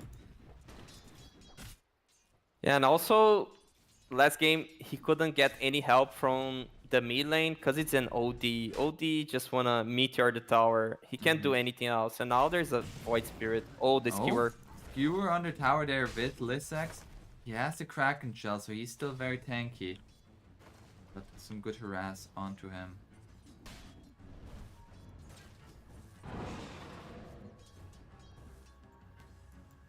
I really don't get this guy. Oh, he used this. Okay. He used the salve. I don't think the salve helped him getting alive. Oh, D-Flash is gonna get caught out here. Does he have another round of burst? It's not gonna be enough as he survives on a sliver of HP. Skewer forward 4 by FCR. He secures the kill onto Scarlet Mage. I mean, he was out of mana, so as you mentioned, like, you kind of want to die at this point. But that's the second game that he's saving the spell point instead of just using the mana all the way. I don't think this guy is a Sky player because he's a nice player, but I don't think he plays Sky. Oh, Centaur. Oh, Centaur getting caught out again. And trying to turn this around onto the Dawnbreaker, but Centaur already going down. And oh! In the mid lane with the rotation from Dark Demon, they find the kill onto the Lina before level 6. And this Dawnbreaker gonna commit Sudoku onto the creeps, neutral creeps, that is.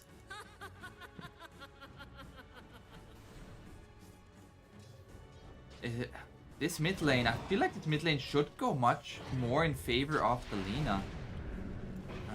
And J-Mari is making it look very even.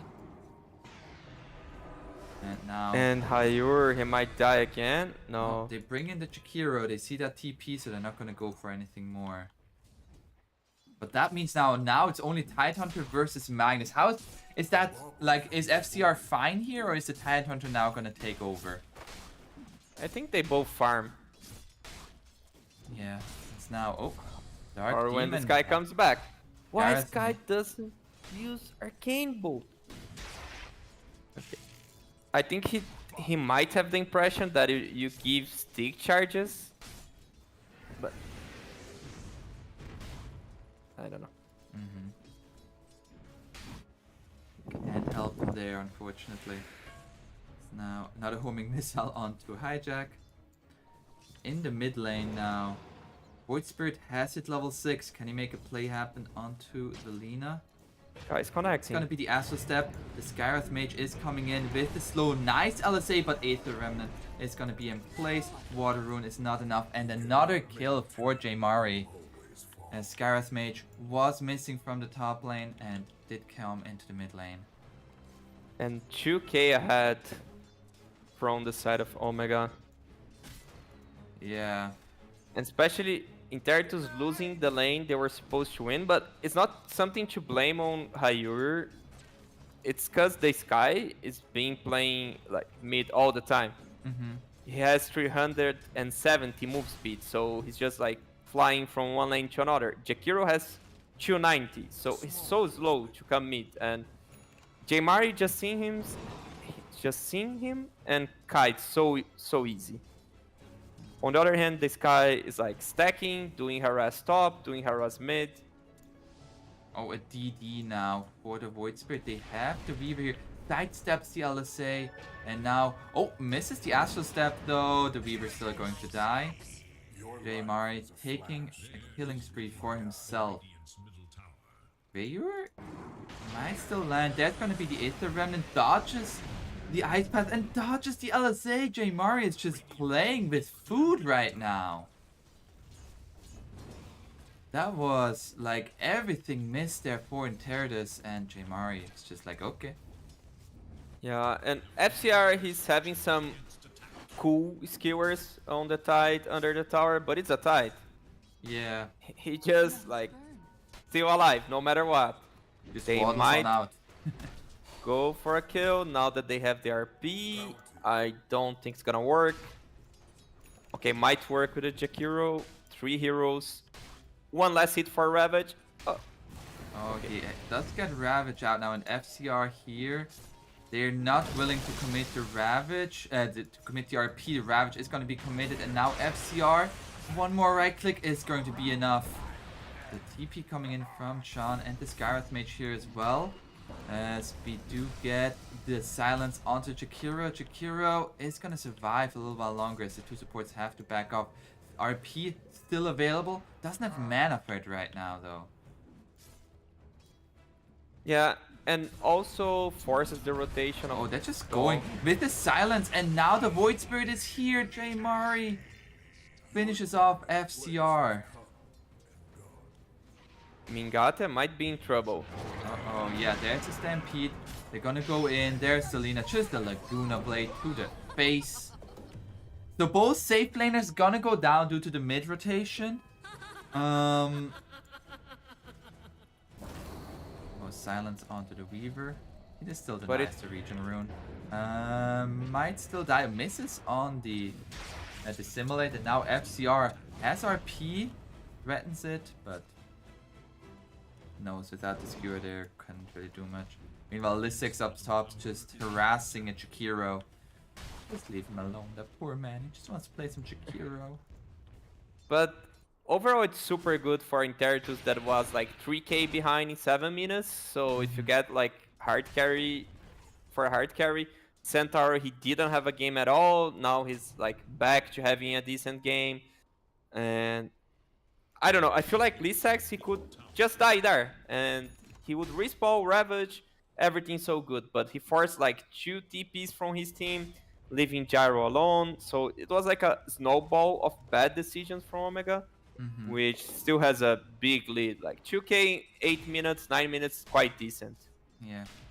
And D-Flash, he's just trying to defend his tower, and is gonna pay for it with his life. There's an Astral Step forward, and they're gonna find the Jakiro. D-Flash is gonna go down. Oh, Jay Mari, he has Boots of Travel already, 9 minutes. Ooh. Adelina still working towards that, like 600 gold ahead. Actually not as big of a lead as I would have expected for this Void Spirit, who got 2 kills on Adelina and a few more. As Dark Demon is gonna get caught out here by FCR together with the Weaver, and he's just dead. Ghastly Eerie will miss me. 3 points at silence. I guess he really wants to deal with the Weaver on that build.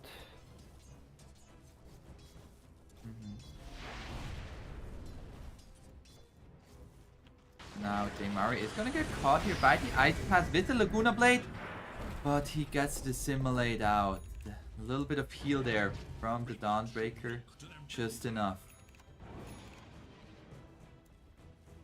That's a nice attempt with the Ice Path, but Jay Mari, aware of it. He has maxed out now the Dissimulate, so big damage from those rings. And they smoke, they have Ravage, they are looking for the Magnus. Yeah, Lissix already looking not only to kill him, but also to secure his farm away. FCR is aware something is going on, so he's just gonna back off. Yeah, they can use the catapult and just go for the tower. I think that's the smartest decision. Like, don't need to keep running after heroes. You just farm more than the enemy team. They're gonna go for the glyph here, and Dawnbreaker is going to tank for the catapult. Weaver just trying to make it as hard as possible, but pays for it with his life as the Skywrath has hit level 6. Hijack is here, doesn't have a Blink Dagger, but an Invis Rune on the Lina, and they get the first stun. The follow-up stun not there thanks to the silence of the Skywrath Mage, and Void Spirit will survive. Oh. He looked so dead. So Yeah. dead. I can't believe he's alive.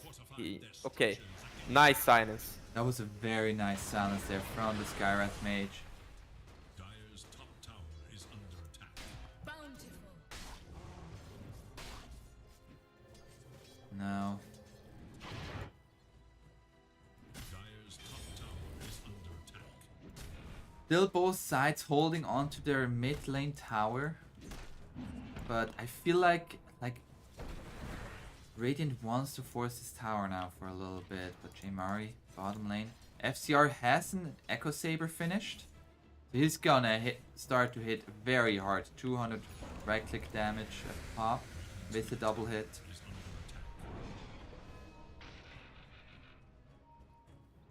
It's now And Beaver. Ming got it. Mhm. He went for Crystallis first and on his way to Money to burn. Dagon's. Interesting choice. Going for that crit. And he's doing that build that you just skip the first spell and you max out attributes. Yeah.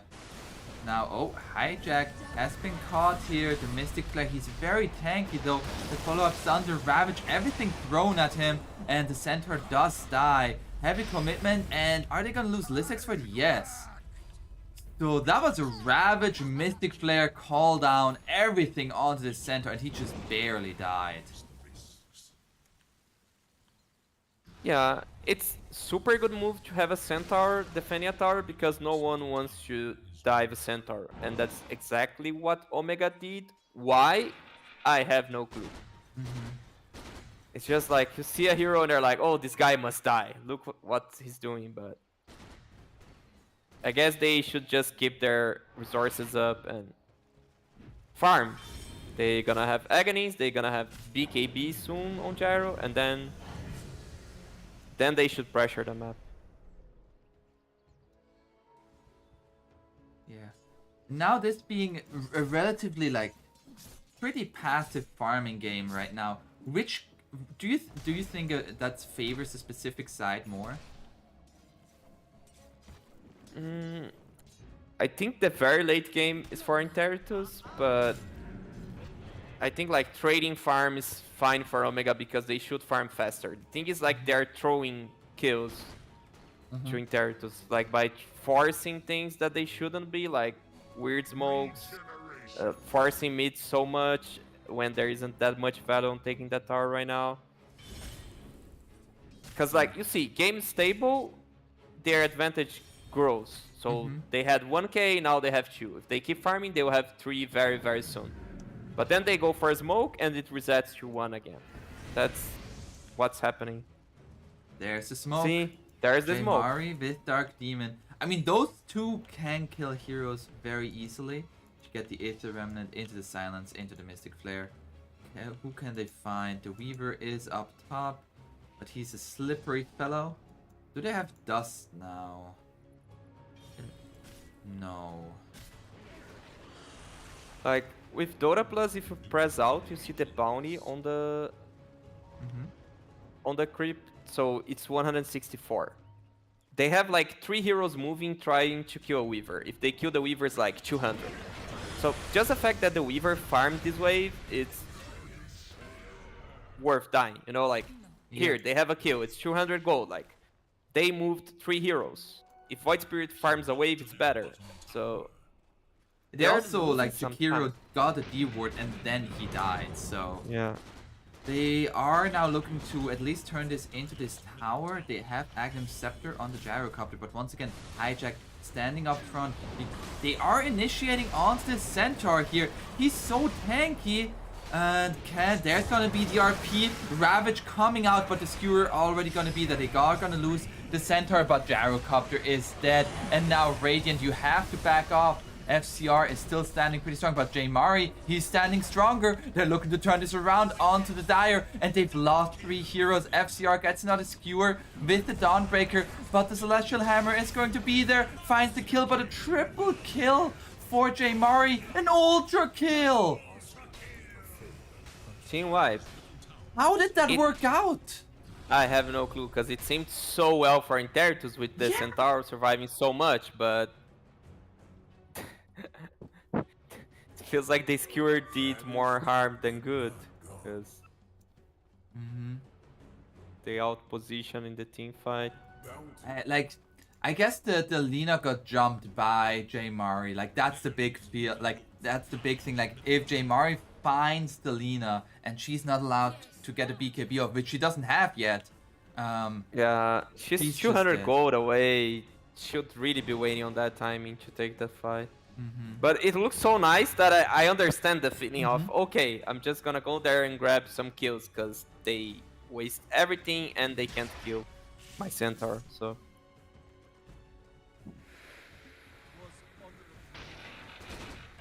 Gyrocopter did die for that fight, though.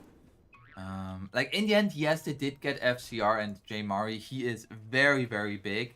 Has the Kaya Sanj, Boots of Travels, now looking for the Agnum Scepter. That's gonna be an absolute thorn in the sides of the Weaver. Like, that Silent Sunday. As, oh, they find the Dawnbreaker here, and this is Stampede looking to get out. Can they find anything else? Mari has arrived. If the Remnant misses, though, they're gonna settle for Flash. D-Flash, I should say.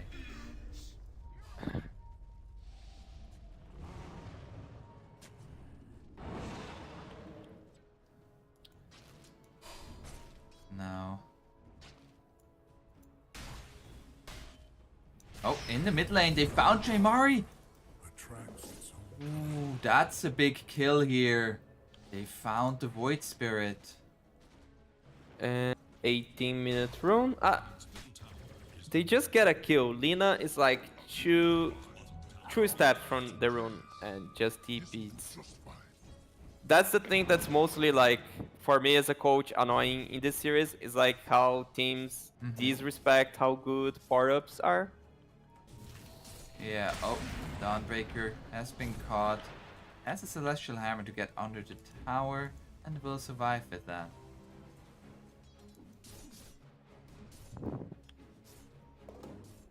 Gyro has... oh, okay. They're gonna go onto Hijack here. He has the pick pull trying to run away. The call down gonna be there. FCR is in position.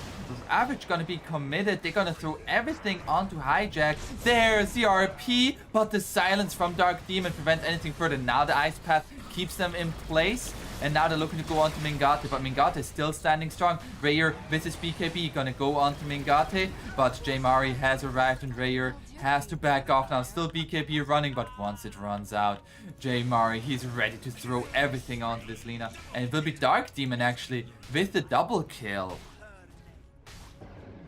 Amazing silence on the skewer, although I'm not so sure if the skewer would be so impactful again.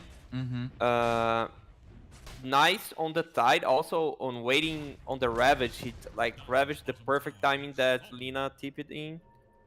So very well played by Omega. Again, the Gyro dying. He doesn't want to go for a BKB because he feels like, okay, they have RP, which pierces spell immunity. Magnus is only right clicks, only physical damage. Lina usually builds to physical damage too. So, but I guess I would still have the BKB. It feels weird. There's gonna be a Stampede. They're gonna go for Dark Demon. He actually has a Rod of Atos, but he also has no life right now. Gonna get caught out there. But that's a Stampede used, I mean. And that's actually 400 gold for him. FCR got a nice chunk of change there. And they're gonna find Lissex here as well. Can they bring down the Tidehunter? Yeah, no. He's even just like turning around and taunting. As at the same time, Mari pushing in up top. He was trying a solo kill at Lina, but got kited.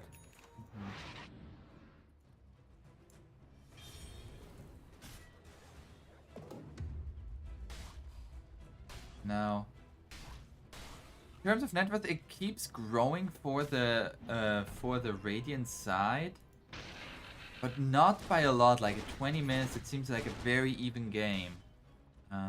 Currently 66% win probability for the Radiant. That can turn around with 1 or 2 team fights. And what's gonna be the next big timing here for Interitus for like this Magnus and Delina? Magnus has BKB, so I believe they hit that timing. They should look for the 22 minutes rune, smoke for it, and go Roche afterwards. That's what I would say. Because Gyro doesn't have Satanic still, and if they take 1 more minute to do that, he's gonna have it. And then... Okay, Oh, they're gonna ganking go him. for a smoke though onto Also the a good move. gyrocopter.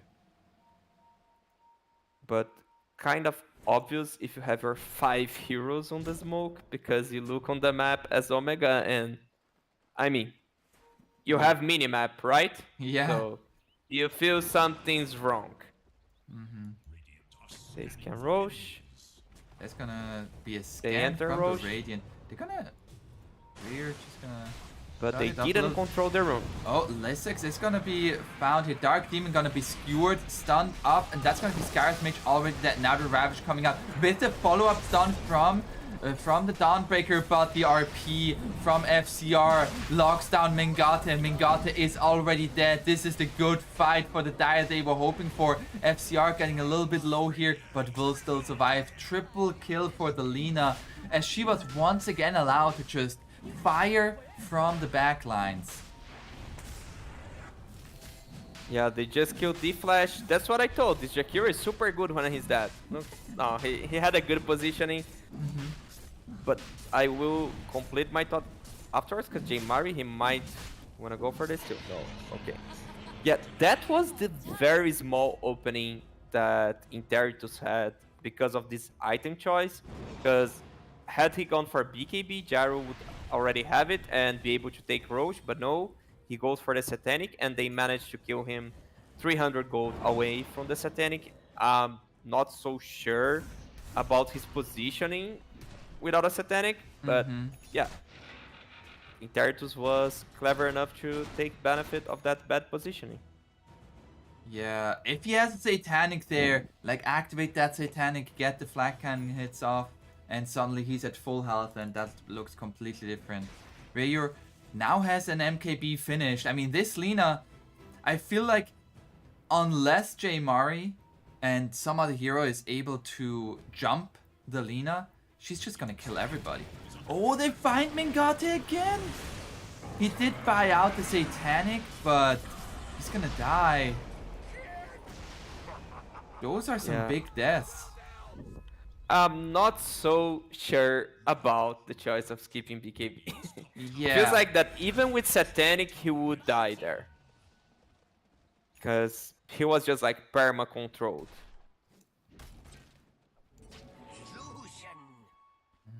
And, okay, he does have the Dawnbreaker, which soon's gonna have an Aghanim.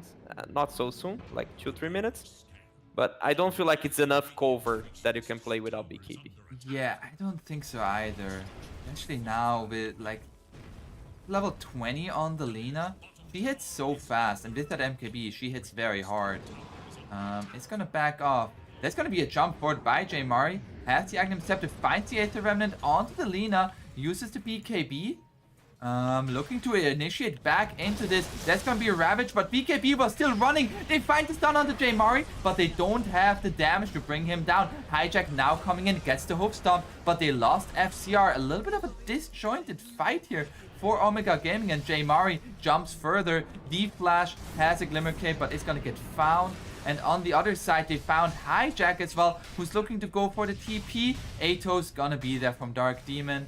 And it might take a while, but the horse is gonna be burning, and the horse will be served to J-Mari.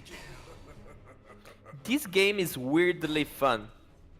It's super fun, because it's weird. Like, Gyro was dead, and they managed to win the team fight 4 against, let's say, 6, because Lina had Aegis. Yeah, So, this seemed like such a weird engagement there for Interitus to go back in without having the RP. But that also shows that it's quite the opposite of the last games we casted. If you're like defending, you get more advantage. So when they would use the Ravage offensively, then they would lack stuns. Now they make you use everything, then they use Ravage and they come back at you. Yeah. Now, Weaver once again cutting the wave. And everybody's here. That's gonna be the skewer onto Lissex. They have the stuns, but he has the Kraken Shell. And he just walks on away. Jaymari jumps onto Rayer. Nearly gets the Lina down. Stampede going to be there. Jaymari gets the Astral Step away. And everybody, at the end of it all, survives. I'd say they didn't have Ravage, so feels good for Omega. Okay. Oh, they actually find the Weaver Super there. good. Yeah, now without... I think they're just gonna take this tier 2. Yeah, I mean, God is just gonna plant himself there. Has it level 20, has that Satanic. Now looking for this guy. This Gotti before BKB? Yeah. I feel like he's okay. I wanna die. Focus me. Till that, Jaymari, he's just Rayer, gonna... it's been found here. He doesn't have BKB. He's dead. Oh, no, no, no. That's a massive kill onto the Lina. I feel like you just have to forfeit now your tier 2. Yeah. Even with the creep wave being relatively far away. Yeah. Radiant doesn't have wave, so they should be fine for a while. And what I was saying is like, Mingate, he's just happy being a distraction because Jaymari, he's doing like all the work. He's 14-1. Oh, yeah, he is 14-1. Damn.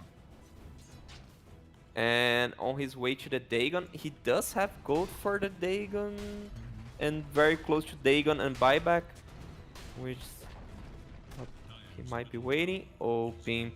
Okay. He didn't go for the wave. Goes for the second wave, but Jaymari is... can I get that one? Can I get that bug? As Dark Demon just plays with Magnus. They're trying to force a BKB, but not gonna be able to.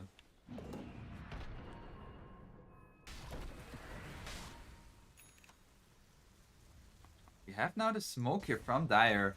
As the Lina is respawning, they have the Heaven's Halberd on the Centaur. Going into their own triangle. Do you wanna smoke into a tide? Is Ravage? That's a great question there. Like, what item do they have that they... Okay, they have the Shadow Blade on Magnus. They think that could be... That's gonna be a Stampede. The RP connects on the two of them. There's the Ravage. It's gonna stop them in their track. They will finish off Mingate, as he is just going to die without a BKB. Now looking to turn onto Lissex. Jaymari can't really join this fight anymore. Lissex is tanky, but if he just has to run, he is going to die.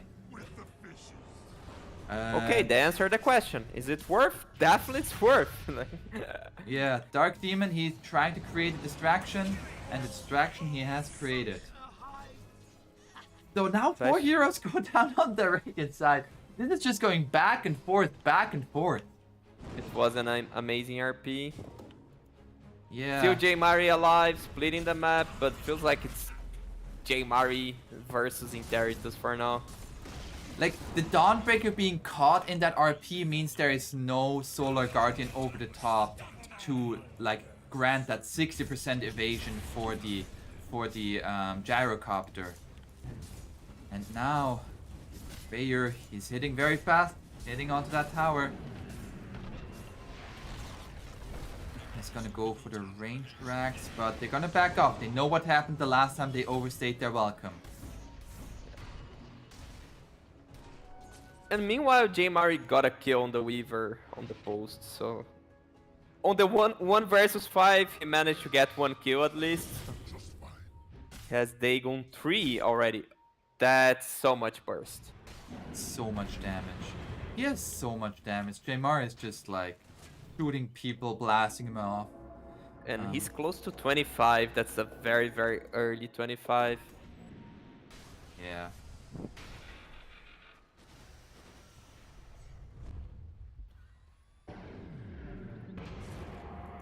Now we have here smoke from the Radiant this time. Mingate, still no BKB. He wants to go for the MKB now.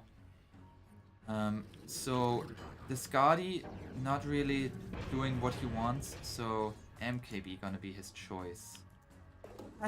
I don't know. Don't you just go BKB? Like I'm really confused here.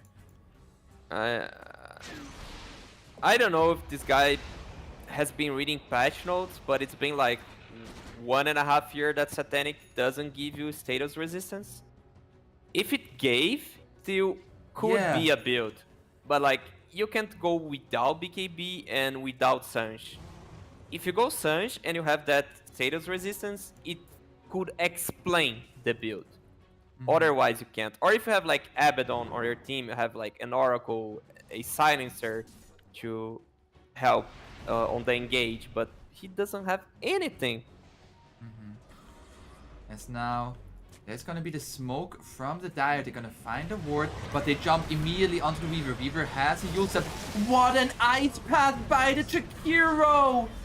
They're still gonna find the Weaver. Lissax in the midst of it all has used the Ravage. They find the disarm onto the Lina. Mingate now has been skewered into the midst of it all. And now with the Satanic, he cannot stand as Selena is just allowed to hit, click and click and click and deal the damage. Buyback from the Weaver, but Dire, they got so much out of that fight. Scanning for enemies. Man, Mingate, I feel bad for that guy. He's not playing the game. He's like being perma-controlled. He presses Danik, he can get like maybe one hit off. Oh, jump in here by J-Mari. Going on to Rayer. The Dagon. Boom! Shakalaka. Call an ambulance, but not for my base. Call it for you. And he might still kill the Flash if they have detection. Yeah, they do. the Remnant's gonna be there. It really is J-Mari against the world right now. And why is he building MKB? Because, you know, Halberd? the to counteract the MKB of the Lina. I don't get it. that might be like I don't get it. I don't know. I feel like hijack fights. Yeah, because J-Mari, he was TPing and Pimp canceled his TP with his Eul's. Oh, okay. Very well played by the Weaver. So they were kind of baiting, but they were actually being baited themselves. But the Weaver is gone now. Yep, J-Mari. He has now hit level 25. J-Mari, 18, 1 and 9. This Void Spirit, man. They're gonna go into the Roche pit. Give Aegis to the Void Spirit. Aegis and Shard, because he feels like he's the one deserving. Or do you give it to the Gyrocopter so he can come back with a second life and actually do something? Because J-Mari hasn't really died. The same way. Oh, J-Mari is gonna get caught here with the silence, the RP. J-Mari, now you need that Aegis. That's 900 gold for the Lina. They are gonna claim the Roche for it. They're gonna give the shard to the Gyrocopter, who now finished the MKB. He might die twice just now. Watch it.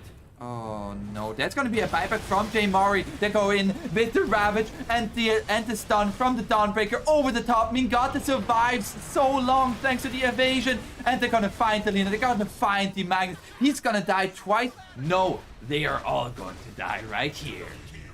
You see, amazing build by Mingate. I've been saying the entire game, you can survive. Trust, it's the bait.